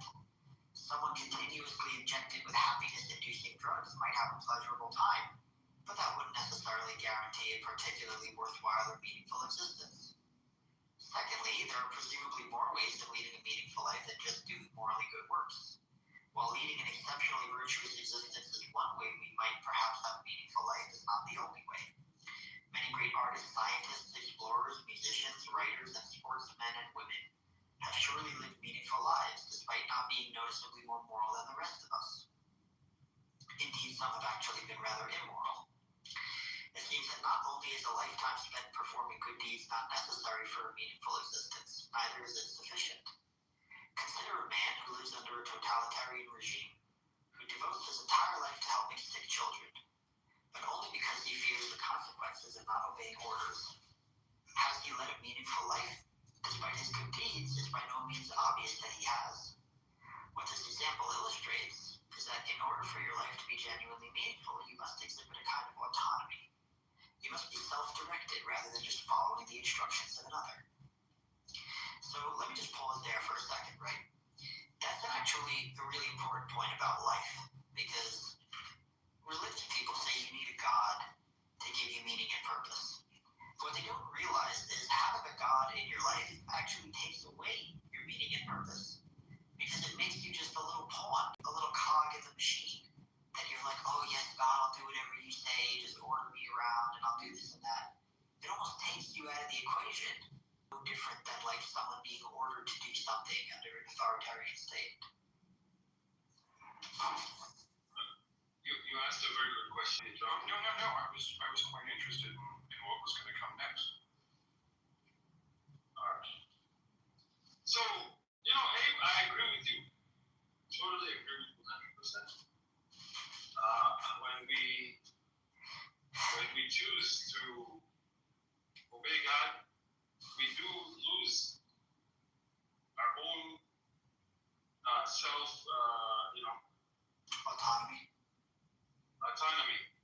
and that's a big sacrifice, and that's why we believe we will be rewarded with eternal life for that, right? Eternal life of happiness. So Yeah, but you're saying that you're willing to wait to get a reward, but give up this life, like you're literally giving up all your freedoms. That's pretty crazy. And I'll tell you why. Because, as you said, if I decide to create purpose in my life and do whatever in my life, guess what? All of the things that I want to do with my life, I will never be able to achieve. And the second aspect is I have little to no control over many aspects of my life. Right? So one of the big things that I want to do in my life is I want to live forever. I want to live 1,000 years or 10,000 years. Can I do that? Not yet. But that is a tacit admission that you are surrendering any concept of meaning over to something of some other authority. You're effectively giving up your own meaning in order to say, well, I assume that somebody else has a meaning for me. I don't think that's fulfilling at all. Yeah, like you're literally saying you're willing to give up your whole life, no meaning, no purpose, become a robot, but only because you believe that you're going to be rewarded in another life. But here's the problem. Yeah, I'm going to be rewarded in another life with the things that I actually want. Yeah, but number one, that's a dangerous gamble, because that's assuming the other life actually exists. The only life we know we for sure have is the one that we have right now. Because even if you're right and there's an afterlife, you don't know that 100% in the same way you know this life exists 100%. This life, we know it exists because we're here right now. The afterlife, maybe it exists, maybe it doesn't. But you're gambling and you're saying, I'm willing to lose the one life I know I have on the off chance that I can get an additional life after this, which I think will be better. But why take that risk?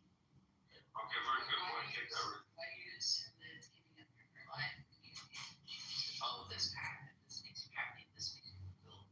Well, because we said about the principles of freedom and autonomy, that if you would follow religion in this life, it would be no different than like a guy who's in an authoritarian North Korea state, and he might think that he has a good life because he's being ordered to help children. But the problem is he's only doing it. He's not doing it because he's freely choosing to do it. He's doing it because people are pointing a gun at him saying, do it. So it's not really a meaningful life because it doesn't have any agency or autonomy. So we argue over here, if you're following religion, you're just doing it because you believe God is kind of commanding you. It's the same type of thing. You don't have freedom. Well, but if that argument only works if the person's afraid or in some way feels like they have to choose this path instead of this they want to do. Well, I'm sure people feel like they have to if they believe God exists. They feel compelled. Yeah, but I'm sorry, that doesn't negate regardless of whether or not they fear the person, that's still irrelevant. Just you're pointing out a completely irrelevant detail there. It's not, it's gonna make a difference to you. Like flirting with, like, thinking about it's not the same thing as finding your purpose. Giving yourself some goal in life on the idea that somebody else is going to do that for you. That's not fulfilling. No matter how you slice that, you talk about fear, you talk about a gun to your head, you talk about doing it willingly, it doesn't matter. It's just not fulfilling.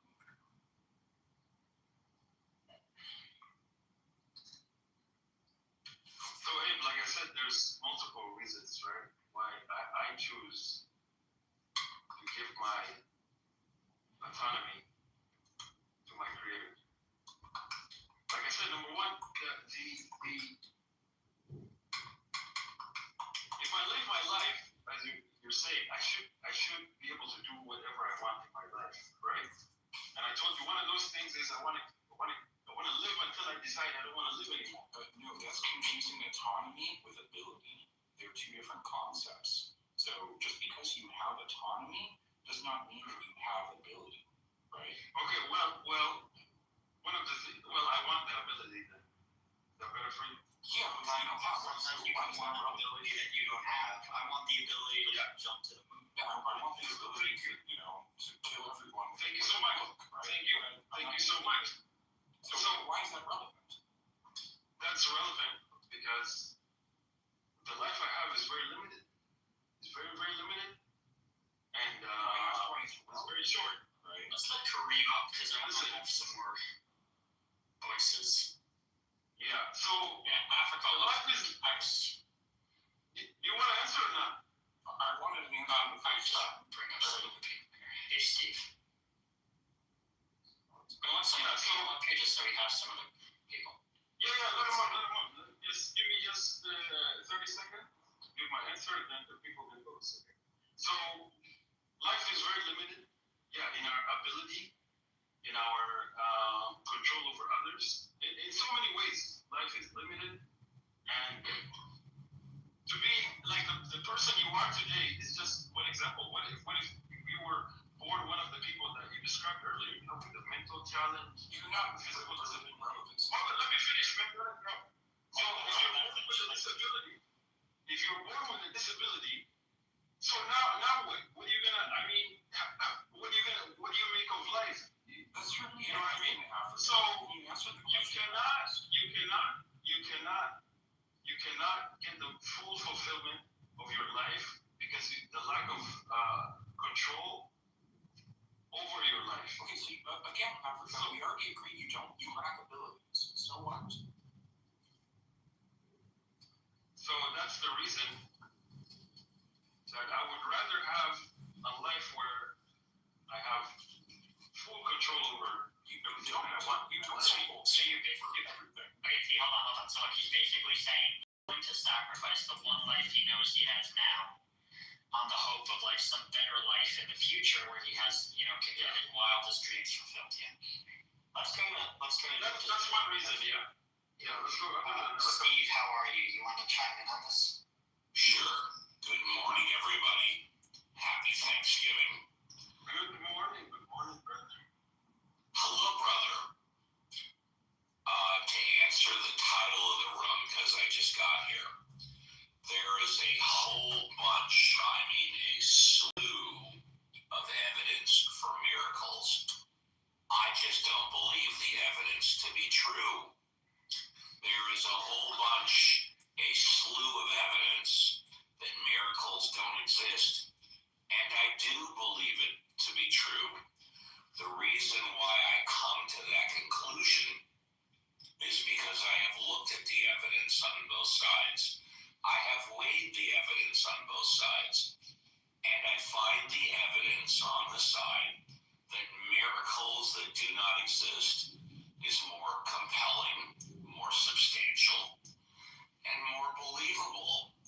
And by the way, speaking of the afterlife, because I just got here within the past 5 minutes, I have taken a look at the evidence for the existence of the afterlife, such as heaven, hell,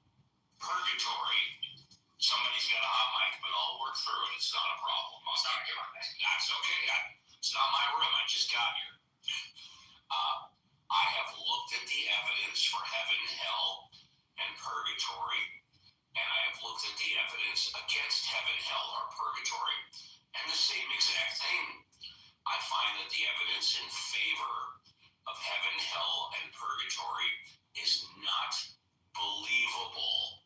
I find the evidence in favor of God, same thing, and I'll land it here. The evidence against God is more believable, more substantial, and more compelling than the evidence in favor of God. And I wish everybody a happy, safe Thanksgiving. So, Steve, Steve, that's interesting. I want some clarification on what Steve is saying. Steve, when you say evidence, I take that to mean that which raises the probability of a proposition being true. Are you saying that there's something that raises the probability of the heaven proposition being true? Because I don't think that's actually the case. I don't think there actually is anything which raises the probability of the heaven proposition being true, is there? I may define evidence different than you do because I have a law background. Admittedly, I'm not a lawyer. To me, evidence is whatever someone verbally testifies to in regards to what they see, hear, or in the cases of experts, and of course not everybody is an expert, what they think. If God were on trial, which of course God is not, you would put people into the witness stand that if they're not experts, they will give you their testimony. Then you put an atheist like me into the witness stand, and I would give you, well, for lack of better words, you would call it my testimony. And then the jury would weigh the evidence and find out which evidence is more compelling. I don't know if that answers your question, but that's my answer. Okay, well, here's what I would point out, is I would point out that it's not always the case that testimony raises the likelihood of a proposition being true. Like, let's say, for example, I get up on the witness stand and I swear upon a Bible that I'm going to tell the whole truth, nothing but the truth, so help me God.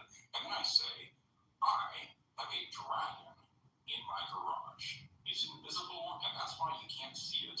And I'm going to give all these excuses for why you can't test it, but it's there, right? To suggest that this testimony raises the likelihood of the proposition that I actually have a dragon in my garage being true, I just don't buy it. I don't accept that that's evidence for the proposition. I think that is simply testimony and not evidence. And if I can hopefully put a bow on this package that you brought us, let me raise another hypothetical. Let's say rather than you going to court and saying you have a dragon in your garage, now let's say you are Donald Trump and you are in court saying you have a dragon in your garage, and on the jury are 12 people that belong to MAGA. I believe the jury would believe everything that Donald Trump said and would find, in fact, that there is a dragon in your garage, even though they can't see it. Does that put my perspective, does that put my point and my opinion and my belief in a little bit better perspective? Hopefully, yes. Yeah, absolutely. Because thank you. You're pointing at a preconceived bias that the jury would exactly, yes. They would find, well, let me just finish. They would find that testimony is convincing, believable, justifiable, even whatever mental hoops they want to jump through. And I'm still going to point out that it's still not evidence. They're just rules to actually suggest that it is, right? And I would respond by saying it absolutely is evidence, but it's not compelling, substantial, or believable.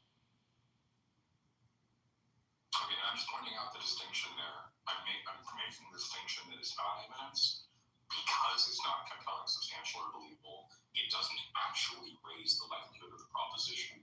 And so the very definition of evidence is that which raises the likelihood of the proposition being true. And if a jury raise the likelihood it isn't evidence. However, if it's testified in court and jury believes it and finds on behalf of the evidence, it's not only evidence. According to the jury, it's compelling and believable evidence. It's convincing testimony. And that's the distinction I'm making. And I think we should leave that hypothetical there because I think you clearly, succinctly have proven your point.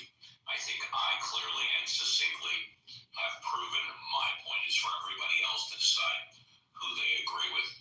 Thank you. Happy Thanksgiving, Steve. Happy Thanksgiving, my brother. Hey, Steve. Hey, happy Thanksgiving. Happy Thanksgiving. And Steve, happy Thanksgiving. And if it's okay with you, I'm going to give you a Thanksgiving present because I have to go soon. And I want the room to be in good hands. I love my new butthole. Thank you. Thank you. It's colored green. Hey, you said that the evidence for the non-existence of God is greater than the evidence for the existence of God. So I said according to me, if I may. according to. Yeah. So I want to hear more about like what have you observed as these evidences for the non-existence of God?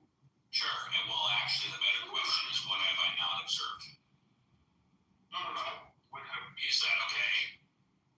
Or no? No. I want to hear the Fine. What I'll give you the answer. What have I observed to the non-existence of God? Nothing. The answer is zero. Nada. Not a thing. Oh. Okay. Okay. So how is that greater than evidence for God? It's not. It's not. That's the whole point. Yes, thank you. It's not. I don't get it. How about if I give you the evidence that I've observed that I have not observed? Is that okay? Either way. Okay, let's hear it. Fair enough. Thank you. And by the way, Joanna, who's here, good morning, Joanna. Happy Thanksgiving. Happy Thanksgiving. You're up early like usual. Yeah, I'm up early like usual. Yes, I've got a chubby and it's going towards a Woody. That's right. I love that. It's cold. I know you love that. So sorry. It's slick. How will need to be sorry? I like it when it's slippery. Thank you very much. It's cold going to have Thanksgiving too. Yeah, well, she's gonna have it alone. I'm going to my brother's house with 2 dozen other family members later tonight. Later today. Yeah. Here's the evidence, and Joanna has heard this many times. Anybody that's heard, Tina's heard this many times. I've never seen anybody walk on water on the top of my pool. That's number one. Number two, I've never seen anybody turn a piece of wood into a cobra snake.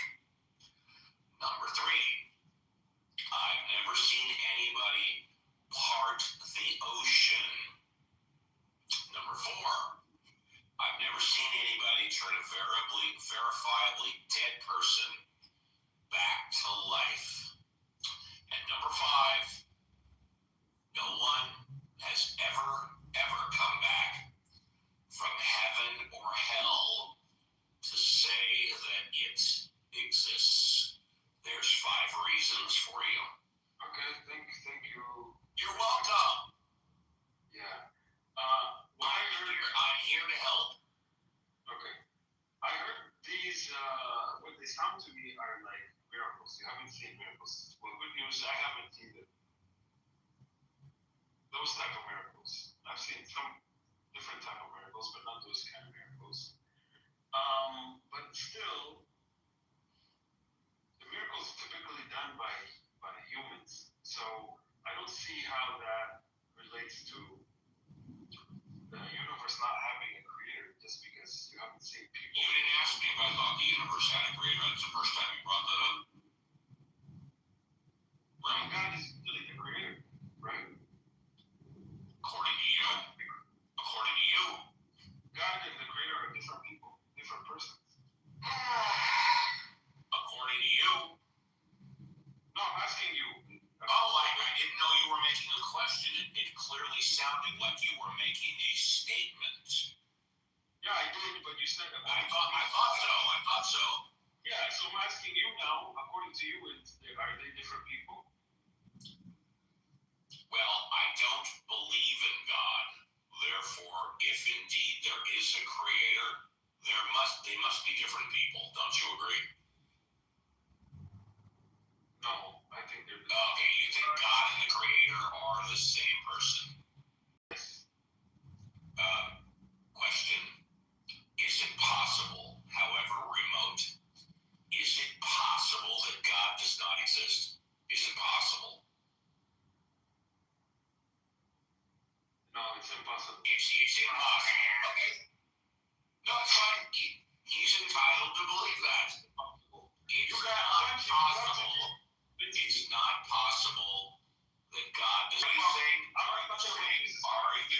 Are you saying you believe in more than one God? Let me explain it to you. There's only one God, but people's understanding of God is many. So I'm talking about. Why don't you tell me about your understanding of God? Okay. My understanding of God, that's a very good question. Well, you're the one that just said 10 seconds ago that people's understandings of God is different. And after that, I want to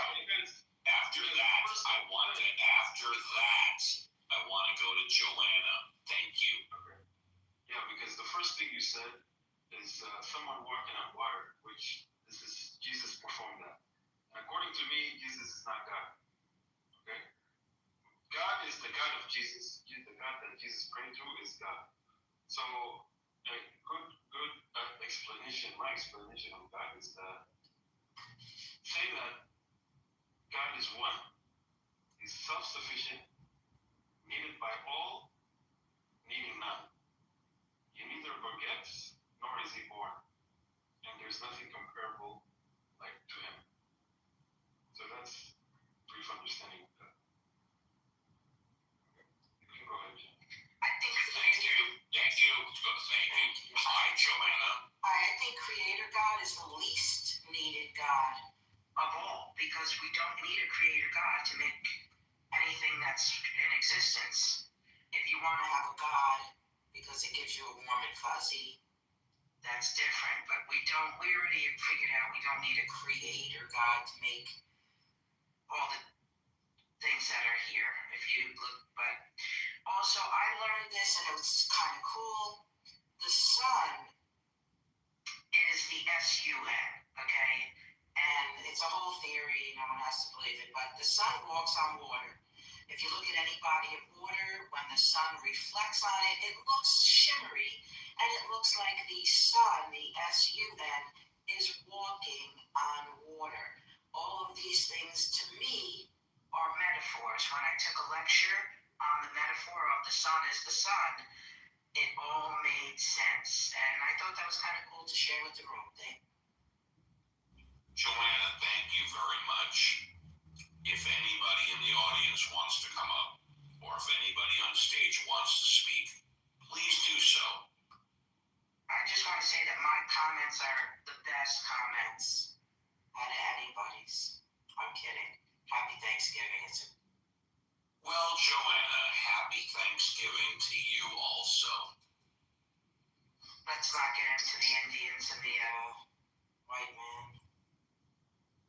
Okay, let's not get to the Indians and the white man. A lot of people are protesting Thanksgiving lately, the new generations, because of, why are we celebrating the Indians being taken off their land? And I wrote a book, actually, and I'm going to plug it if I may.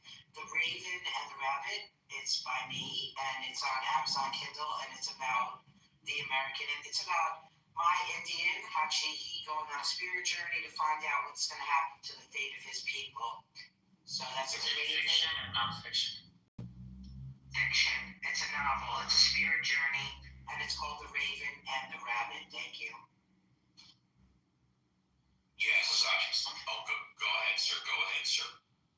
Okay, sure. I'm just saying, before you were here, Steve, we were talking about secular humanism. I was just wondering, do you identify as a secular humanist, or have you ever not really done that? I have never really done that, so the answer is I don't know. I've heard the term, but I don't know what it means. If you give me the definition, I can tell you. Yeah, sure. The definition is, it's not like a fixed definition, but essentially what it is a philosophy of life that affirms our ability to research the universe, find out how to live a good life, all without reference to any type of gods or supernatural things. Yes, the answer is yes. I support that. If that's indeed what it means, I support that. Absolutely, no question about it. Yeah, that's fine. I think literally probably high 90% of atheists would identify with the vast majority of principles in secular humanism. They just never looked it up or read about it. Yes, and I believe that 90% of all humans would not identify with that, because 90% of all humans believe in God or a higher power of some type. Yes. Yeah, that's very unfortunate. Yeah. Why is it unfortunate? I feel it's unfortunate because I was in a room earlier today where I was debating about how I feel that I'm kind of like an anti-theist. So I believe that religion overall has caused more harm on the planet than good. So when I say it's unfortunate, because I think that there's more harm that comes from religious belief than good stuff. Yes, and I am of the opposite belief. I believe that religion has done more good than harm. In fact, if I were to correlate, I would, in that specific frame of reference, I would correlate religion with prescription medication, if you've never heard me use this metaphor. And I know Joanne has many times. In that, most people are on some type of prescription medication. Of those people that are on prescription medication, 90-95% use it reasonably and how it's directed to be used. Unfortunately, there are 1 to 5% of the population that are on prescription medication that abuse it and use it for nefarious reasons. I believe the same thing applies to religion. Well, I mean, that's a colorful analogy. I think I could just point out, though, I don't agree with it. If you look at the link at the top of the page, we shared that a while ago. That's one of my favorite websites. It's called badnewsaboutchristianity.com. Basically what it is, it's a historian, and he basically runs through, if you click the links, they'll give you sources for all the bad stuff, particularly that Christianity's done throughout its inception all the way to the current modern age. And I think that in general, while it is true that your analogy holds that you can abuse religion and kind of interpret it in ways that are not really meant to be interpreted, and that's fine. But in general, the actual codified teachings, a lot of them, of most of the main largest religions on the planet, they do tend to be overall patriarchal, misogynistic, divisive, tribalistic, and generally, violent. Like the idea of Christianity, thou shalt not suffer a witch to live, resulted in the governing church back then to literally lead witch hunts and burning women alive at the stake. So I would think that I'm not saying it's 100% the sole reason for bad human behavior, but it certainly exacerbates, at the very least, human violent tendencies, and we can literally trace that to the foundational beliefs. Yes, that's true. However, and by the way, is it Jade or whatever, we'll go to you in a minute. What you said is true. However, if you went to, I'm going to argue 8 out of 10 or even 9 out of 10 Christians, and you ask them the following statement: what is the foundation and or the center of Christianity? Do you believe it is love thy neighbor and forgive them, for they know not what they do? Don't you think 8 out of 10 or 9 out of 10 would say yes? So do you mean now or 400 years ago or say. I mean now. Yeah, probably. Yeah, religion's been sufficiently like whitewashed that. Well, then you just proved my point. Yeah, but I don't think that takes away my point of religion still being overall bad for the planet. You know. It could be. That's not a problem. It could be that it's actually overall bad for the planet. Okay, let me tell you why. Yeah, let me tell you why. Because what are you comparing it to? I'm assuming you're comparing it to secular. Let me finish my question. You're comparing it to secular humanism, which you assume that it would if humans lived secular humanism from the beginning of the caveman or whatever, the world would be smooth and none of these problems that happen wouldn't have happened. But what is your evidence for that? That secular humanism would lead to a happy and much less problematic. Well, that's a fair question. That's a fair question. I'm not saying 100% it would be completely smooth and there'd be no problems. What I am saying is it would have been less than it currently is, because I know for a fact that if the whole world was brought up secular humanists, we would never have had witch burnings, because secular humanists don't believe in witches. There's no such a thing. So that's one thing. That's false. I disagree because you think secular humanists would burn witches? Absolutely, because the very definition secular, that means you don't if you don't believe in religion, you believe in anything. So if I believe that being a serial murder, let me say, if I believe in being a serial murderer, that's makes me happy, and I get a kick out of putting my name after I kill someone. Then this is what people will do. This is what someone who wants to do that will do. So there's no way to stop. Let's follow, because when you remove religion, people do what they want, and they could be like a big. This is not true. We're getting misinformation from. There could be a number of just making assertions that do what. Yeah, because there's nothing in secularism that stops them from doing this. You need to show us how secularism. I just read you a whole page from the book about secular humanism, about how we deal with moral subjectivity, and about how secular. Because I want to understand how you're going to apply it. How are you going to force people to stop committing crime? That's what I want. Because if there's people that believe crime is part of their philosophy in life, who are you to come and tell them no, don't commit crime? This is. So I answered this already, but I'll answer it again for the room. Okay. I answered this already. If this is a problem, I'm not convinced it's a problem, because we as human beings, we always have to get along with each other. People always disagree. Even if you're religious, different religious people disagree. But furthermore, secular humanists, again, we don't have to solve the problem of how do you get an is from an ought, or how do you have objective moral values. What we do is we say, we're starting off with a subjective understanding. We all care about human well-being. Now, starting off with that foundation, there becomes objectively right and wrong things to do if we care about human well-being. So what you're fear-mongering when you say, if we don't have religion, we're all going to kill each other, like, that's literally what's happening right now on the planet. When like 80%, 90% of people are religious, they're still all killing each other. So your little idea about like having because you're not applying religion. No, there you go for special pleading. Yeah, well, if I may quickly add, hello. The statement that they're all still killing each other couldn't be further from the truth.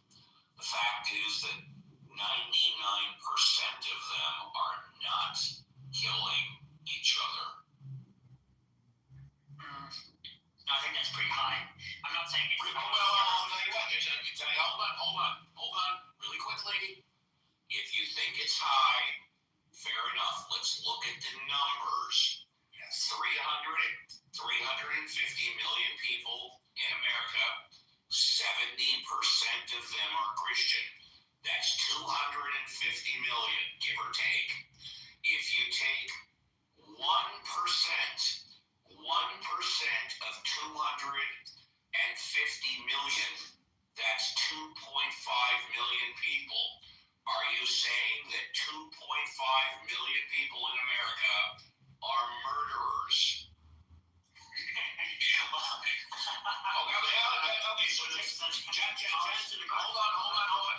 Hold on. Just let those numbers, which are accurate based on what you're saying, percolate and then respond. Go ahead. Sure. When I said everybody's killing each other, I meant it in two ways. Number one, I meant it historically, that everybody basically was killing each other about religious arguments, and inquisitions, stuff like that. But number two, I meant nowadays. I more meant like planetary-wise, that you still have a lot of like religious conflict in in Pakistan and India and different places, Israel and Palestine, stuff like that. That's what I meant when I meant everyone's killing each other. I didn't mean that the percentage. I meant that there's lots of conflicts that are exacerbated by religious beliefs. No problem, and happy Thanksgiving. No problem. All the Abrahamic faith, Kill your enemy before they kill you. Doesn't the Quran say that? kill your enemy? No, it doesn't. It doesn't say kill your enemy before your enemy kills you. I'm paraphrasing. The Quran does not say that. Okay, next question, if I may. Isn't about half the Quran talk about striking down your enemies? No. No. Okay, fair enough. Yeah, you can. I invite you to go review again, and then you can. It's just funny how the Quran, just like the Bible, is like the big book of choose your own belief. So you can find verses. You can find verses that say love your neighbor, and then you can also find verses that say kill your neighbor. It's exactly the same in the Bible where it says do not kill, right, in the Ten Commandments. Yeah. But then it also says kill witches, kill adulterers, kill blasphemers, Exactly. kill gays. So kill specific really people. working out for you. Kill specific people for specific reasons. And none of the books tell you to go randomly kill or kill. If the Bible says don't kill, it said don't kill. Now you're going to make excuses and you're going to say, yeah, but specific people it's allowed. So why the fuck did it say don't kill? That's contradicting itself. Yeah, okay, so sir, you do agree then, based on what you just said, that the Quran does say to kill people for specific reasons. It does say that. You just said that. Yes, for specific reasons. It didn't say what you said the first time. The first time you said kill your enemy before they kill you. Yes, I appreciate that. Thank you. Happy Thanksgiving. Thank you. Happy Thanksgiving. So, you cannot use those stats that the religion is the reason for people in Pakistan or whatever. They are killing for other reasons, even though they may say it is for religion. When you check the religion does not promote that. Or what are those other reasons? What are those other reasons? The typical human reasons: money, power, racism, all these reasons that people, especially men, kill for. I don't find that most Americans kill for money and power. Really? Yeah, should I run the stats again about the 2.5 million Americans? Should I run those numbers again? No, run the stats for the reasons for killing. 99% of Americans do not kill for any reason. I didn't say you said that, sir. What I said you said was most people kill for money or power. That is what you said. And other human reasons. And I said 99% of Americans don't kill, period. And they don't kill at all. I didn't say they did. You just said. Okay, let's be clear. Can I be clear? Let me tell you what I said. You know what? You're right. You be clear. Yeah, I said what I was saying to Abe is the so-called religious people that kill because of religion, is very, very 0.000%, less than 0%. All right, those are the people, and those people are like deluded in their head. But someone who's saying, who really wants to do it for religion, is a very, very small number. So don't I just want to interject 1 second. Steve, could I just return to your analogy at the beginning when you talked about prescription medication being misused? Yes, if I can make one comment quick. Yes, sir. Animals, when they kill for two basic things. They kill for food, water, and resources. Humans, most humans, don't need to kill for food, water, and resources because they have them available without killing. Please go ahead. Because you know what? The answer is yes, I know why. That's why I said Why? Why because don't we kill for food and resources? we have it available. No, that's not the answer. I just want to say, Really, I don't know many starving homeless people that go to kill other people. Can I give you the answer? Why don't you tell me how many homeless starving people kill people? No, that's not the question. Yeah, you know what? I want to go back to our other green butthole, and he was going to say something.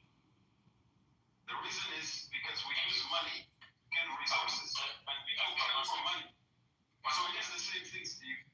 1 second. The point is this, Steve. When you say they misuse religion, the problem with this a particular form of like apologetics for religion is that it seems to be implying that you're saying that religions are usually really non-violent, and then people misuse it and they make it violent. But my question is, how do you know that religion is really non-violent and then people make it violent? What if religion is actually violent? Like if I showed you the holy scriptures of the religion and it literally says kill people, doesn't that show it's not misusing it when they kill people? It's literally just following it? You asking me or him? I'm asking you. Show me. Oh, sure. I mean, we could start with like the holy scriptures in the Old Testament and... Go ahead. Tell me where it says that our basic bottom line is to kill people. Go ahead and tell me. Show me. Read it to me. Well, okay, sure. Let me get at the verses. Yeah, please do. Yeah, I want to hear this too. Okay. Exodus, it says kill witches. You shall not suffer witch to live. In Leviticus, it says kill adulterers. No, read the whole thing. It says... Take it out of context. Okay, well, I have to look at these. I have them here. I just have to look them up. But kill the witches, hold on. Exodus 22:18. All right, so kill witches, kill adulterers. All right. Yeah, okay. He just wanted me to read it, but yeah, I'll just... Yeah, you must not allow a sorceress to live, or you shall not suffer a witch to live. Kill sorcerers, kill witches, kill adulterers. Kill blasphemers. Kill false prophets. Kill fortune tellers. Kill non-Hebrews. Kill... Why don't you read it to me? I'll be happy to do that. Thank you. Deuteronomy 20:16. Here it is.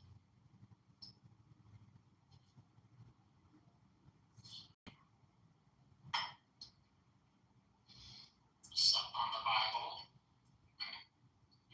However, in the cities of the nations, the Lord your God is giving you as an inheritance. Do not leave alive anything that breathes. And then they say completely destroy them. The Hittites, the Amorites, the Canaanites, the Perizzites, the Hivites, and Jebusites, as the Lord your God has commanded you. You mean the enemies that struck them previously? Is that correct? In some cases, but obviously they still say like kill the children when they talk about like the Amalekites, so that's pretty... Yes, but isn't it true that the Amalekites, without provocation or reason, attacked and killed the Israelites first? Not the infants. The adults did, yeah. I'm aware that infants don't attack and kill adults. I'm aware of that. Isn't it true? I'm aware of that. I'm aware that a 1-year-old baby cannot attack and kill an adult. I'm completely aware of that. So isn't it true? It's true. I'm aware of the Amalekites. Isn't it true when the Israelites were leaving Israel or Palestine or Jerusalem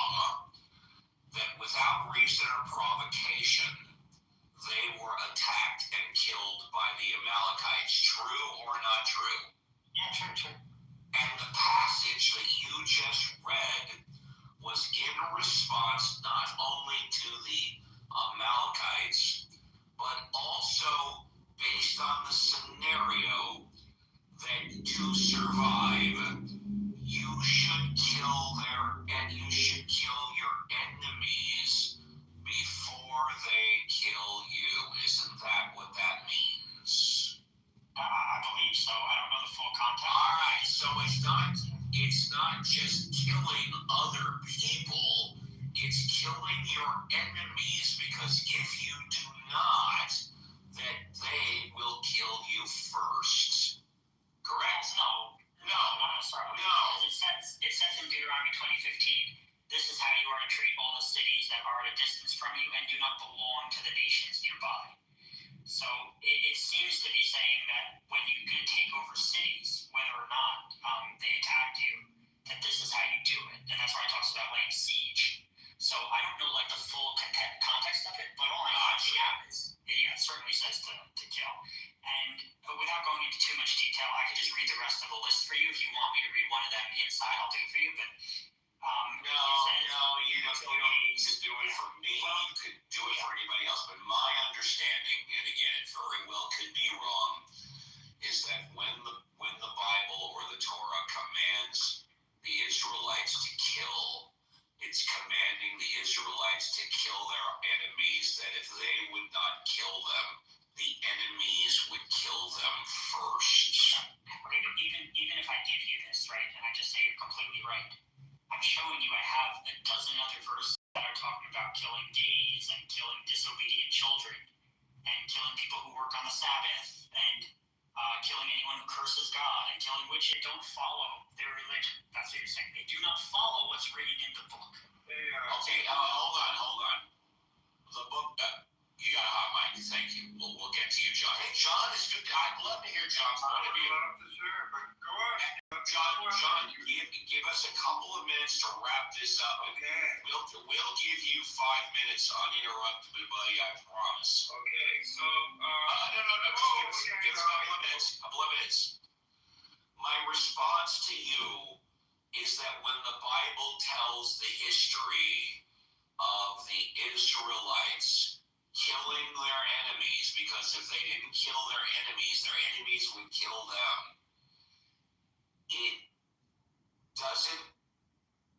It isn't used as instructions for living 2,000 years later, when we not only have religion, we have government, we have jails, we have prisons, we have trials, we have different nations which are now the rule of law.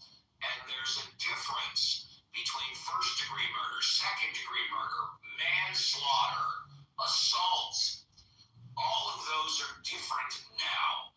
So we're not living 2,000 years ago where we say, okay, take a rock or take a knife and kill your enemies before they kill you. But back then, so when the Bible says you should do it, when the Torah says you should do it, it's 2,000 years old.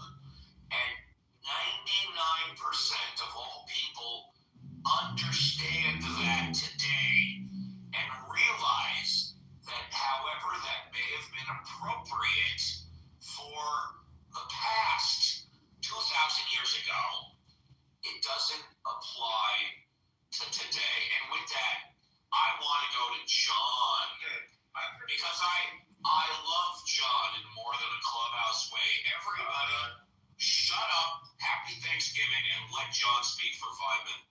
So happy Thanksgiving, Steve. I don't need that 5 minutes, but I was listening for the past half hour or so. I just want to put some facts out there and some history out there. According to anthropologists and biological evolutionists, it is the case that religion serves to benefit the survival of the human species.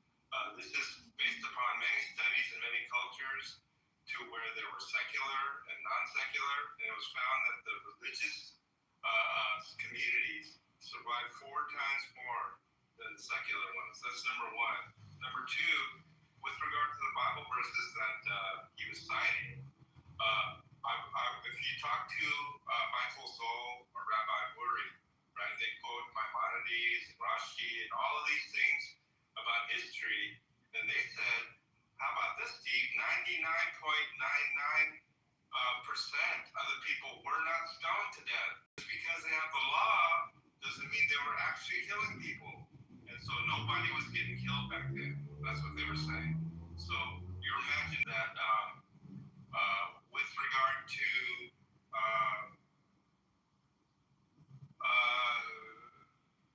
there was something point that you made, Steve. I forgot what I was gonna say, but yeah, I mean basically religion is good. I forgot the last one. My point overall is that the benefits of religion far outseed the negative parts of religion. That I compared it to prescription medication, which may or may not be a good comparison. But the fact of the matter is, in my humble opinion, I think you agree, John, that religion overall, 99% has benefited people rather than taken away from people. That's pretty much it. That's according to the science and historians. There you go. If anybody else wants to come up and contribute, please do. Absolutely. And secularism. Africa, happy Thanksgiving. Happy Thanksgiving. He made the assertion that secular humanism, they will all agree on what did you call it? The shared benefit. Well, I don't use the term secular humanism. I believe if anybody brought it up, it was Abe. I don't use that term, but go. Yeah, Abe. His argument is that with secularism, people would all agree that, okay, we don't want to harm each other, and so let's obey that law. Yes, I said that, yes. No, he said that too, basically, secular humanism. But I disagree because I think, as we just argued, if there were no religion, the amount of crime and criminals could be more than what we have now. So if most people break the law and want to harm people, how come you have less than 1% of the population in prison? You do realize that less than 1% of the population are in prison. You do realize that, yes? No, I'm with you. I agree with you. Okay, so is our criminal justice system that screwed up where we can't convict people that are guilty? You understand what I'm saying? Yeah, I understand what you're saying. 95 to 99%, hold on, let's get this right. 95 to 99% of the people do not break the law. 95 to 99% of the people do not kill other people. Yeah, I don't understand where you're coming from.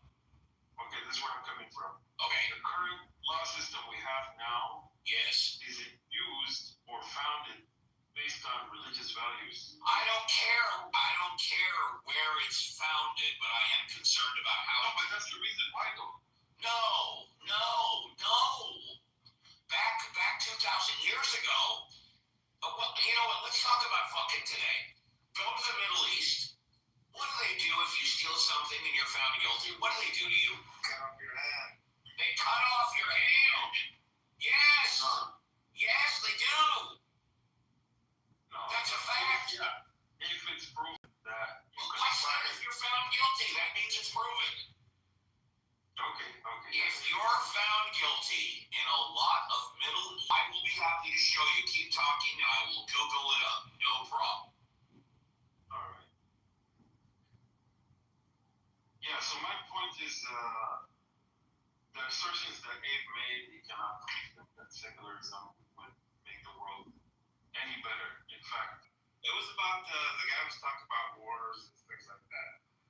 It says here that those killed in the name of religion have in fact been a tiny fraction in the bloody history of human conflict. In their recently published book, Encyclopedia of Wars, authors Charles Phillips and Alan Axelrod document the history of recorded warfare.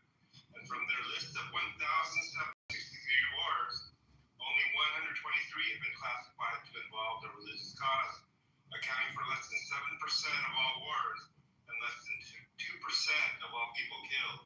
So basically, in all the wars that are human history that they were able to record, only 2% of the people killed were because of religious wars. And I am on the internet right now. And if you don't believe the internet, take it for what it's worth. Afghanistan, Brunei, Iran, Mauritania, Nigeria, Saudi Arabia, Somalia, Sudan, Yemen, those countries have still on the law amputation of your hand if you are convicted guilty of stealing. Thank you. Okay, thank you. Maybe you're right. It's not maybe. It's definitely I'm right. Believe me, if there was a maybe, I would tell you maybe. It's definite. It's on the books. It doesn't mean if you steal a loaf of bread, you're going to get your can cut off. But they still have on their books, all of those countries, and amputation. Yeah. Go ahead. I forgot why you brought that point. I don't remember either, but it's true. I also went to look on the internet because you said it's not true. No, I know, but I don't remember why you even brought it up. I don't know. I didn't bring it up out of thin air. Replays on. The law system. We were talking about law and all that. Religion. We were talking about 99% of people don't break the law, and then you talked about. I don't remember. I remember now. Look, the law. If we had a purely secular state, I think a lot of things have to be allowed. That under secularism, there's no reasonable reason to forbid them by law. So I think the world would be a much more messed up place than it is now with religion. So I agree with you. I think religion is overall a good thing. I think most people that believe in God and most people that belong to religion are good people, and that they look for the good in people rather than. So Does that mean I'm not allowed to comment on God and religion? No. Okay, so what difference does it make if I'm an atheist, or were you changing the subject, which is fine? If you're an atheist, then I am an atheist. Then obviously I would think that your way of life, you would think is the best way of life for all people. My way of life is pretty much the same as most people, and most people believe in God. Let me give you an example. I was married. Most people who have been married are now divorced. I have kids. Most people, adults my age, have kids, again, more than 50%. I have a home. Most people have a home. I have a job. Most people have a job. I pay my bills. Most people pay their bills. And I'm a productive member of society. So me as an atheist, I live my life like most people that believe in God and belong to a religion. Right? Okay. Yeah, there you go. Most people that believe in God, they do sacrifices. Sacrifices? Well, such as what? Like They don't go out and kill animals. No, let me tell you, they sacrifice their time, they sacrifice their money, they sacrifice their ego for the sake of God. Yeah, like 10 to 20%, right? Whatever. No. You can say you don't know, but when you say that most people that believe in God or belong to their time or their money. I agreed with you, and I said basically 10 to 20%, if that. How do you know? How do I know? There's so many. Well, number one, doesn't the Quran say that's what you should? 10 to 20%?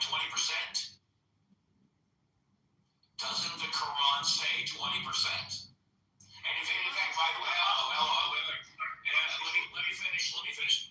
Doesn't the Quran actually say that 20% of the money you make should go to pay for all charitable and taxable reasons? That's both to the state as well as religion. Doesn't the Quran say that? Say it again. Doesn't the Quran say that up to 20% of your income should be given to both the government as well as the religion? No. Okay. How much does the Quran say to contribute? Okay. The Quran doesn't say the specific amount. It just says to give charity. However, when it doesn't give a general idea of how much charity to give. It doesn't say that. No, it doesn't. Okay, tell me then.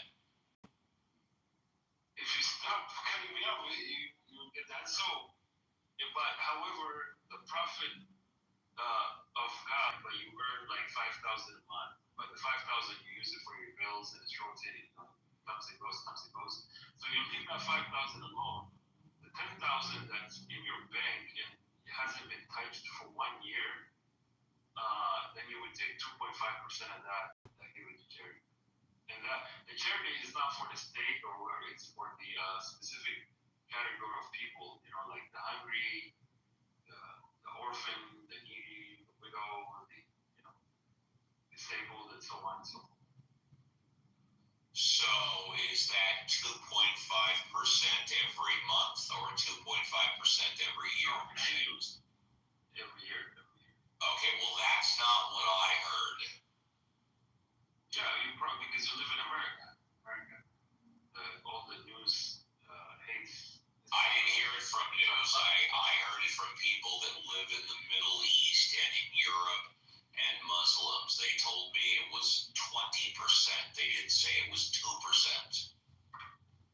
But I will obviously have to do more research because now you're saying it's not 20%, it's 2%. I will do more research.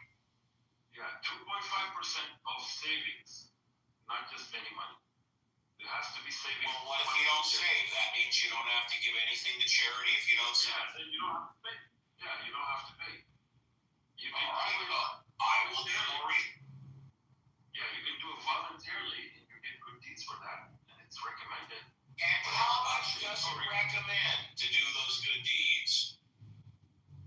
As much as you can, as much as you want. And it doesn't give any percentage amount at all. None at all.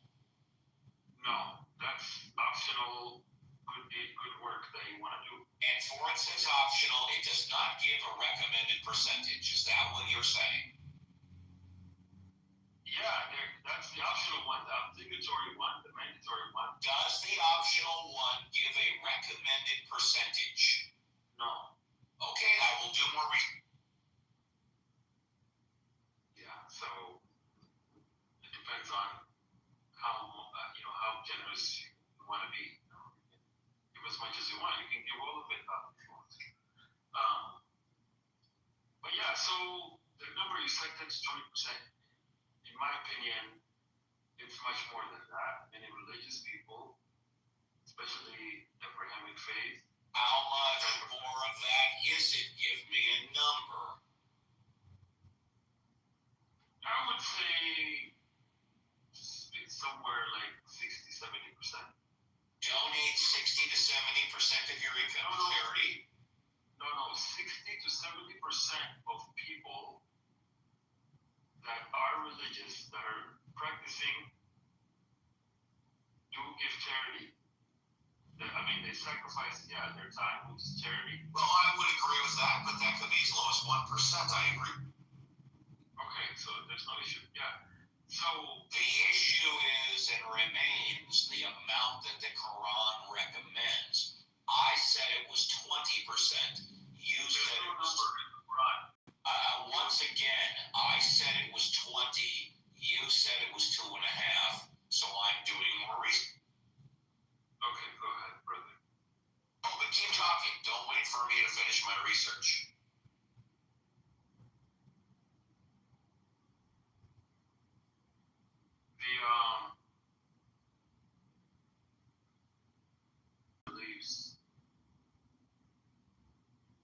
He believes in secularism or atheism for the world, for the entire And by the way, before it answers according to the internet, you are right and I am wrong.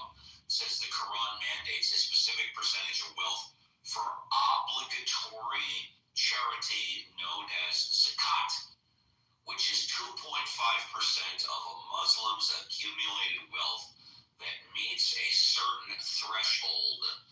This is a compulsory act, means it's mandatory, and one of the 5 pillars of Islam for those who are financially able, while additionary of voluntary charity is also encouraged. The voluntary is the, how do you pronounce it?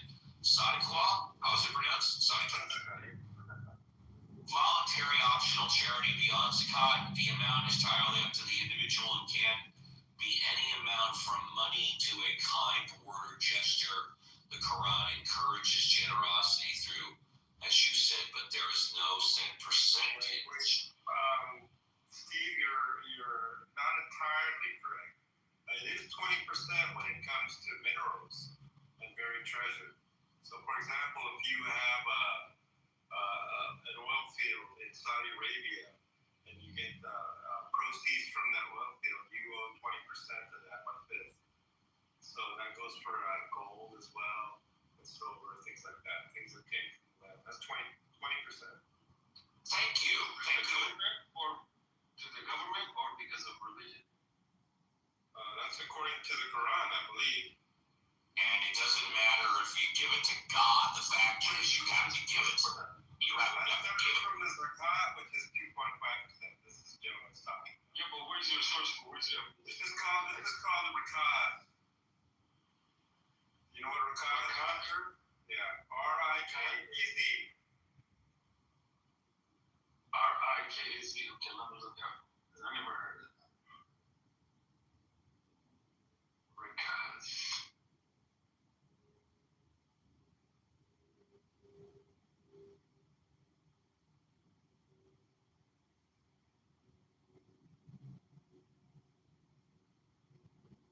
Oh, see, Rakaz Islamic law refers to buried treasure or ancient wealth that was left by previous civilizations and discovered in the ground. Yeah, that includes crude oil. Do you know how much the Persian Gulf makes in crude, sir? I'm sure you know. In buried treasure, there is 1/5, which is like 20%. So when someone finds ancient buried treasure, they must give 20% as charity. Gold and silver is included themselves. Yeah, it is. You're right. Okay, so that's why you must have heard 20% from Steve. Okay, you taught me something then. Yeah, and John taught me.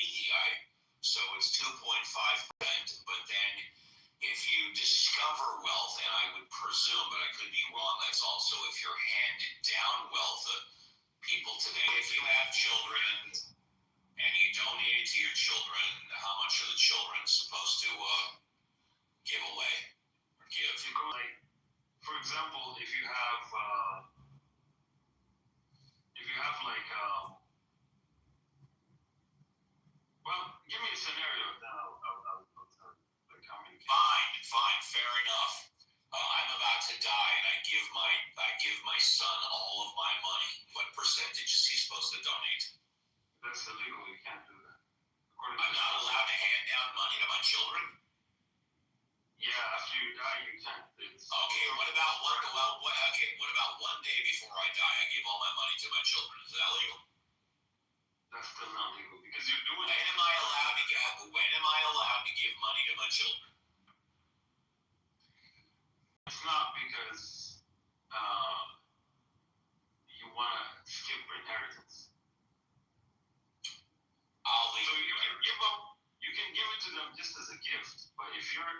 question is like, okay, Yes, I give money to my children as a gift. Now, how much of that money do the children have to donate?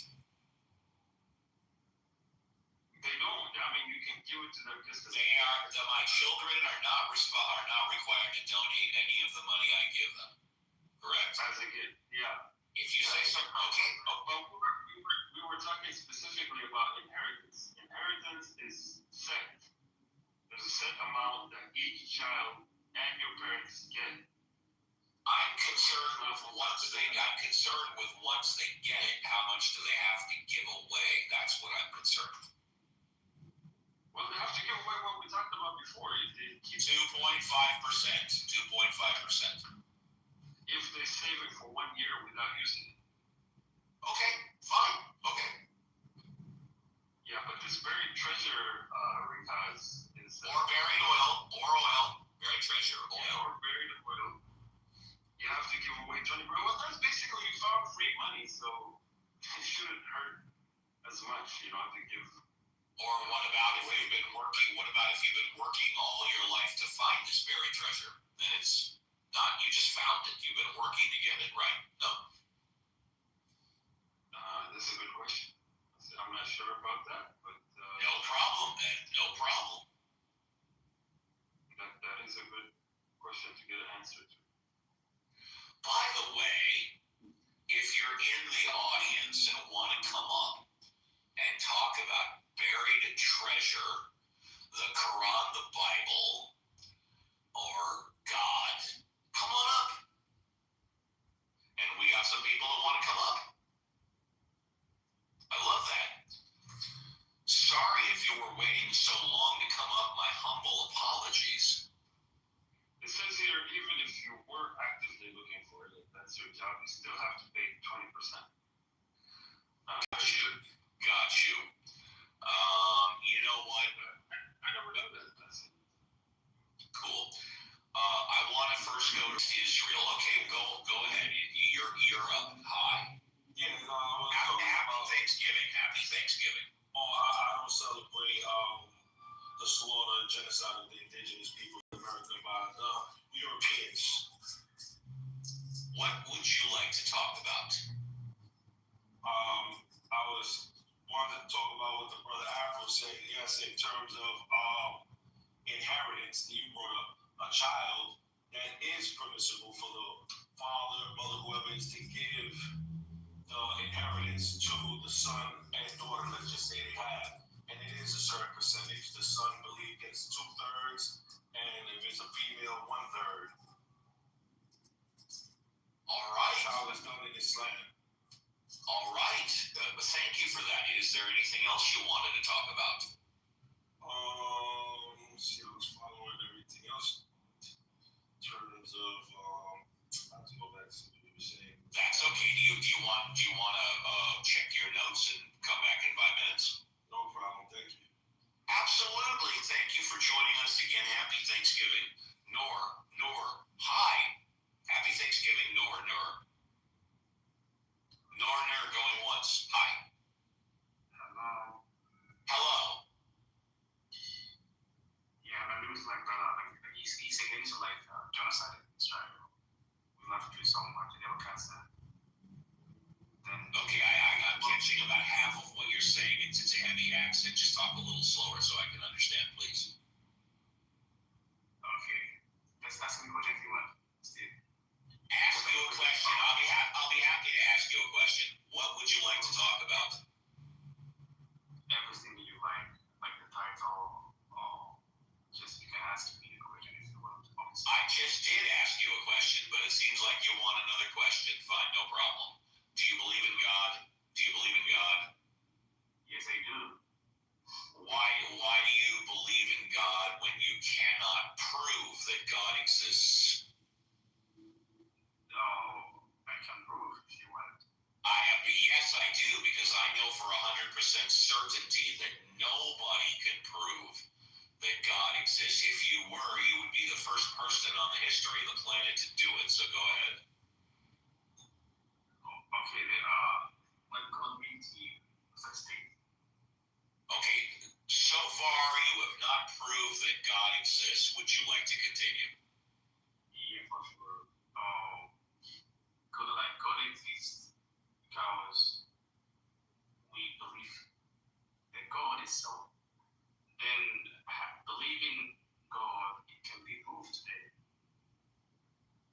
not crazy, by the way.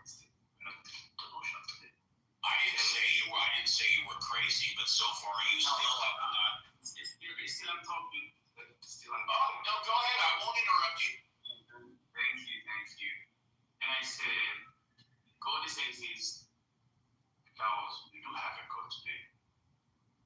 Then plenty of people, they agree they have a God, then there is a God. And the percentage today we have against the God, there are very few people. Then majority of the human today, they do believe God. That's it. That's my point still. Go ahead. Well, yes, you're right. 90% of the people on the planet do believe in God. And yes, you can drop down to your knees, put your hands together, and look up, and you can absolutely find God whenever you need him. However, that does not prove that God exists. Would you like to continue? Do if you want. I do want. My point here, you believe, you know something like maybe you know the pain you're feeling sometimes, you know the love or attachment or feeling in your mind, but you don't want to see the God. And we don't type all those things, because show those things, then why you only say there's no God? You never say there's no love, there's no feeling, there's no kind of attachment, there's no pain. You know, when I was a young child, and I mean no disrespect by what I'm about to say, but when I was a young child, every time around and after Thanksgiving, I believed in and I looked forward to Santa Claus. When I was a young child, again, no disrespect, I was deathly afraid of the boogeyman. I thought he lived. When I turned out my bedroom lights and closed my closet doors, he lived in my closet. Every time I was about ready to lose a tooth, and when I lost a tooth and put it under my pillow, but the next morning I woke up and the tooth was gone and there was $1 and I believed in the tooth fairy. That does not mean that Santa Claus, the boogeyman, and the tooth fairy exist. You understand what I'm saying? But not me, like, even today we start the DNA, we know our father, we know our mom, sometimes. Then not only like you have attachment and connection with, your parents, only with DNA. And human, before like DNA, human, they know their parents. They know their mother, their father. Also feeling and attachment. Then when we say, show me everything, then we can't show everything. Because we can't hold one, we can't touch, we can't see it. And we have. The point you said, even your teeth, like, come back to you, and you never knew understanding, and we don't know how to come back. All of us. When you're in your childhood, remove your teeth and you have back again. And we don't know, like, how it came that way. We never see that, right? And we point right now.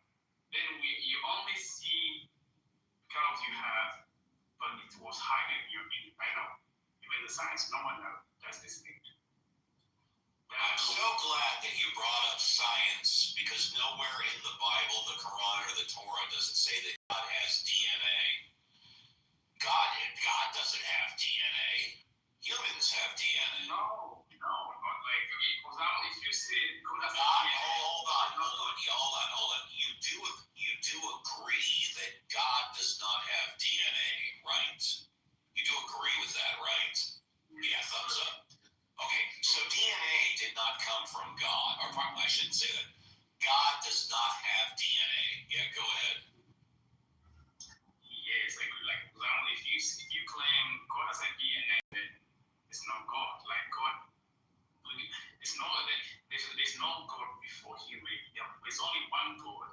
Then long list of oneness can be a God. But there's not only one God, there's 10,000 gods.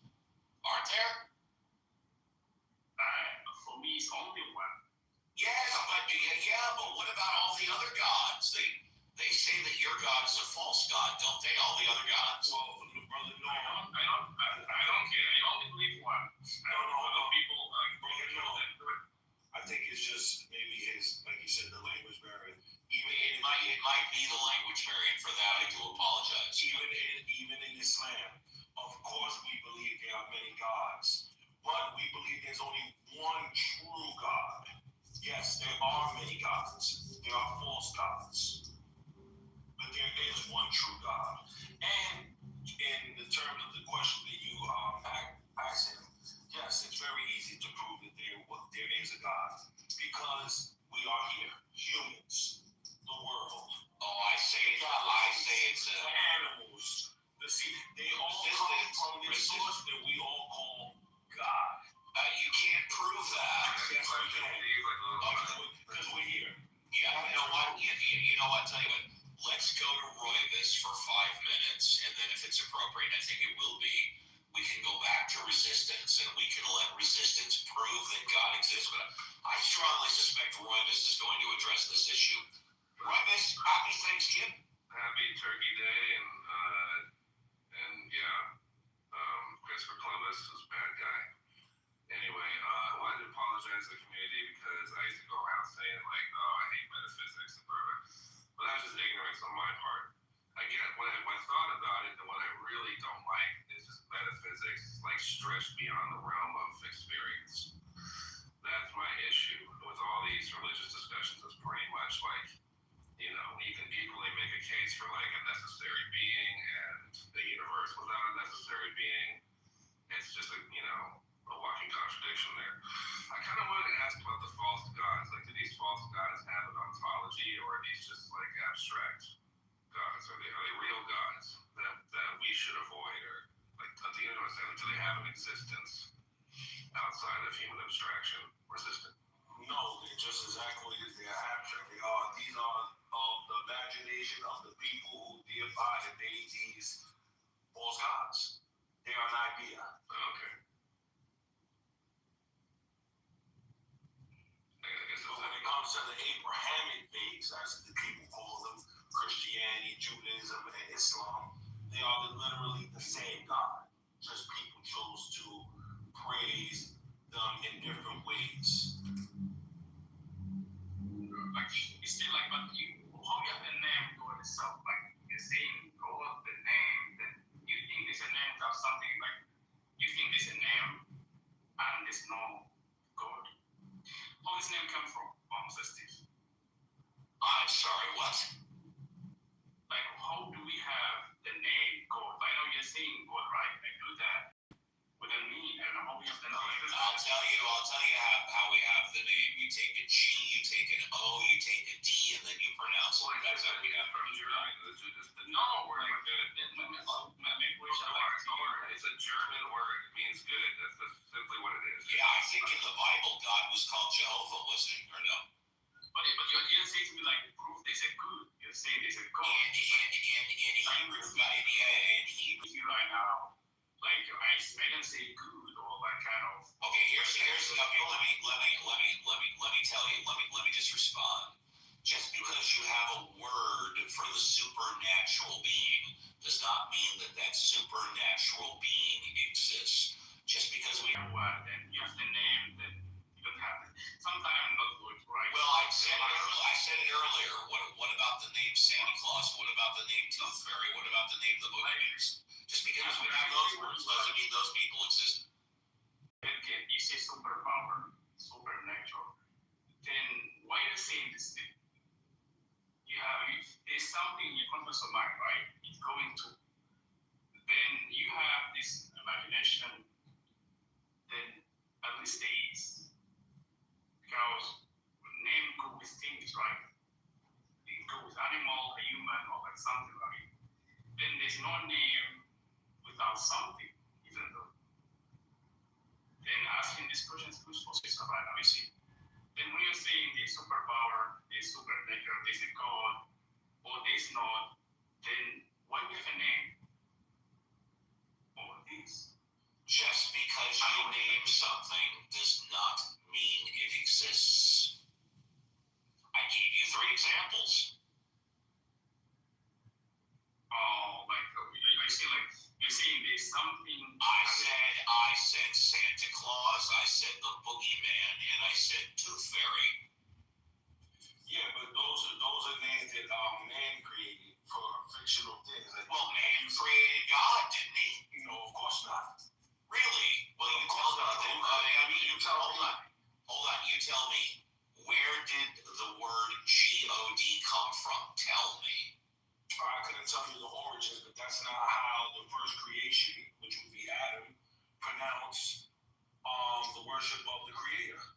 That is something that's made up through time. Right.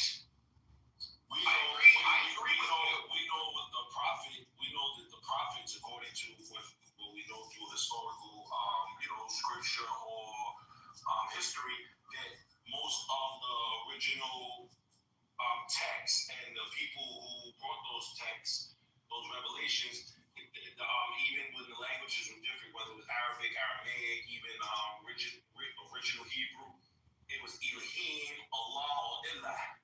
Or Adonai, or Jehovah. So we don't know. Jehovah is another thing that was made of no. Okay. That is not in the scriptures. I maintain that all the different names of gods were made up by humans. And I'm telling you, I disagree because the prophets weren't just ordinary humans. Well, you can't prove that. And you can't prove they weren't. I agree with you. Neither of us can prove it. You're right. There you go. I'm glad you agree with me. We are basing it off of, for me, because I'm not like most people, I don't lie. I'm not only basing it on what I see in the world today or Your faith. Islam. Thank you. You say like for me, like we have like the God. Why people have only one? Maybe they worship the idol. Maybe they were worshiping the stone or the tree. Then they're trying to have one and separate out of it. If I like worship like it's like if they have more stone, they're trying to give a name to only one stone. They're trying to give one name on that tree. They're trying to give that idol one. That's where sorrow comes from. They use like that way, like super great, supernatural, or they use Islam for like about like am I right? Then the idea was they have their own like kind of their own God. It can be tree, it can be stone, it can be something they made themselves. Then they give this name why to be like specified what they have today. And they're calling God. So it will come from my mind. Like as a Muslim, the name came from the God's name. He gave us this name. We should call Allah. Then he said to us, "This is my name, and call me that name." That's it. Same in the Bibles and the Torah and the Holy Quran state. But my question was asking my mind, like, how they are kind of what's wrong with them? Like they lie themselves, but sometimes you create your God and you can do nothing. Example, when they were worshiping the tree, they eat the leaf of the tree. When they were worshiping the stone, they're kind of rebuilding the tree, the stone. When they worship the idol, then they knew the idol, they try to keep them new. Same like you, how can I say there's no God and the supernatural, the superpower, there is something. So, and it's not like something from nothing. Well, and that's what's been. Andreas, I want to give you 5 minutes so very quickly. Maybe the reason people only believe in one God is because they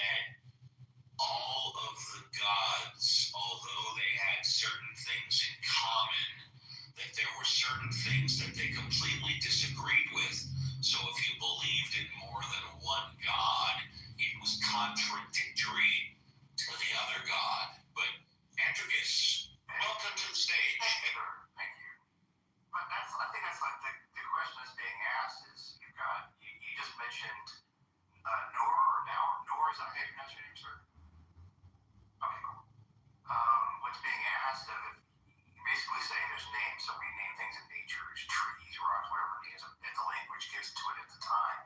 And then you have names for gods that humans, are also writing down, talking about.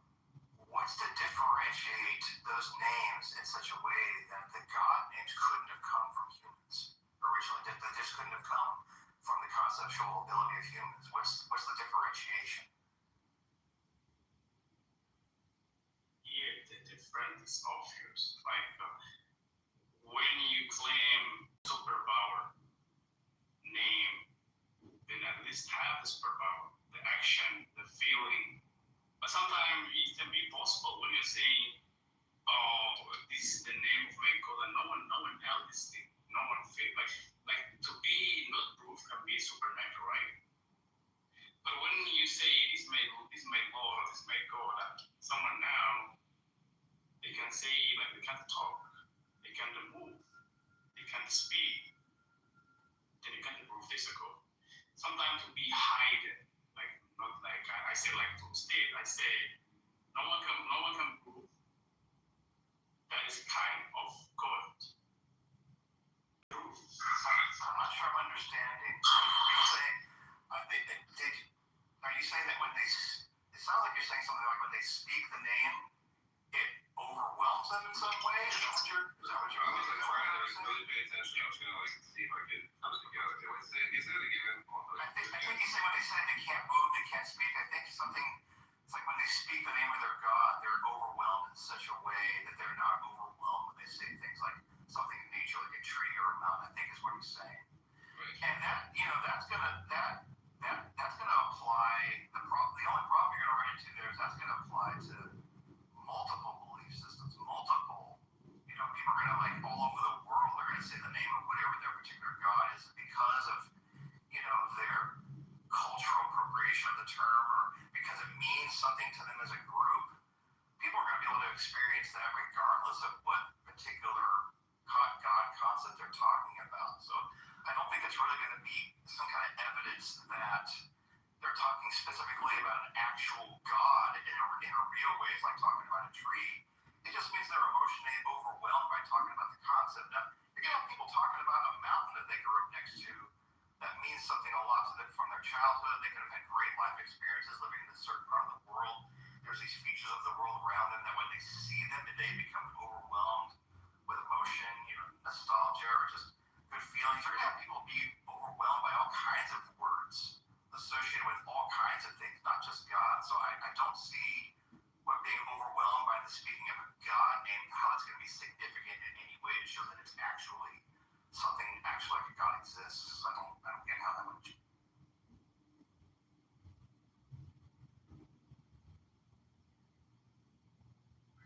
That's it. But that's how I find my God right now today. Just to be kind of curiosity of soul, asking some questions for your mind, then thinking deeply and asking everything and looking for answers for everything you ask your mind. Then that's why I find the code. And you're right, I can't show you. I can't I can't say to you or talk to me code there. It's no one. It's not like math language, right? I can't show you it today. But we believe it. Yeah. I mean, I understand you believe it, but what you're trying to tell me is what is pointing you to the actual existence of the thing is something that can be attributed to the same kind of things that people get by other features of the world, or even talking about another person, they can get overwhelmed in such a way. And it's interesting also that you keep saying you search your mind for the answers, right? If that's where you're going to find answers in life, you're going to your mind. What would be indicative about that journey that would say that what you find there is God and instead of just your mind? I don't understand what significance. I don't understand why searching your mind you would think that you searching your mind and finding answers would be more indicative of a God than your mind. I don't want to confuse that. Let me try. When I was like like 7 years old, my mom died, passed away. Like, maybe she can, I don't know, maybe I can see that time. I know, like, something wrong with her. Maybe she died, passed away. I love her so much. I never seen my mom. That's the first question. What's wrong with my mom? Second, like what go to medical, like maybe sometime, like, you know, you have to stay today, you know, like you can be kind of jailed and have maybe like something as a man, sound your man, and like, you know, even like kind of everything happened to me is asking question. And if there's no answer, then it can be more complicated for myself. So like difficult for me to answer. Then there's no answer, then go to the science today. There's no answer in the science, go to the belief system. Read like the Torah, the Bible, Hinduism, Buddhism, like Islam, Christianity. Then at last I can stay this way. Then we have many things in our bodies today. I was saying to stay, we can't touch it, we can't hold on it, we don't know, and we do have. Example, like your baby, someone cut your finger, then you only feel, I don't know, maybe something on your hand. If you cut your hand, then going like this, like only like your finger, then we can't sleep. Then like kind of we are today is questioning. Yeah. I don't want no idea where you're going with this. I am following. I say that. I'm not official. Then I want last one. I want to be like 1,000 years old. I want to be life longer. I can do this thing today. Like an afterlife, you mean? No, I want to be 1,000 years old. Really? I don't want to. I don't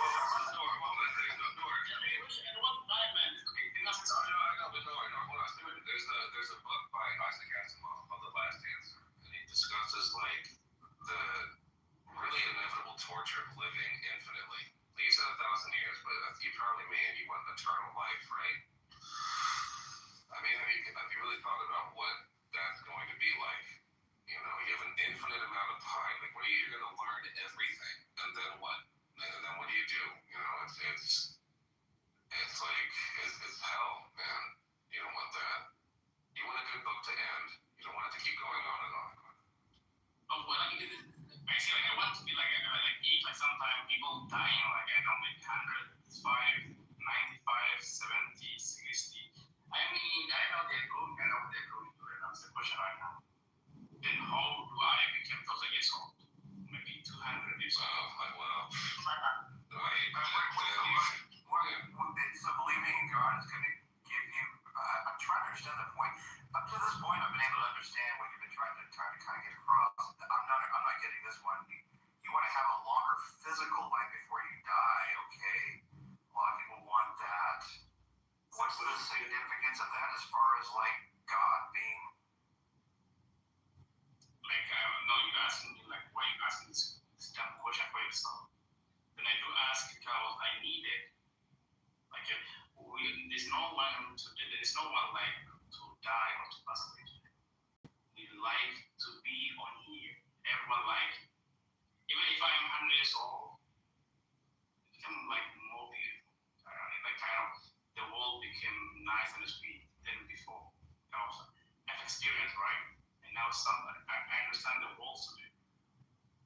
So you said, oh, okay. So I think what you're saying is that believing in God helps you understand your life in the world better, and you feel like you could have more longevity of life because you have this peace and understanding because you believe in this. Like what I'm saying, I can't answer this question because the superpower can answer this point. Like I don't have answer, then only can answer this question. Which question? Same like some to be like you age or kind of. I can't ramble. What do we like? I'm from something, then that thing or maybe that code took me, or kind of like he don't want, or maybe now he don't want like to be stay longer. I'm completely lost here. You're almost. What I'm saying,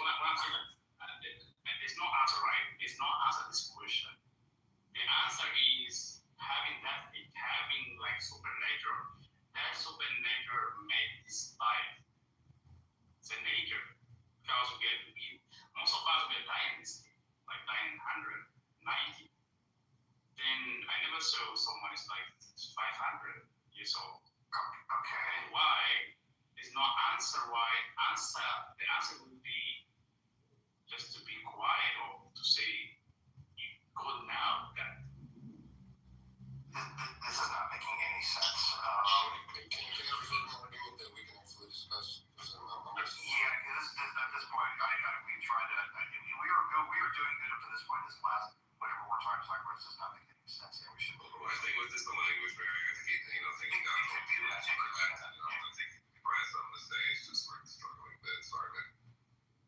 all right. So my argument. Hi, Phil. Happy Thanksgiving. Right, I thought you went to sleep while Laura was talking, but it's late to keep you waiting. All right. So the argument I want to present is not strictly about God. That is not because I don't know what God is. I mean, it's not really the word I'm familiar with. I'm more familiar with Hebrew scriptures. God is not there, obviously. So my argument is about that the conclusion that I'm leading to in my argument is that there is no physical necessary reality. And maybe you could agree with it, like a priori, and you tell me, yeah, there is no physical necessary reality, and that's fine. It doesn't prove God, but that's fine. There is no physical necessary reality. And I don't agree with that, but please continue. Okay, sure. All right, so I'll try to build it in a logical way.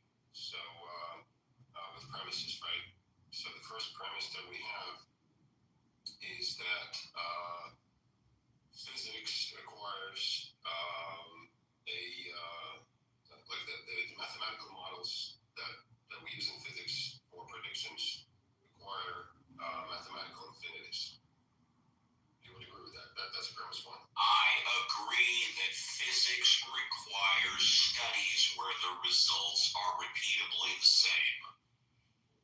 No, that's not what I said. I know, which is why I told you what I think physics requires. Please continue. Right. Well, you just named part of any physical theory. We just repeating experiment producing this. Oh, yeah. Well, yeah. If you're going to do a study 1,000,000 times and it comes out the same 1,000,000 times, it does require mathematical precision. Yes. No, that's not what I'm saying. I'm saying any theory, any physics theory, before you do the experiment, or maybe not like you can do the experiment, but before you actually create the theory and complete it and make it an actual scientific theory, you need to have a mathematical model that predicts the results of those experiments, right? That's a necessary thing. I'm not a physicist, so you please can. Right. Well, that's the thing, right? That's where it just comes out that all those models require mathematical infinity. They're not. They cannot be. How do you define mathematical infinity? What does that mean? All right. Let's say I'll go right now. I'm tempted to go into physics. I'm not I'm homegrown physicist. I'm not really a physicist. I'm not a really scientist. But there are things like a wave function and the field of probabilities is. Okay, and again, I apologize for interrupting you, but I can describe simple physics with third grade math. First grade math. If I have an apple in one hand and an apple in the other, and I put them both together in one hand, I now have two apples. Physics tell us this, and you can do that with first grade math. You don't need all the other stuff. Please do.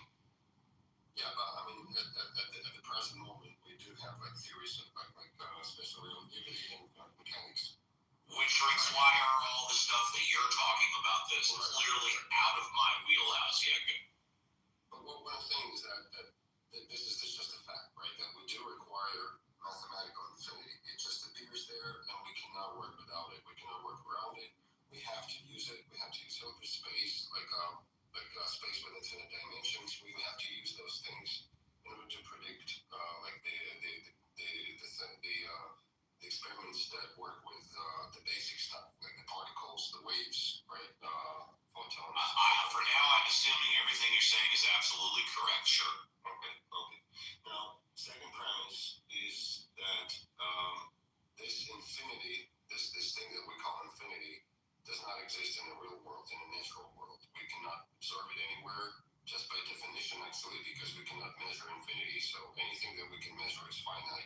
by definition, it's not infinite, right? So we do see this discrepancy. It's not really a discrepancy because we attribute like mathematics and the world of ideas as not something natural. It's something maybe metaphysical or something like the Platonistic worlds, right? And we do understand that our universe is measured in finite. It's discrete, right? It's we have the Planck length. We have like the finite amount of energy, and this is the reality that we live in. Okay, so we have those two concepts. On the other hand, on one hand, we have something that is non-physical, non-natural, and necessary, which is a mathematical infinity. On the other hand, we have our world, which does not, cannot simply include it. And because one depends on the other, we conclude that there is something that is necessary, there is something that is non-physical, and by extension, it is kind of a reality that we cannot measure, but that the reality actually exists. Okay, and I don't mean to cut you off, but I'm going to give you one more minute because I would like my good friend John Malincrot to comment on what you're saying because he was a professor of physics for 25 years. But go ahead. I want something to engage with this argument. Basically, I'm done. I was going to say, what is your point, or that you're trying to get to? Because I don't understand it. The point was there's something that I stated in the beginning, that there exists a non-physical, necessary reality. Again, all right. Okay. Fair enough. And I want to go to, I know I'm skipping the line, but I want to go to John Malincrot because he was a professor of physics for 25 years. John, is that last statement true? Well, I don't know if it's true. I didn't hear enough, I think, to really understand the entire flavor. So maybe let's make a couple of quick comments. And if we need to go on, we can do that. I was just going to say, one of the things that I have kind of come to as a result of interacting with people on Clubhouse, especially religious types, thinking about what our core beliefs are, is that I believe that to be a scientist, you have to believe at some level in the existence of an objective reality. That doesn't mean anything that we can never necessarily understand. We can't know what that objective reality is, but it has to exist because we depend on the idea that when we set things up in some way, the same thing will happen. And that has to be the result of the fact that there are rules. We have things that we call laws, etc. They may or may not be true, but there must be laws. If there weren't laws, we couldn't do science. We couldn't depend on things happening. So that's about an objective, physical reality. And I think when whoever it was talking maybe about a non-physical reality. So I'll just end there. That's basically the argument. As you said absolutely correctly. The objective world cannot be physical in a sense because it will require infinities, right? Because we see that in all our models that we build with mathematics, we do require infinities. Since we do not observe them in the natural world, this objective reality must have them, right? You're saying that they require infinities? Is that what you were saying? Mathematical infinities, yes. Oh, well, I guess I'm not sure why you would focus necessarily on that. There are these problems of infinities in quantum mechanics, etc.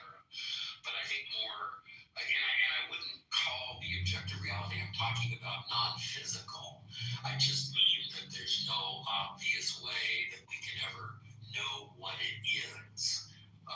It's possible that the quantum mechanics and relativity are exactly right, that really is what reality is, but it seems very unlikely to me that that's the case.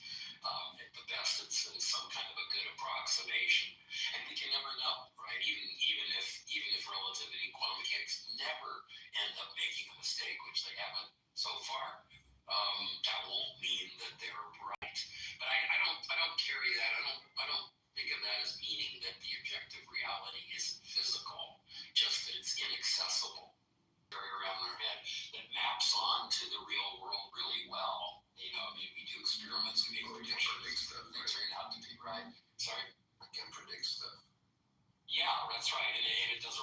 as far as we know, quantum mechanics and relativity have never made a wrong prediction. I should say, as far as we know, they haven't. They've never made a wrong prediction.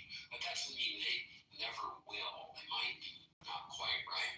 Maybe there's a realm in which we haven't checked them out closely enough yet, etc.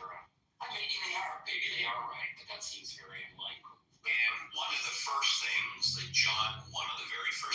John taught me is the purpose of science is not to prove what we already know, but it's to disprove what we think we know. And new on stage is it Jace, and then I think Daniel, but let's also say hello to Cora. Happy Thanksgiving, Cora. Yes, good morning. You're still waking up. We can give you more time. Daniel, have you spoken yet, Daniel? Daniel going once, Daniel going twice. Okay, I know Jace hasn't spoken. Hi, Jace. Happy Thanksgiving, Jace. Jace going once, Jace going twice. Okay, Kareem just came on stage. Hi, Kareem. Happy Thanksgiving. Cannot hear you, Kareem. Kareem going once. Kareem going twice. Okay, Steve. Meg wants to come up. Meg! Well, Kareem, you might want to back all the way up and come back in. Meg, good morning. Happy Thanksgiving. Good morning. Happy Thanksgiving, everyone. Meg, let me set this up. I haven't spoken to you in a while. Meg is my expert when it comes to eating and living a healthy life. Hi, Meg. Oh, well, you're too kind. Well, yeah, I always say the truth is most medical doctors don't know much about nutrition, the microbiome, food sensitivities, micronutrients, and or all the chemicals and crap in our food supply. And that's where I come in. My name's Magnificent. I'm known as the anti-diet dietitian. And I was put on this earth to change the way you think about food. So, Steve, what are you doing today? What are you and your family? What's everybody doing? Thank you